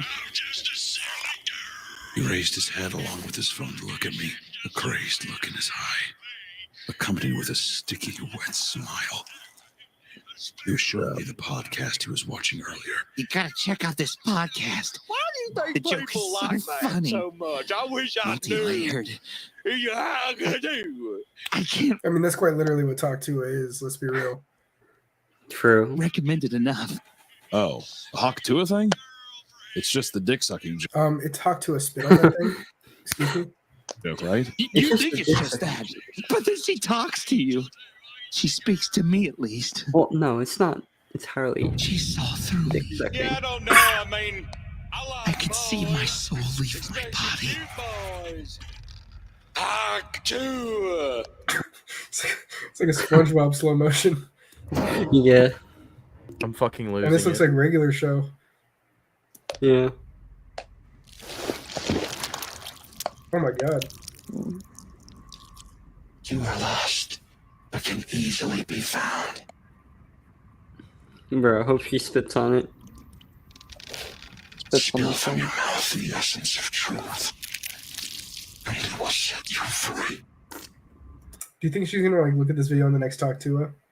You know, I wonder like what the guy that she last fucked or like whoever she's done that to, because 100% she's done that to someone. Like done the Hawk Tua on a guy. That guy should start selling merch. Yeah, I know. And like bro, I got Hawk Tua'd by Haley Welch, you know? And all I got was this t-shirt. Yeah. And a spit on that thing. Do you think that she's Once been more. with a guy since that happened and like said Yeah, it? and she's done it. Yeah. She said No, she has like a 100%. boyfriend. So I don't know, maybe she does spit on that thing. No, she's 100% done. No, it. but like vocalizes Hawk Tua. He's like, let's just do it for the one time, see how it feels. Bro, it's great. The Speaking from- vocal Hawk Tua? Well, I mean, it's like they don't say like literally Hawk Tua, but I mean they do a similar sound. Just like effect, and it's- Well, no. Yeah, She exactly. doesn't just like do that. No, she straight up says Hawk Tua. You don't think like the hurling, like the loogie, dude? That kind of sounds gross. I mean, when it's in the moment, it's kind of great. Not gonna lie. We gotta Having get been Ahmed some help. We gotta get having this been- man some help. having been a Yeah, Hawk man. Tua recipient myself. Get this man Yeah. psychiatric attention immediately. Okay. Let it spill forth. Fill your chalice with truth. You could see his obsession. It's so funny. But it was just a joke. What did I tell Right? you? A leak from upstairs began This to is drip kind into of my how I apartment. see you too. I tried to Every time we say it, Yeah. talk to him about it, but talk to him talk to about him? it. Wait, talk to him about it. it was just a joke. Say it again. Say that I again. sent my friend this Say stream, that again. and he said that he's gonna kill himself if he keeps watching it. Okay. Base. Okay. Should we stop? Should we stop, No. chat? Keep going. We keep going. I feel like we're bleeding viewership. We're too here for far watching- in to stop. We're bleeding viewership. Let's go back to the election. See what's up with it. Kind of hawk. What? Only Hawk to I Respect a Senorita by Arca. I don't know what that is. Donald Trump literally has Indian Hinduism on his side. I mean, yeah. True. Unfortunately. Let's see. Georgia 93%, 2 points ahead. Pennsylvania. Yeah, Trump's only still okay, maybe Pennsylvania's slow as hell. It is, yeah. Let's see. I mean, these don't matter. It's just the electoral votes. Yeah. I thought she was at 215. I thought there was a different projection for that. Or I thought she had gotten there. No, I think she was just at 205 and now 210. I mean, it's like not that far off, I guess. You guys think we'll wake up at like 10 a.m. tomorrow and see it just completely flipped? Nah. I mean, maybe. When Kamala, when she gets her voter fraud agents to come in and put Shut the it ballot down. in the boxes, they're gonna come in. We're gonna wake up tomorrow morning, and there's going to be a gazillion votes for Kamala, and nobody's gonna know where they came from because they were fabricated. She is going to try and rig the election, which is why we need to win it fast. We need to win now. Otherwise, they're gonna rig it because the system is rigged, and she's a rigger. And I hate And we all know the riggers close. for the We last all 8 hate- years. We all hate riggers. All right. Wait, let's go back to talk to True. Please kill yourself. A week from upstairs began to drip into my apartment. I tried to talk to him about it, but he would never answer his door. Talk to him. Podcast blaring at all times of day. Looks like a Rottweiler's jowls dribbling down. Out of some morbid curiosity, I tried watching the show. But I didn't understand. I couldn't understand. Was it the joke? Was it the girl? Where was the root of his obsession? There was nothing. Artua.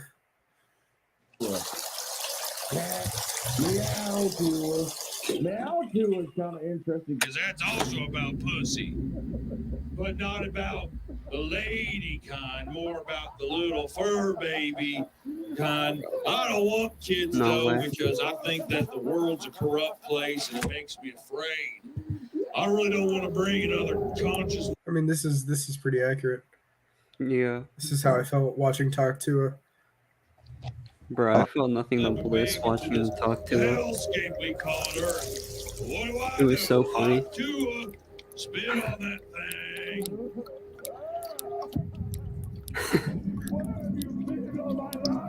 I don't like Mike Tyson's face tattoo. It scares me. One day, the laughing stopped. Surely there had to be some reason. Oh, Post Malone, so dreamy. Post Malone. Jesus Christ. Average Hawk to a listener. How much you think I gotta pay him to put spit on that thing? Tattoo to where if there's any skin left on that beautiful. Oh, Jesus, dude.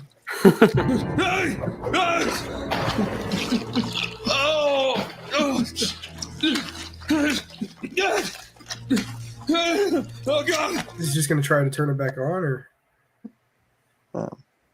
Hopefully. Spit on that thing. Oh God! Oh God!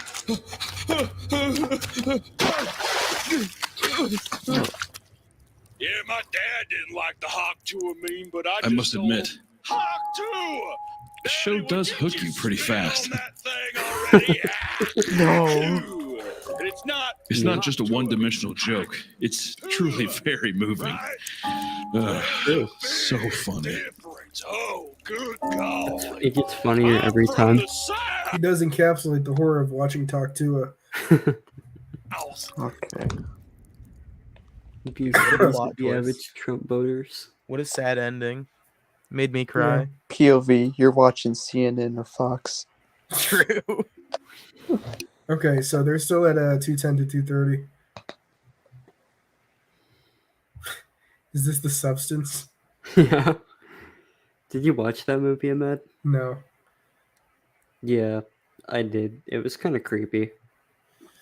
I don't think I want to watch The counting has stopped in Pennsylvania and it's stopped in Wisconsin.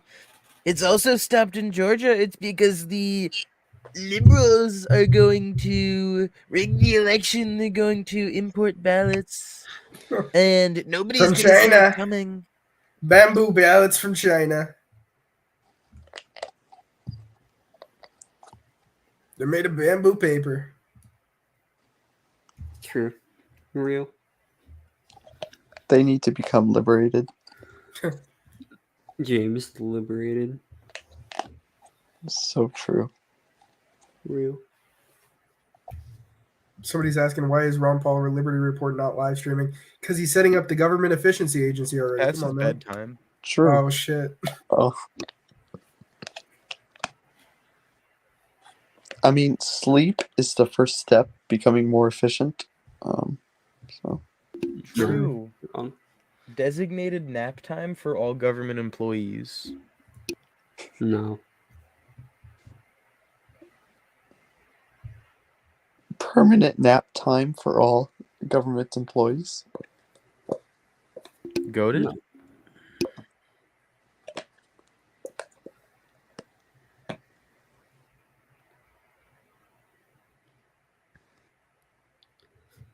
Ain't it fun living in the real world?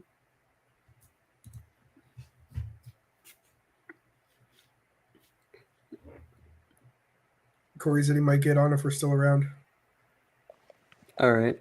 I mean, yeah, we'll probably be around for at least another hour, at least, I would guess. Say probably a half hour. See how close it is. If it's just still the same thing, Fair enough. I'll just wrap it up. All right. I woke up my dad with the Trump impression. It's over. He's gonna beat you. I probably should go to bed soon. So I have to get up in 5 hours. All right, bro. Just leave the stream on. True.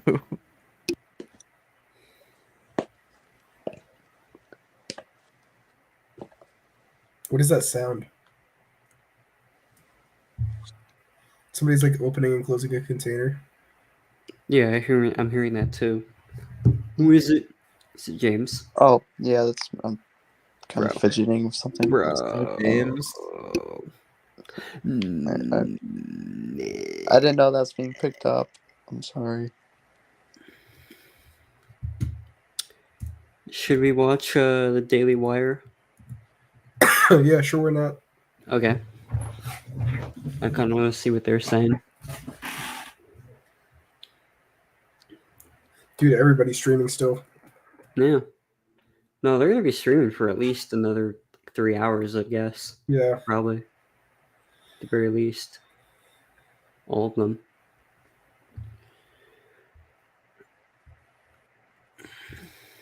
They have a Matt Walsh ad before it.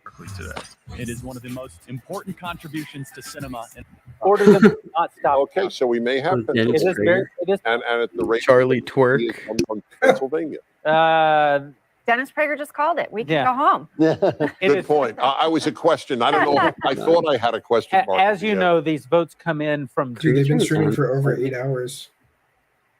Oh, that's crazy. So it scales from here to there, equal to how it is now. I mean, you can see the slowest places are usually the bluest cities. I was about to call Jeremy boring, Jeremy Kaufman. That would make sense still. I mean, He's the That's a good boring question. Are version we of called- Jeremy Kaufman. Also not. Yeah, we've not called the Senate seat. Michigan, who also is saying that it could be tomorrow before the votes are in. Currently 58% reporting, but Michigan's looking very good. Donald Trump, 52% to Kamala's 46%. And Wisconsin, right now, 83% of the vote is in. Donald Trump leading Kamala Harris, 51%, 47%. Minnesota, which Donald Trump is not going to win Minnesota. I don't want to hurt anybody's feelings here. Soda. Minnesota is, only barely free. But Minnesota also says they probably can't count them all today. How'd you possibly expect us to count them all today? And they're all Democrat votes, so they have no reason. Yeah. So I wonder if a proposition, at least that's how we do it in California, if a proposition in all 50 states were on the ballot next time the people vote, counting will never cease until a decision is arrived at. I think most people. Dennis Prager is so exciting. Yeah, how has Dennis Prager actually had a career in media? He literally maybe as a sleeping aid he could be successful in media, but who might come on. He's so boring. Decision Desk saying, our partners at Decision Desk saying 86% of the vote is in. The only time where he's even remotely exciting or interesting is during his PragerU segments, and that's just because his points are so fucking mind-bogglingly dumb that you can't fall asleep to them. No, so I've seen because I saw him when he debated Dave Smith a few months ago, and he started yelling about how we should blow up more Palestinians. Wait, there was a Dennis Prager Dave Smith. Yeah, it was Dave Smith. Wait, I want to watch and this. Cenk Uyghur against Dennis Prager and some lady who I don't think anybody would know. Prager, Dave Smith. Oh God. Oh, this looks terrible. Reach that point where the ballots are still allowed to come in. So they, I guess, by law, cannot start counting until that point. Which seems ridiculous. That But seems like a state need of a new law. Yeah, do you want to watch Destiny and Vosh freak out more? Dude, Destiny, I can't even understand what's going on. Go to We're Vosh. gonna have to go watch. Okay, fair enough.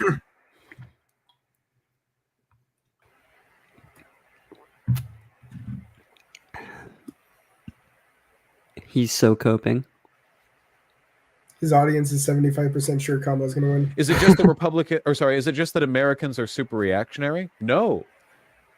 We have data on Americans' political opinions. They're not really that reactionary relative to a bunch of Western European countries. In some respects, we're actually quite a bit less. But I the disagree, polls told me Kamala would win.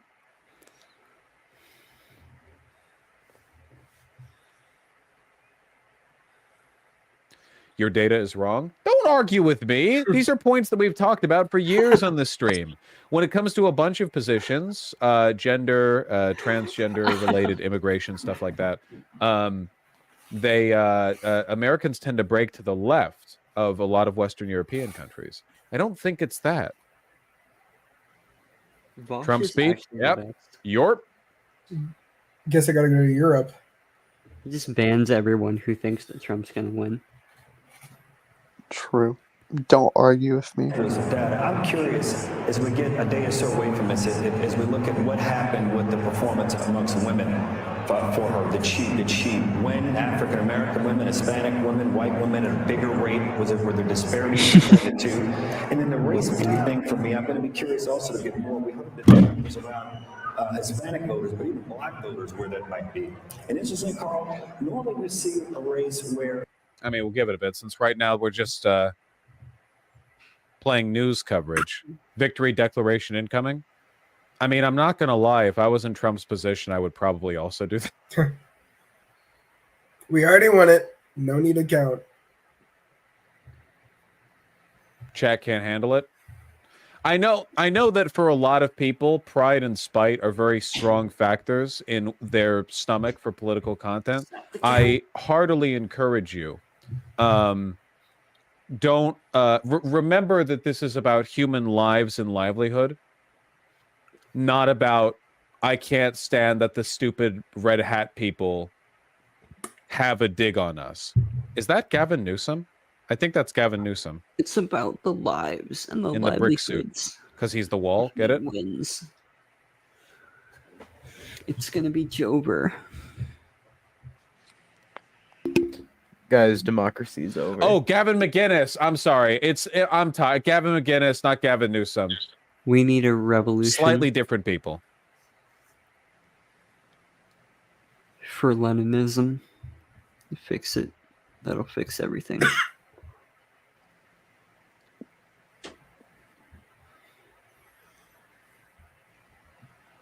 He made and they're sometimes outlandish claims that he's made about Donald Trump. We could be getting ready for a call here soon. We're going to stay here, and we're going to go to Bill Hemmer because you're looking at Pennsylvania, Bill. Can you hear me? Oh my god. All right, I'm trying to figure it out. The real brain rot. I mean, we're getting really close, but yeah, it's still. Well, this is just me editing a map. This is like the Man, these projection votes right are now. coming in even slower now. It feels like. Yeah. That's crazy. It's building tension. Yeah, it's edging us. Exactly. True. But yeah, it's still really good in all areas. But again, Kamala can edge out a win. If she gets like everything other than Pennsylvania or Pennsylvania and Wisconsin. yeah. Again, it's not over yet, but yeah, it is for sure looking in his direction. So we'll just have to see. It's Oh, North Carolina. North Carolina looks like it's actually for him. They don't have that there yet. That looks like it's like ready to be his. Georgia, it's 93%, and he's like still got that lead. Oh yeah, I would call it 100% for North Carolina. There's no way. And then I would honestly even call it for Georgia at this point. Okay, let me see.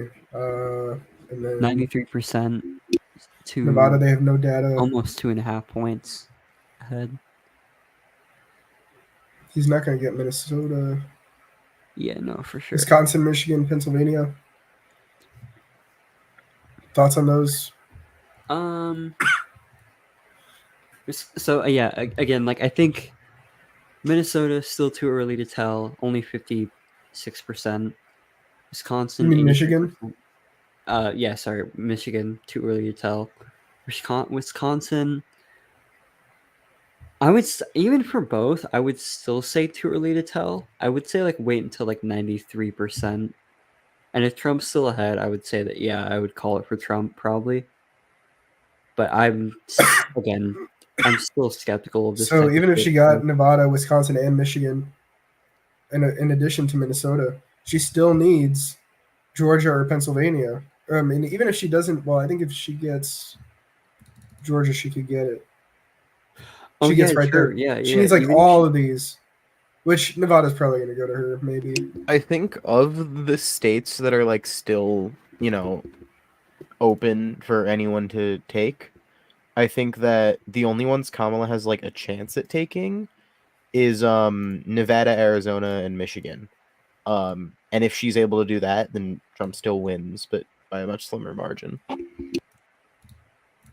Yeah, I mean, if she takes Arizona, Nevada, Wisconsin, Michigan, Minnesota, but fails to get North Carolina, which she already did, and Georgia and Pennsylvania, Trump still wins by 270, or he gets to 270. So it's not looking good for her.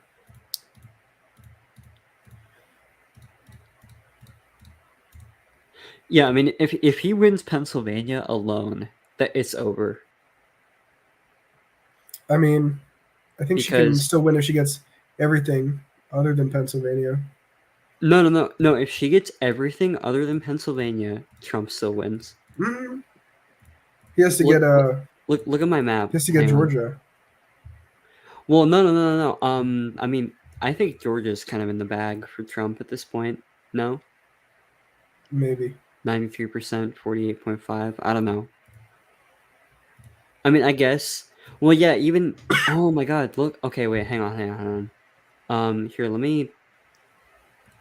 Oh yeah. Okay. So I guess if she won Nevada, Arizona, Georgia, Wisconsin, and Michigan, And if Trump won Pennsylvania, then yeah, I guess we would win.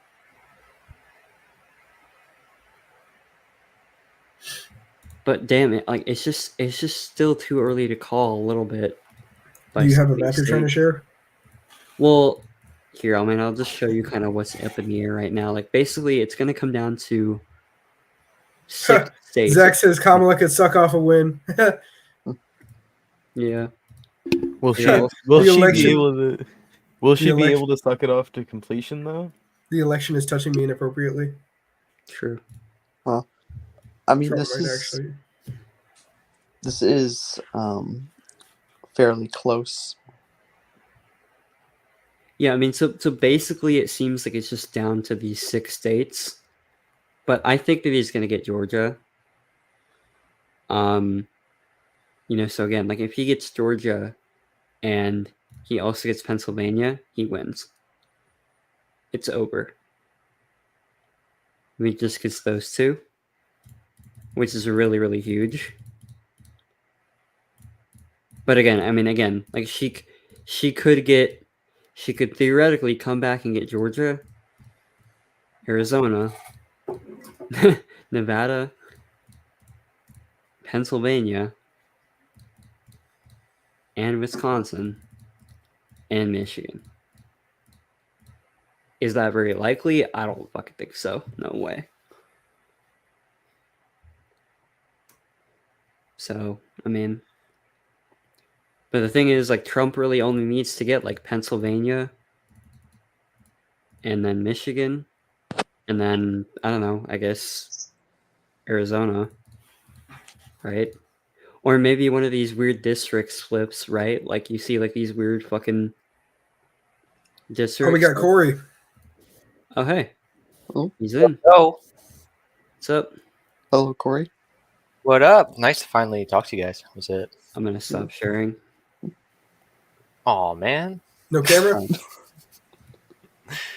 No camera? Well, all these other guys don't got camera. Do you want me got camera? I got a camera. Well, I have a cat with me, and my background is horrible. So, even more based. Let's go. By the way, when I look at your cat profile picture, I keep thinking of like syndicalism. Oh yeah, because of the that logo. But Yeah, but we he's have got a a- dog too. So we got a cat and a dog in the house. Mine's a bourgeoisie dog, as you can see by the sophisticated attire. Cool. Heck So yeah. Corey, what are your thoughts right now? I don't know. Am I supposed to have thoughts? I mean, you have something in your mind going on. I just be like, all these people going crazy over what? I don't know. Like, what is it? You know what I mean? Is it actually anything? Seems like a lot of people just seem like they are looking for purpose in life. And so this is one of their chances for purpose, Yeah, I've seen people talk about how that's like their whole personality. Well, yeah. Underlying what you everything should is always really- some sort of trauma, some sort of belief system. And people don't know why they believe what they believe, but usually it's because of some sort of insecurity that holds them there. What you should really be doing is basing your entire personality and so on around Austrian economics and Just around me specifically. True. No, you Based. should be basing your entire personality around voting for James the Liberated and conscripting him and forcing him to become president. True. Thank you. That's I should have went and voted and written in Kanye. James said thank you, meaning he is grateful to tough. be voted for president. No. Dude, this guy, self-described agorist, is grateful that people are voting for him. So have you guys voted before? I've never voted. I'm still only 17. I wasn't. Corey? I You wasn't Corey? eligible during the 2016 election. Same. I was 16 in 2016, so I couldn't.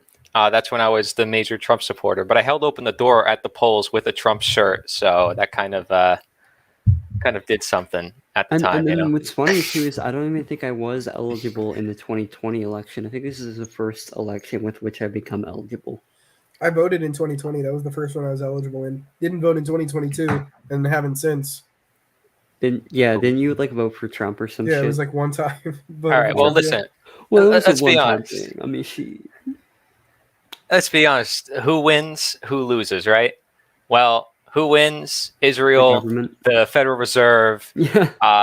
Literally, you know, it's like you can go down the list. Some of it you can't mention on YouTube, and then if you know, but those two right away are like really obvious. Okay, and I actually gave a list to a friend earlier. But then who loses? Everybody. Yep, exactly. All the people. Exactly. So there we go. There's your guaranteed election results. You heard it here. Wow, I must know the future. Dude, I mean, I think you honestly predicted the election more than me because I was guessing Trump, but really the winners were the government. Losers. The winners, Israel. Us. You know, it's funny. I don't know if this was like some sort of misinterpretation moment or something. I just remember back in 2020 when I went to vote, I went at my university. So what I did was I filled out a ballot there. I put it in the machine, and like the girl's like telling me how to do it. I don't know if she catches a peek or what, who I voted for, but she let out like a little gasp. She went like, I was like, what the hell is this? Oh, lol. Yeah, bro, Like- she definitely killed her baby afterwards. Do you guys think that Jeb has a chance at winning this one? Oh, Jeb, I think. Please you know, clap. Jeb, I think he has a chance at winning every election, man. Because, you know, don't you see that electoral map? I think Jeb will always be a winner in our hearts. Jeb Those gets a people like participation. disappear. Jeb gets a participation trophy mailed to him after every election. Okay, but where is Firm and Supreme? True. I swear, these people He's just still around. disappear. Like, where are these people? He wins every time. Vermin Supreme's still around. They're like in an underground bunker, probably in some island off the shore of some country. I mean, like, where are these people? You know, it's like, and the crazy thing is, most of the Trump supporters are people who like challenge the system, who are like, yeah, you know, everything's rigged and everything's bad. Meanwhile, it's like, literally, the vaccine was done by who? And then the World Economic Forum agendas. I guess we'll just ignore that. You know, it's like, what's going on? It's so obvious. It's right in front of their faces. Vermin was at a Diddy party and had to flee. Real. Vermin Supreme, Epstein, and McAfee are all in a submarine deep on the ocean in the Mariana Trench. With the Zuckerberg. King's Island. Exactly. Dude, have you seen Zuckerberg these days? He's like made himself relatable. He's a libertarian now, guys. No way. Yeah, he's trying to make himself like human looking, and it's worked. No, Zuckerberg literally calls himself a libertarian now. Really? Yeah. I haven't seen that. You know, I feel bad. Ahmed's the only one on camera. yeah. You know, I got asked if this was a hotel room earlier. I don't know if you saw that. It does look like that. Well, it's because I'm not in my usual studio. But what kind of hotel has a red light? Well, that's a red light? Yeah, it's a red light lamp. It looks like that just because of the camera, but actually, if you were to look at it like in person, it doesn't look like that. It looks very red. Awful.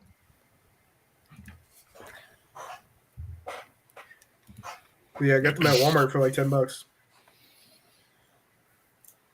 Yes, sir. They help me not feel like I'm awake all night.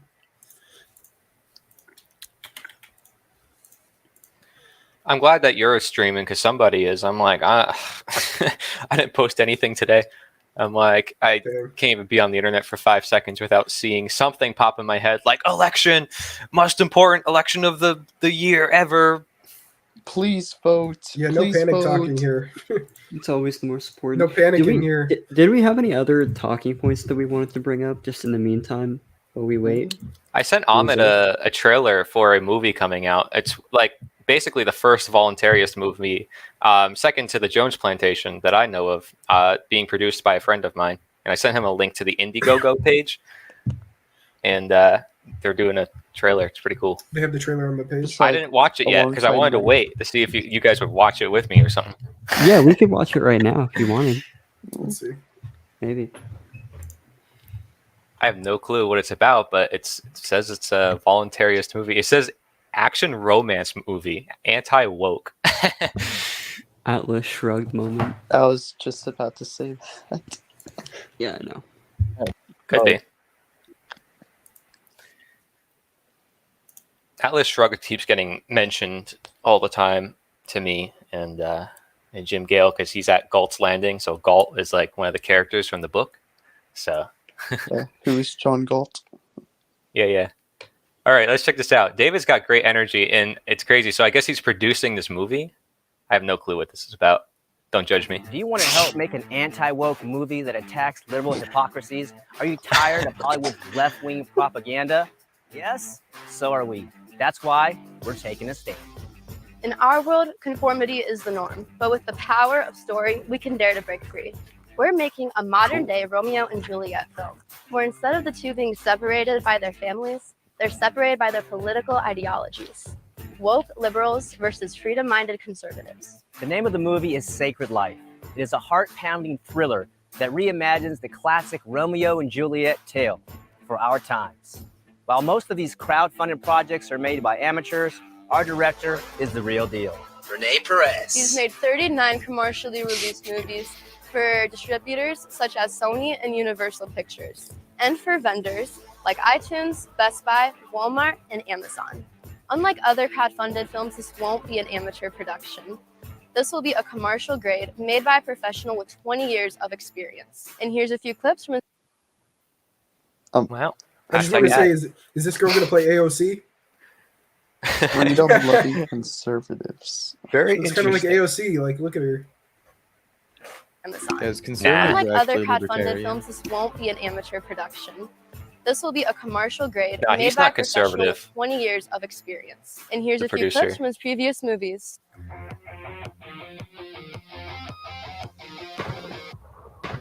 Cool. Heck yeah, gunfight. This is what we need, see? As a movie.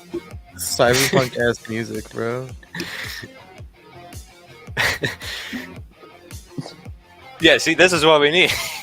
So true. Girls on the beach, come on, that will bring in tons of people to the voluntarist scene. 100%. Libertarianism, the movie. Oh wow. They need to be Asian, libertarian guys with Asian wives. Wait, I gotta tell David I can act. I've been in theater. I better be casted. Are they still filming? He better ship me out to California or something, because that's where he's from. So he probably gets to know all these people, which is cool.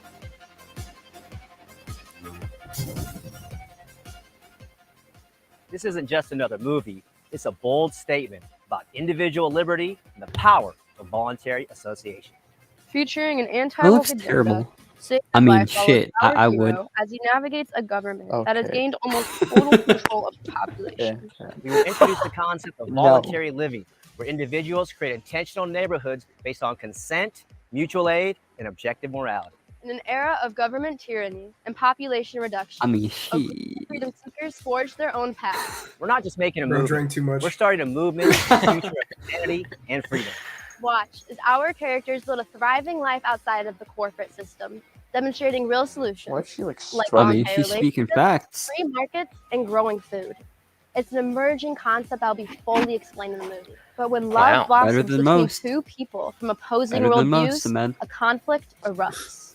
Our talented cast and crew are ready Don't to need go. a passport We for just this need one. your help You know? to help us reach our goal of $350,000. What's with this guy's hair, bro? In exchange, you will get some amazing perks for helping us produce this film. Can our hero protect his community? I want to say he and looks his like love someone, but while I standing can't. up against government I overreach? can't name. The fight's upon us, and I'm no soldier, but I do Oh, have the he's world's touching most her. powerful Never mind. weapon, She's soiled. a camera, and I know how to use it. So who's with me? This is your chance to be a part of I think he something kind of looks like transformational. Gavin Newsom. With your support, we can bring Sacred Life to screens everywhere. Welcome to Sacred Life, where liberty meets love and individuals change the world. Join us in reimagining what's possible for the human family. Never mind, he doesn't. I lied. Yeah, I was Cool. Say. All right. Hashtag ad. Yeah, I mean, it looks like it has porn quality production, but I guess I'd watch. Yeah, I the mean, I trailer's guess that's kinda not a bad. trailer. They have to have a trailer later on, but that's Yeah, kind those of are just like like an clips. announcement.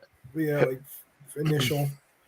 Yeah, the Jones Plantation was done really well, though. I don't know if you guys saw that, but the film production was like perfect. I didn't detect any bad acting myself, at least.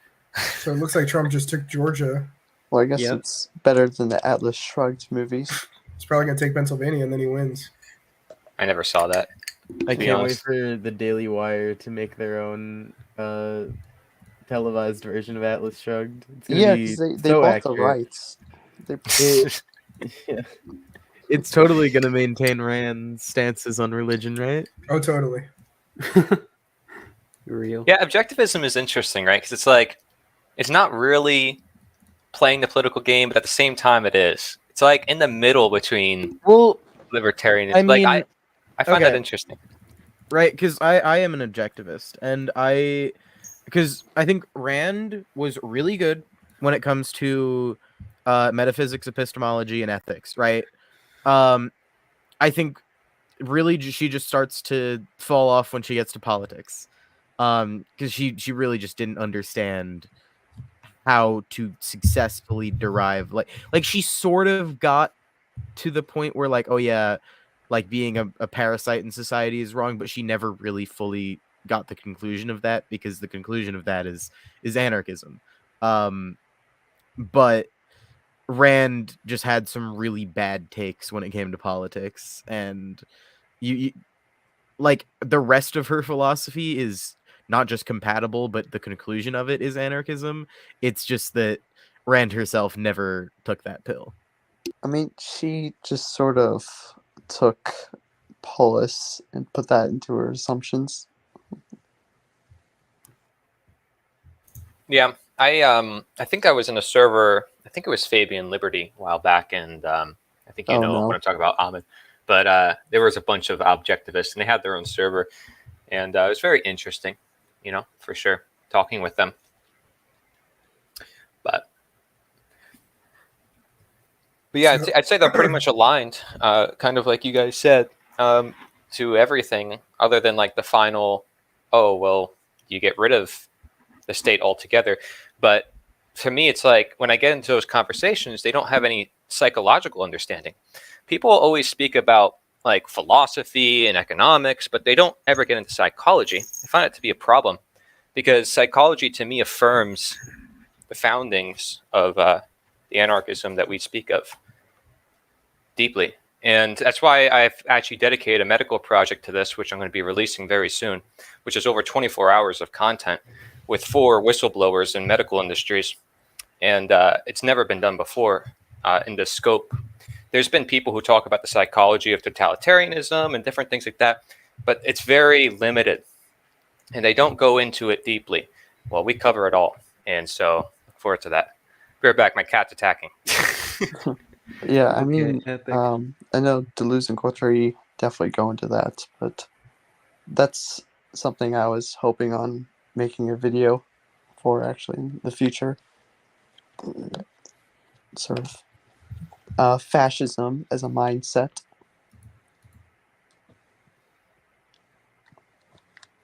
So what I'm seeing here is that Trump still needs to win Pennsylvania, but even so, he'd be right there. He needs to win. We already got Georgia and North Carolina, Alaska, Pennsylvania. Yeah, I mean, if he wins Pennsylvania, it's over. And it looks like it's getting really close to him winning Pennsylvania, but again, it's still kind of up in the air a little bit, but still. All right, I'm back. I'm sorry. I had to I save feel like my there's plant. something I'm missing on the map here. My cat eats my plants. Not a carnivore cat, I'll tell you that. Did I miss anything important after I talked about my little spiel on psychology? No. Not too much, no. Oh, I did want to say though that I saw some chat in my Discord feed. It was the Liberty Guild server talking about the election, and one of them literally said, "Would you be willing to to vote for Trump to install super huge tariffs if he could collect enough money with them to remove income taxes. And a couple people just responded with yes. Liberty Guild moment. Yeah. Which like what does that even mean? Like what does that even mean? For how would the state taking in more money to take an income? Does it mean to like you're trading out tariffs for income taxes? That's what I'm. But it's just trading out assuming. a tax for another tax. Like what the fuck? Well, it's Liberty Famously, Guild, the okay? government only ever takes what it needs. It's No, actually, if we elect the right libertarian candidate, they will actually slash all the taxes.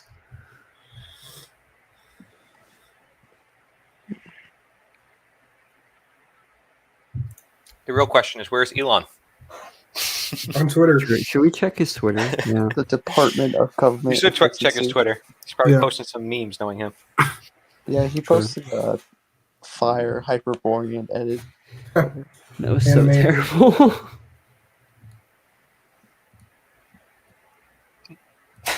Let that sink in, bruh. If this was original, it would be fire, but it's very unoriginal. Well, yeah. It's from when he bought Twitter.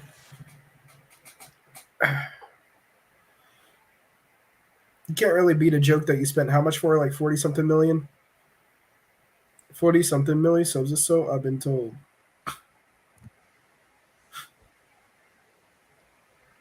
You don't follow Elon on Twitter? How dare you? No, I'm just kidding. Oh, no, that's crazy. I'm missing out on so much.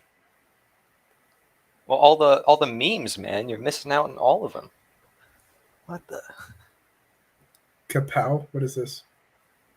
Oh, on Polymarket? Dude, we could have been making so much money if we just bet the end of October or at like August. Jeez, man, look how much it shot up. Even today, imagine how much you could have made from there to there. I thought about it today too. I'm like, maybe I should put some money in. I want to make some money quick, you know. I'm a gambler at heart. Gambler at heart. Dude, you could have shot your money up. Doubled it.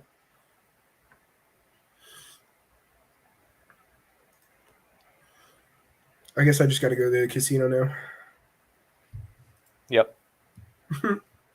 Make up for it. Make up for that loss.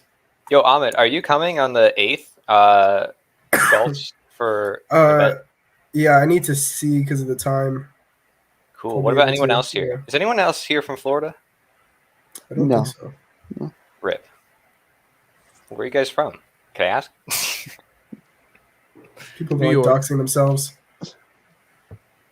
Somebody said I mean, New they York. don't have to if they don't want to, but I set up a database now that could be used worldwide, and it's basically after I developed the networking system, so now this system is even better. And all you have to do is like fill out some basic information, and you just give your region. You don't give exactly where you are, but your region. So like in Southeast Florida, or Southeast America, or whatever you want to put in. And it's a database so people can connect resources locally. I'm starting to partner with the local business here to do it. So it'll be in my local area primarily, but I didn't shut it out to other areas in case other people want to also contribute. All right, let's see Elon's Twitter here. guess Oh, this mine was would the just edit we were Midwest. looking at earlier, Corey. I'm not just bad guy, bro. Yo, I missed this. An exclusive mission. Saw it? What? You saw this or no? No, I missed it. Is to go to work for our country, to go to work for you. It's time to deliver a victory for the Is AI generated American or people. We don't win anymore, And then you just got the anime clips. but we are going to start winning again. I'm not a weeb. The Elon Goku meme is just that could be a Well, I meme. of like its own, Dragon Ball parody. Z. Yeah. Dragon Ball Z and Avatar: Last Airbender. That's it. I don't. No, but I other just than that, think I haven't him- watched any anime ever. I just think him doing it is funny. I'm not just MAGA. I'm Gothic MAGA. I am dark Take Gothic notes, MAGA. Ahmed. Take notes right now. Yeah. This is literally how we got to advertise. Just letting you Exactly. know. Me more. Dark Gothic MAGA. mountain to mountain, from ocean to ocean. Hear these words. Wait, oh, it was an eagle. I was gonna say, was that a hawk? Tua? Well, see, dude, that's what we got to do. So you get attacked by the media, and then you start posting a bunch of memes. That's how you win. Like Gandhi said, and Arthur Schopenhauer said, first they attack you, then they laugh at you, and then you win. I mean, I will say, so here's an interesting thought that I just was playing with the maps. Best case scenario for Trump right now, even if he wins Nevada, Arizona, Wisconsin, Michigan, and Pennsylvania, and then of course and Georgia, he still only gets 312 electoral votes, So? which is only 6 more than in 2016 when he won. Which isn't like I don't think super he really significant. cares. Well, I guess he can flex it. I'm not like saying that it's like that big of a deal. I'm just saying that, like, you know, it's regardless, even in a best case scenario, it's still gonna be a pretty divisive election for Yeah, sure. I see. That was just my point. Yeah. It's not like he's having like a blowout here for Yeah. sure. Even if he People were wins saying it was gonna be a everything. landslide. Yeah, no, like that's retarded.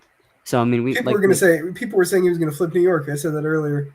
You know, like so I mean, like the Republicans are kind of being proven wrong already, even best case scenario for him at the moment. They'll probably forget they even said that. Yeah, exactly.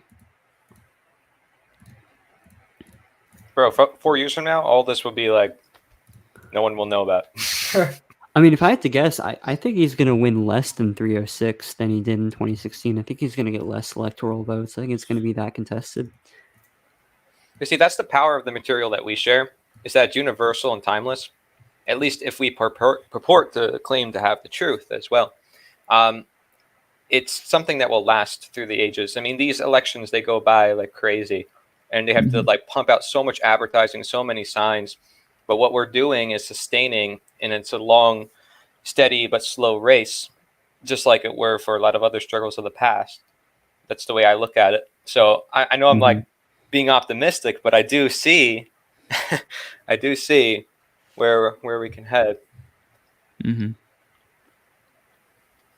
Yeah. And we do have to take notes because it's true. Like, people's perceptions are being played on so hard in these types of things.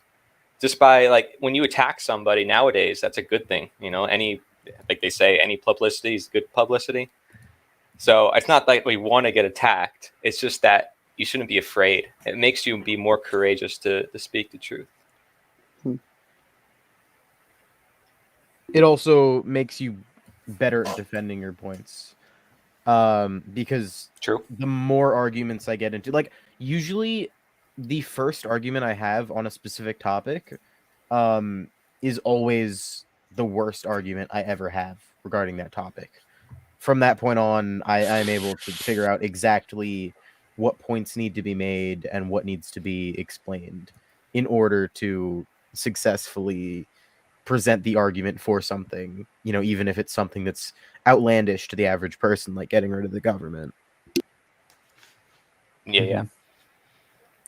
Yeah, and even the way we frame it is important, because getting rid of something in a way is adding something else in, and then something that isn't supposed to be there is more an illusion, right? So it's more so in an unveiling process, which means you're not getting rid of any particular thing. Like, the government isn't a thing. It's a building. It's a bunch of people. Like, what is it, right?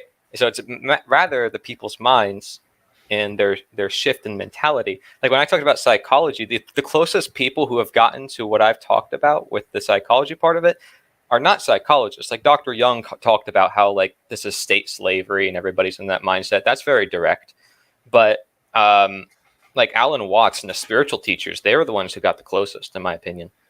Osho, like, very spot on regarding anarchism.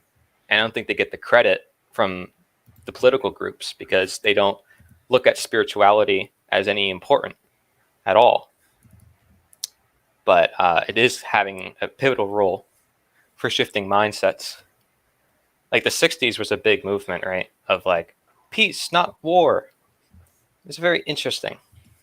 because that was a big shift in the culture, which then led to the 70s and 80s and all the big music and all the hairstyles that people said, no, we're not going to wear hats anymore. After thousands of years of people wearing hats, they're like, we don't need hats anymore. And now like they start to express themselves in 100 billion other ways.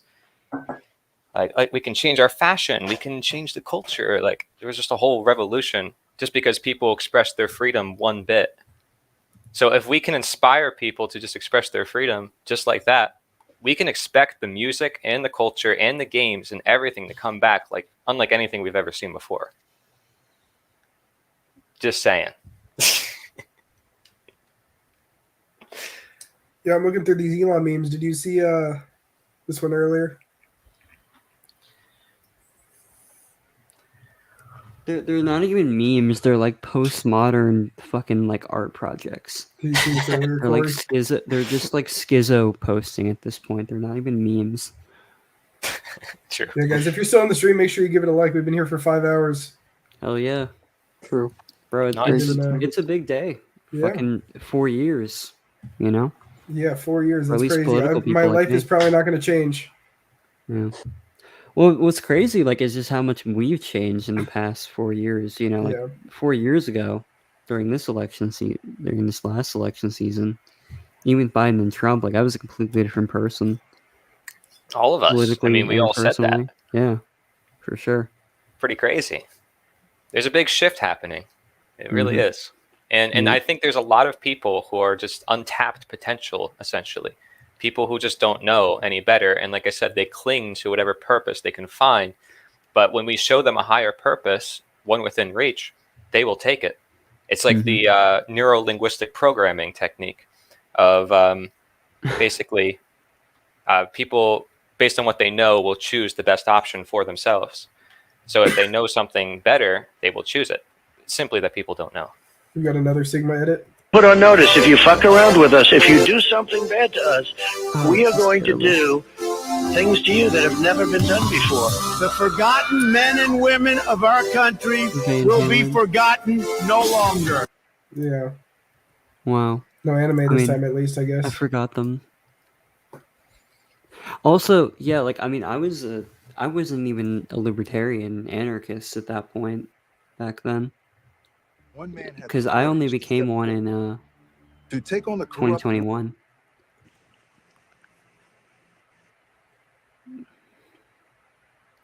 He made this video 4 minutes and 20 seconds almost. Got off by like 3 seconds.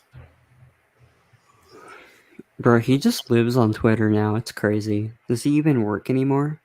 Dude, did you see the video of him like at the Trump event jumping? Dude, yeah, exactly that image. It's so fucking dumb. She sounds like Aquafina. Apparently, men vote at a much lower rate than women. In fact, of the votes cast thus far, Well, Oh my Aquafina God. sounds horrid, but she sounds almost like her. Kamala Harris. No, not too sure about that. Why? Okay, so right now, because she's not Trump. Can you tell me her greatest accomplishment? No, I can't. Can you That is not the voice I was expecting. Charlie Kirk. I have a video actually I recorded for him. So just wait for that one. I'm posting it like this shit. week. Yeah. I've gotten so sick of meeting a lot of folks from Charlie Kirk's camp. I even had neighbors. And the dude will refuse to debate Nick Fuentes or anybody who challenges his worldviews, like, at all. True. Like Brian Young from High Impact Flicks has publicly challenged him. He has hundreds of thousands of subs. Doesn't care. Just gets ignored out of the algorithms. Which, speaking of, you should pull up his page because he did some really cool interviews that he brought back up to show Is that people on, how like, YouTube? stupid people are. Those Instagram, I think. like the Daily Wire, like Ben You'll have to Shapiro, send a Charlie link. Kirk, that Okay. crowd exclusively debates college students or like Marxists, and And dresses up as babies True. to do. And then just like refuses to debate anyone that isn't either just an insane Marxist retard or a college student who has no idea what they're talking about.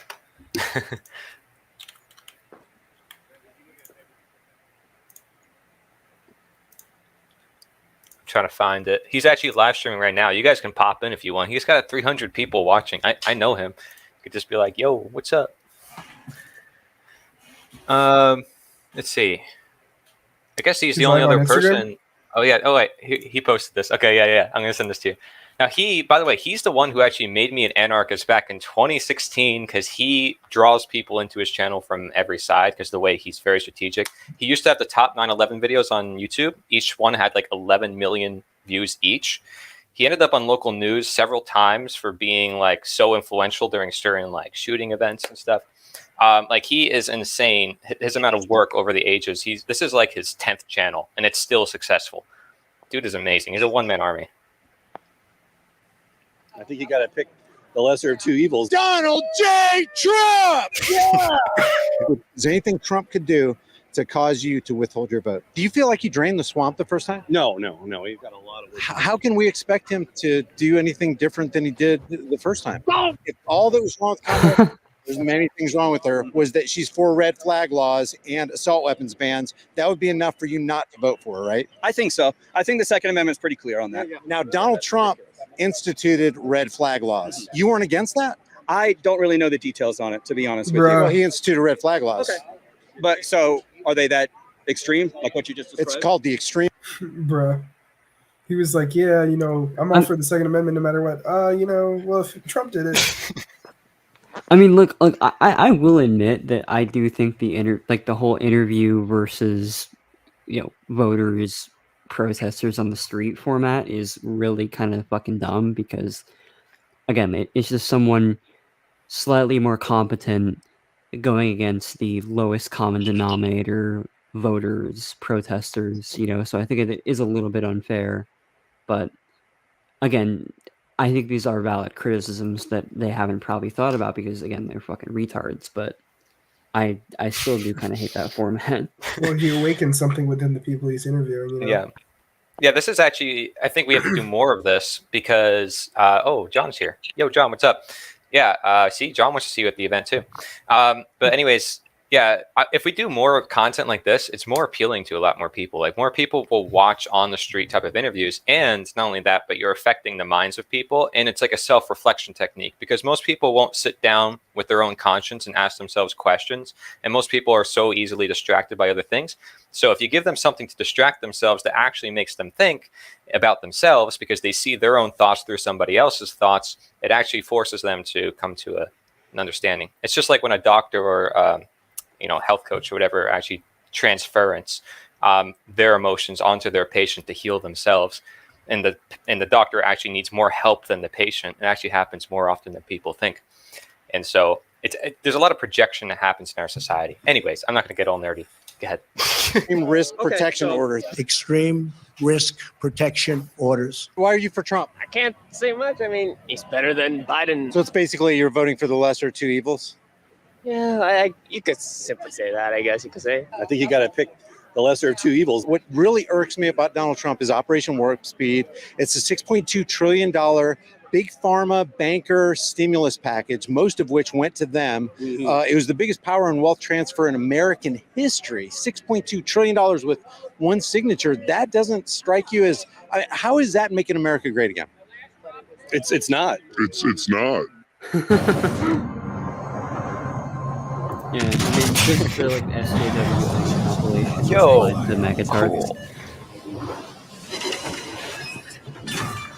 Heck yeah, gaming stream. Good job, Ahmed. Nice shot. Let's go. Good, man.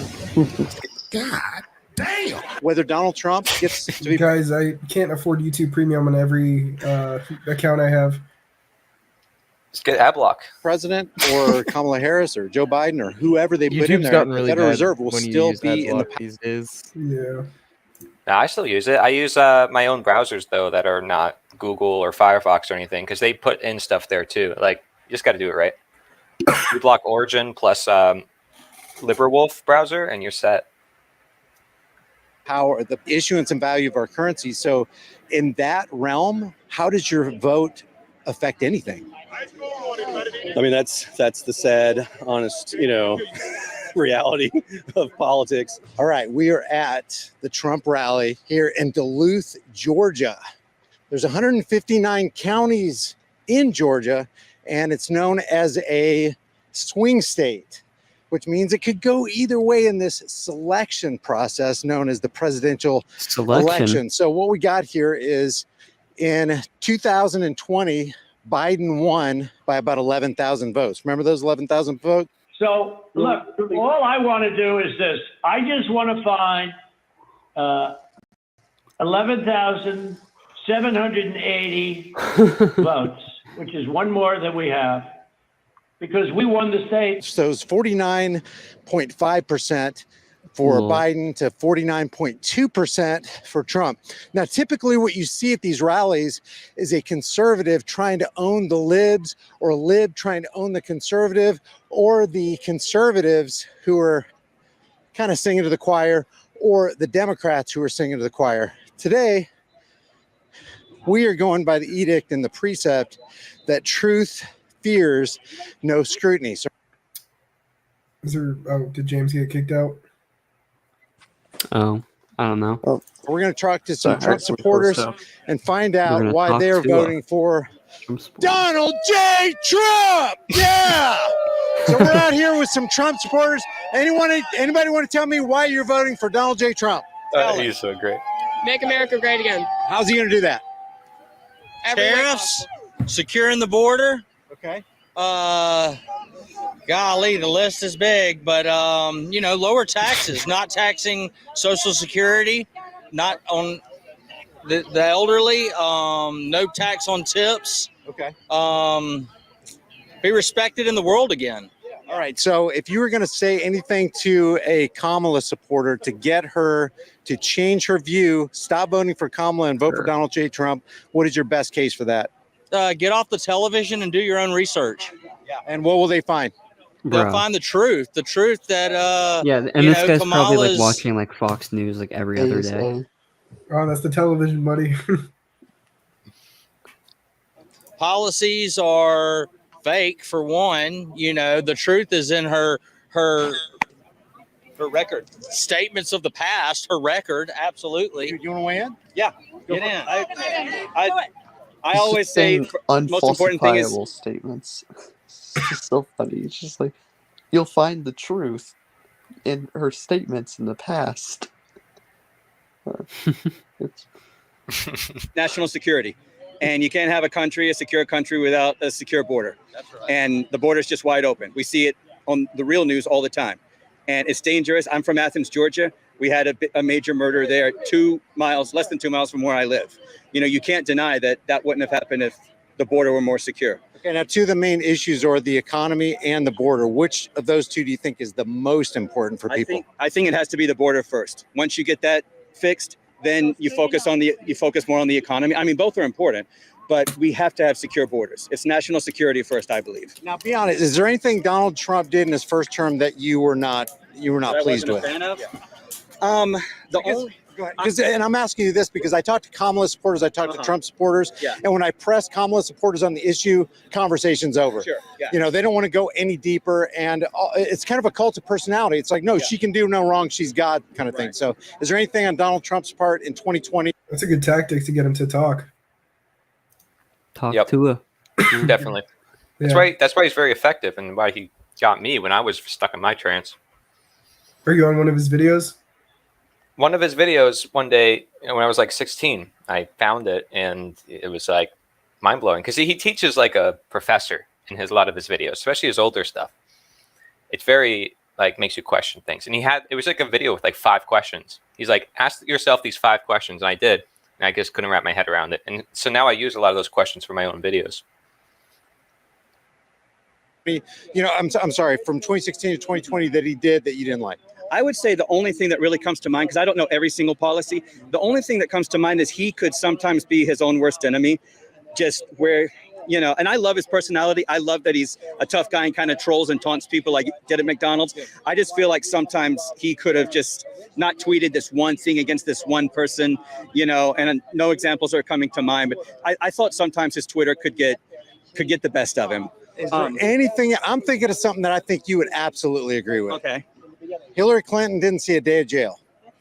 Right. Should have locked her up. I truly believe he should have locked her up. It's pretty clear. It's pretty clear you won't admit that the Russians It's just awfully good that someone No, you're the with puppet. the temperament of Donald Trump is not in charge of the law in our country. Because you'd be in jail. Secretary Clinton. I don't disagree, but I also like the point he's made about that as, you know, he had bigger things to accomplish because of the mess that he started with. And also, you know, he didn't want the look, even though he talked about it a lot and the crowds chanted it a lot, of putting in a former first lady in jail. He just didn't like that look. So, I mean, I take his word. Yeah, but the look would have been justice, right? And we would have all been behind him. He would have had at least 70 million people going, yeah. Not only does she deserve to be in jail, she probably deserves to hang. Yeah, and I don't disagree, but I think he just felt that once. Damn, how's that on YouTube? I don't disagree. How's that on YouTube? It's crazy. I would think that they would like take it down for him saying that, being like incitement to political violence. Once he got in office, he had bigger fish to fry, and you know, and I don't disagree with that either. You know. Now, if you found out that a candidate in any presidential campaign, not just this one, but anyone, was bankrolled by Rothschilds Incorporated, would you vote for them? I would not like that. So if you found out that Kamala Harris was bankrolled by Rothschilds back in the 1990s, that would be something that would just, that's all you would need to. I'd have to do more research on what that means, but no, I'm not going to, I didn't vote for Kamala anyway, but I get the point you're making. And if you found out there was any candidate that was for taking guns, I'm a Second Amendment guy, me too. all the way. And when it says shall not be infringed, it means shall not be infringed. I'm talking about they should do away with the 1934 assault weapons ban, because if the government has the weapons, we should be able to have the weapons. At least that's what the founding fathers thought about, you know, the British. I agree. No, that would be a deal breaker. So if all that was wrong with Kamala Harris, and there's many things wrong with her, was that she's for red flag laws and assault weapons bans, that would be enough for you not to vote for her, right? I think so. I think the Second Amendment is pretty clear on that. Yeah, because you're familiar with red flag laws, right? To some degree, yeah. Red flag laws where a person, like say you and I are in Walmart and we carry, I open carry for, you know, Yeah, I know it's tactically inferior, but I open carry because I want to sensitize people to the fact that, hey, a nice guy can carry a gun. You don't have to be a cop. You don't have to be a government agent. So somebody could see me in Walmart, freak out, anonymously call the local police department, have them go over, violate my Fourth Amendment right to be secure in my person's house with papers in effect, violate my Second Amendment right, take my gun and take me away to a psych ward for 72 hours. You're against that, right? Definitely against that. Okay. That's like to the nth degree. Now, Donald Trump instituted red flag laws in 2019 after the Las Vegas shooting. How did you weren't against that? I don't really know the details on it, to be honest with you. Well, he instituted red flag laws. Okay. But so are they that extreme, like what you just described? It's called the Extreme Risk Protection Order. I have called for red flag laws, also known as. Why's he squinting like that? He's trying to be Thai. These people are gonna think about that kind of stuff. Like they don't pay attention to any. It's any because- more than like some of his speeches, right? Like It's they a great only example, watch- though. I mean, Yeah. it's pretty stinking good. Why Okay, is Trump but closing his Hillary eyes like would have that? done the same thing, but worse. It's a cult, basically. Yeah, but it's a cult. this is like the good type of the seed to plant, though. Like in somebody who's new to all this, and it's like they need just the starter steps to break away from their cult, right? So it's like, oh wait, you know, I wasn't taught about this. I didn't know. Like I didn't know, for instance, Sheldon Adelson, who was like Trump's top donor, because Trump was running in 2016 saying, "Oh, I'm funding myself. Nobody's funding me. I'm for the people." You know what I mean? And I thought that because I watched like every speech of his at the time, and he never mentioned Sheldon Adelson, and he's known as the kingpin who literally funds presidencies. So he gave him like billions of dollars, and nobody talked about it. Not a single person on the right talked about it. But that, like right there, was like one of the breaking points for me, and it was like, what? And then once I went deeper and deeper, now I was open to like the anarchist type of thought, thanks to Mark Pascio as well. He helped really censor me into that too. All right. Let's see.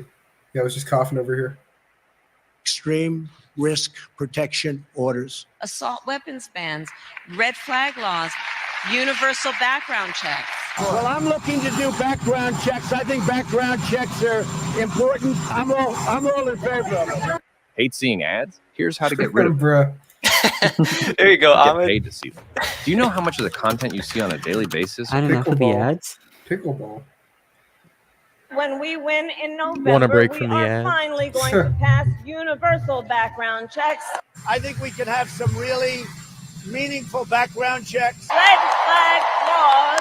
Universal background checks. I think we can bring up background checks like we've never had before. You and I could literally tonight be placed in a psych ward under red flag laws, all our guns confiscated, and our lives ruined, basically. Yeah. I just have to do more research on it. Okay, he's still for that. He didn't lock up Hillary Clinton. He was bankrolled by the Rothschilds Inc. back in the 1990s when he got upside down with Taj Mahal in Atlantic City. The employee's name was Wilbur Ross. He worked for Rothschilds Inc. 25 years later, when Trump became president, he made Wilbur Ross the commerce secretary. So he put a Rothschilds guy, which Steve Mnuchin is also, he made him the treasury secretary. You're not against any of that? I'd have to learn more. Okay, well, what if that was true? What if everything I said was true? I'd have to learn more. But if upon studying and you found out it was true, would that make you pause at least? I'm a Trump supporter. I'd have to learn more. But I haven't learned it. Update on the election. 75% reporting in Nevada, and Trump is leading by 3.5 points. And Arizona still only 51% reporting, and it's like 50-50, but Pennsylvania's at 93%. Trump's still at a 3-point lead. Trump has, what is that, a 6-point lead in Michigan with 64%. 88% in Washington or in Wisconsin. He's got a 4-point lead. Georgia's been called for him. I think we said that earlier. Yeah, that's everything that's changed. So cool beans. He would still need to win Pennsylvania, Alaska, which he's gonna win. Well, Alaska's Alaska, lol. Get 3 in Alaska, 250, Pennsylvania 19, and then win one other state, which probably Nevada at least. Wow, amazing. Yeah. Borders I think he definitely wins colors. Nevada, unless they haven't counted their mail-in ballots yet, in which case I think there's a chance Harris could win it. But I think he definitely wins Wisconsin and Michigan though, because he's got like a 4-point lead in Michigan. Which is huge, given that they're at what percentage is it? Yeah, that's only 65%. So I mean 65% reporting, but he's ahead by like 250,000 votes. Lol, this is like a whole risk map right here. So true. I mean, like, I'm sorry, but I look at this and I just think game. You're talking about winning and losing and all these numbers and colors. I'm just thinking, wow, this is like a really good game. Dude, did It's Ancat almost fall like asleep? politics is a game. Did Ancat fall asleep? Did he? I'm still here. Oh. I'm just quiet. Speaking of Still which, cooking. though, I think I'm gonna dip out. Good night, fellas. It was fun. All right. Take care, man. Good having you on. See ya, Ming. I appreciate it. All right. Let's Have go a good back one. to our other video. I'm a Trump supporter. Oh yeah. Anyway, I was saying it's kind of like the breakfast question where he's like, "But I didn't do the research yet." Well, the crazy thing is the first response, he's like, I'm a Trump supporter. It's not even like he answered the question. It's like he had an automatic cult programming go right to his mind. Like, well, I'm a Trump supporter, so that means I can't. Like, what does that mean? It doesn't mean anything. It's not an argument. So for someone to say that right away, it's you can tell they're in a state of fear. Like, just that's an immediate type of reaction. Like, oh, I don't want to like continue this conversation. I don't know where to bring with it. So you shouldn't say that as your first response. It doesn't mean anything. I'd have to learn more before I would. Is there anything Donald Trump could do? Because I've asked Kamala supporters this. Is there anything Kamala could do to withhold your vote from her? And they said no. She's basically God. Is there anything Trump could do? Why is he zooming into her? It's like tracking her eye movements. Yeah, exactly. To cause you to withhold your vote? I'm sure there is. Like if he were putting in more of her policies, but he's not. I like his policies. Red flag laws, civil asset forfeiture, broad spectrum qualified immunity for all law enforcement, including the bad cops. I'd have to do more research. All right. Well, I appreciate it. Thank you. Truth fears no scrutiny. All right, so we're going to work our way down the line. We're going to be talking to Trump supporters, see if they know what the policies are, see if they know who Donald Trump is and what his policies are. Why are you for Trump? I mean, I can't say much. I mean, he's better than Biden in all senses. Like, I mean, back then we had lower gas prices and whatnot, cheaper stuff. Oh, poor I'd guy. say, in my opinion, that I feel bad for these people. helped a lot, even for my case. But So it's basically you're voting for the lesser of two evils? yeah, you could simply say that, I guess you could say. Because voting for the lesser of two evils is still voting for evil, right? Yeah, in that sense, you could say yes. Can you tell the world why you're going to vote for Donald John Trump? Just because it makes sense. Common sense. Just because it makes sense. Common sense values. I mean, he's done it. Hey, is he drinking a Bud Light? Wasn't that the gay drink? Clearly, he has not watched The New Norm. Before, Listen, for 4 years, everything was much better than it is He's now. on Facebook. You look like He's not on TikTok. Well, wasn't that like a thing too on like even didn't Fox News talk about it or something? I don't know. I feel like it was a Who big thing. knows? I don't know.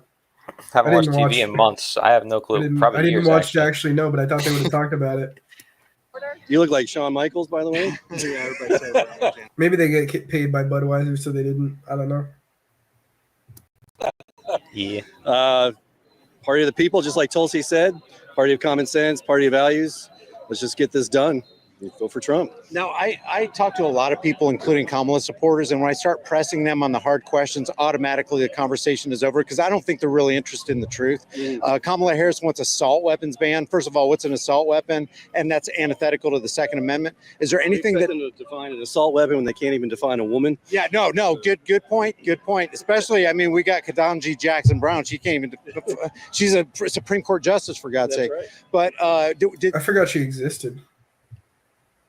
I can't lie. Did Trump do anything in his first term that you did not like, that you were against? Maybe he worked a little too much with the deep state, but he was probably too trusting and thought that he could work with people who were already entrenched and make a difference, but apparently not. He's going to have to do that a little bit differently, I think, this time. Well, you bring up a really, really good point there is the Operation Warp Speed. You know, everybody who's against... Chosen by God. I'm sorry. I am the chosen one. Haven't you seen that? He's like, somebody had to do it. Yeah. I am the chosen Divine one. right. Anthony Fauci, and for a good reason, right? But did you know that at the end of his term, Donald Trump actually commended Deborah Birx and Anthony Fauci? How did that sit with you? Yeah, that was unfortunate. I mean, I feel like Birx did a better job than Fauci. I mean, if you do any research or any degree of digging into Fauci's history, you'll see that he's not a good person, and he's always had a very different agenda that's contrary to what this country should be about. Truth fears no scrutiny. I feel like I can talk to you about truth. What really irks me about Donald Trump is Operation Warp Speed. It's a $6.2 trillion big pharma banker stimulus package, most of which went to them. It was the biggest power and wealth transfer in American history. $6.2 trillion with one signature. That doesn't strike you as, how is that making America great again? It's not. Just because it makes sense, common sense values. I mean, I think he needs to learn from the past and he needs to understand. I think he does. And I think that's why he's formed this coalition with people like Bobby Kennedy and Tulsi Gabbard, because he realizes he needs to think bigger. He needs to think big picture, and he needs to take a different approach to trying to basically take, or I don't want to say take down because, language these days is so, volatile and people take it out of context. But he needs to lessen the influence of these big lobbying groups, big pharma especially. And but he didn't do that. Not only did he not do that the first time, do you feel like he drained the swamp the first time? No. He's got a lot of work. How can we expect him to do anything different than he did the first time? We just have to hope that he learned from the first four. Trust the process. Have faith. You got to vote harder and then Trust pray the harder. plan. Vote harder, pray harder. That's all you got to do. It's very simple. 4 years, and he won't repeat the same mistakes. But do we really expect the other side to do any better? So are you basically voting? Is this a voting for the lesser of two evils? I mean, I firmly believe in Trump, but I'm more of a fiscal conservative who is certainly. Hey, I'm a libertarian because I'm fiscally conservative and socially liberal. Voting more on terms of the kitchen table issues in terms of the economy, inflation. I want better fiscal policy. I want lower taxes. I want to maintain the tax Trump cut or the Trump tax cuts. Excuse me. And Speaking of fiscal, I want to create opportunities for more people by lowering barriers to economic vitality and progress. Along the lines of fiscal and monetary policy, who's actually is the president in control of that? Is the president in control of that? He can help set the tone. Obviously, he needs people in the party to also take on the mantle and promote those same principles. But is there any economic or monetary policy that Congress or the president can approve of that wasn't first signed off on by the Federal Reserve? I mean, you're going to a lot of different places that. No, this is monetary and economic policy because that's the number one issue. Yeah, no, I mean the Federal Reserve has too much power as well. Yeah. So with the Federal Reserve being in power with every constitutional amendment for that, though, right? Or just the will of the people. Because remember prohibition? I can't remember. Was it a constitutional amendment that formed the Federal Reserve? Federal Reserve Act of 1913. Yeah, so, well, we need to repeal that then. Right. So whether Donald Trump gets to be president or Kamala Harris or Joe Biden or whoever they put in there, the Federal Reserve will still be in the power of the issuance and value of our currency. So in that realm, how does your vote affect anything? I mean, that's the sad, honest, reality of politics. And we have such a small voice. But like you said, as a strong movement, we can speak with, I know, but it's a movement that's supporting a guy who did Operation Warp Speed, red flag laws, bump stock bans. On bump stock bans, Donald Trump criminalized millions of Americans for no reason. Were you against that?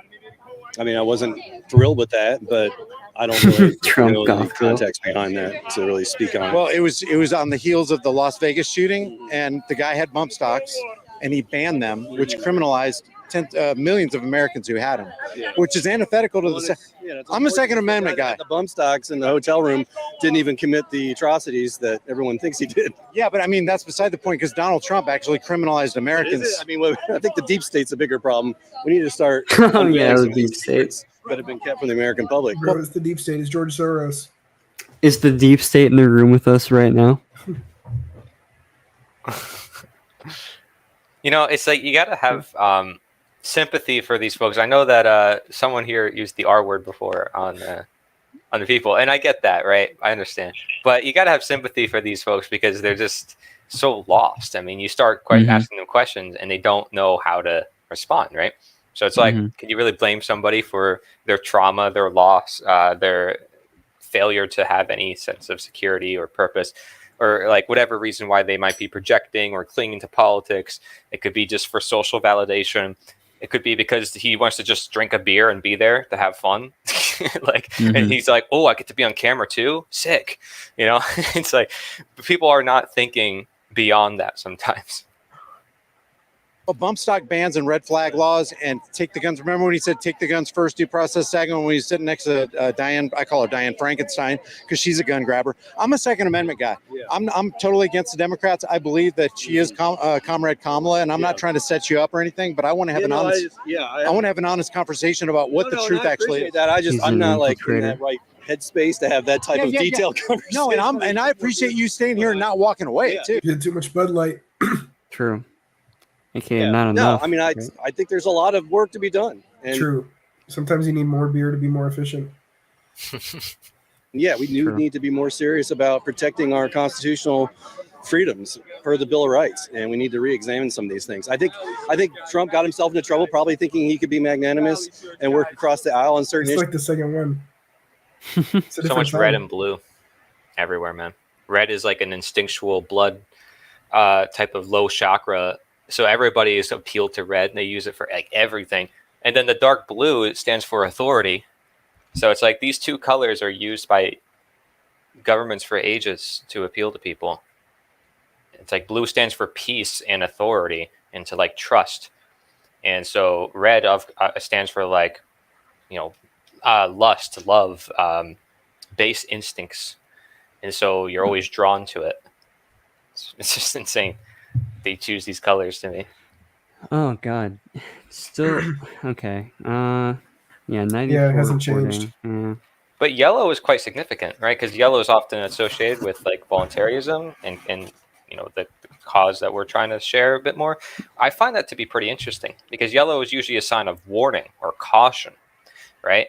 And so that is something I think will be potentially helpful in the future because like not only do we have to take notes about how people think and the way their mind works, but we have to take notes of how symbolism is used against them, how music is used against them. And when we have all that together, Ahmed, we can put on the best events ever. It's not that we would psychologically manipulate people, we would deprogram them from the manipulation that has happened to them. It would be a process of self-realization or actualization, just like Maslow's hierarchy of needs. It's not like I'm saying things that are baseless. I can say things that people will agree with because it's psychology or basic understanding of humans and how they operate. Are you guys getting into white women chakra mysticism? Sounds like it. I'll tell you that. Man, Corey, you're sharp for this hour. Yeah, I'm actually always better at night. That's actually the truth. That's something. That's where I get creative at night. That's also been studied. A lot of people who are night owls tend to be more creative. It looks like things aren't going to change for tonight, I guess. Or at least not soon.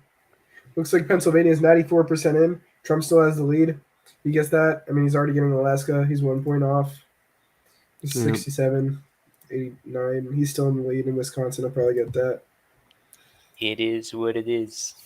Arizona's only 51, but Nevada's 78, and he's still in the lead. Yeah, I mean, it looks like he's going to get it. It could change, I guess, by a wild number of early ballots, I suppose, or whatever it is. But yeah, I mean, it looks like that's it. Do you want to call it? Yeah, I'm getting kind of tired, man. Oh, good in the hood. I mean, we could wait a little bit, maybe till 11. Well, that's 2 It's o'clock. It's up to him, man, not up to us. Yeah. It's up to you, I guess. Bro's been drinking his, mics? Here, let's take a vote. Should he stay online? Yes, guys, voting. The thing we must do to figure out solutions to our problems. Real. Let's force Ahmed to stay here against his will. I don't know. What are you guys' final thoughts? I do want to hear that. I don't want to just cut the stream. So we could go down the line, I guess, Kat, then Corey, then James, since that's what I'm seeing here as far as the order. I would say stay up like maybe a little bit longer, but yeah. Oh, I'm just saying final thoughts on the stream. Oh. And the election and all that. Okay, never mind. Yeah, final thoughts in general. Yeah, I mean, it seems for sure. I would guess that he's going to win, but yeah, I mean, it could turn. It's again, we still need to have more results, but yeah, I would be shocked if he, Kamala pulled ahead. All right, what's up, Corey? Me? Yeah. All right. Well, what I want is these folks on your Discord, on my Telegram, on the Telegram that I created for the college involvement, because I want your ideas. I want your help, because we're going to need to change this world, and it's going to require this generation and its energy and momentum. Like I said, I can lay it out many different ways, but it's not like what I'm saying is controversial, and I have sympathy for people. So simply by speaking to their hearts, I think we can change things massively. And I want you guys to help me. I invite you to help me, because that would be great. We need to do this together and show what true leadership is in some sense, right? I can point to a lot of people who inspire me, who don't seek positions of authority, but just trying to do their best for everyday people. And so that right there is awesome. But then simply by sharing that, we become leaders, right? And so we're starting something really big here. We got to take up the opportunity to do it. So I hope you guys stay tuned and actually get involved. All right, James. Yeah. What does look as though Trump is going to win? I see in the chat, James 2028. Let's just look past that.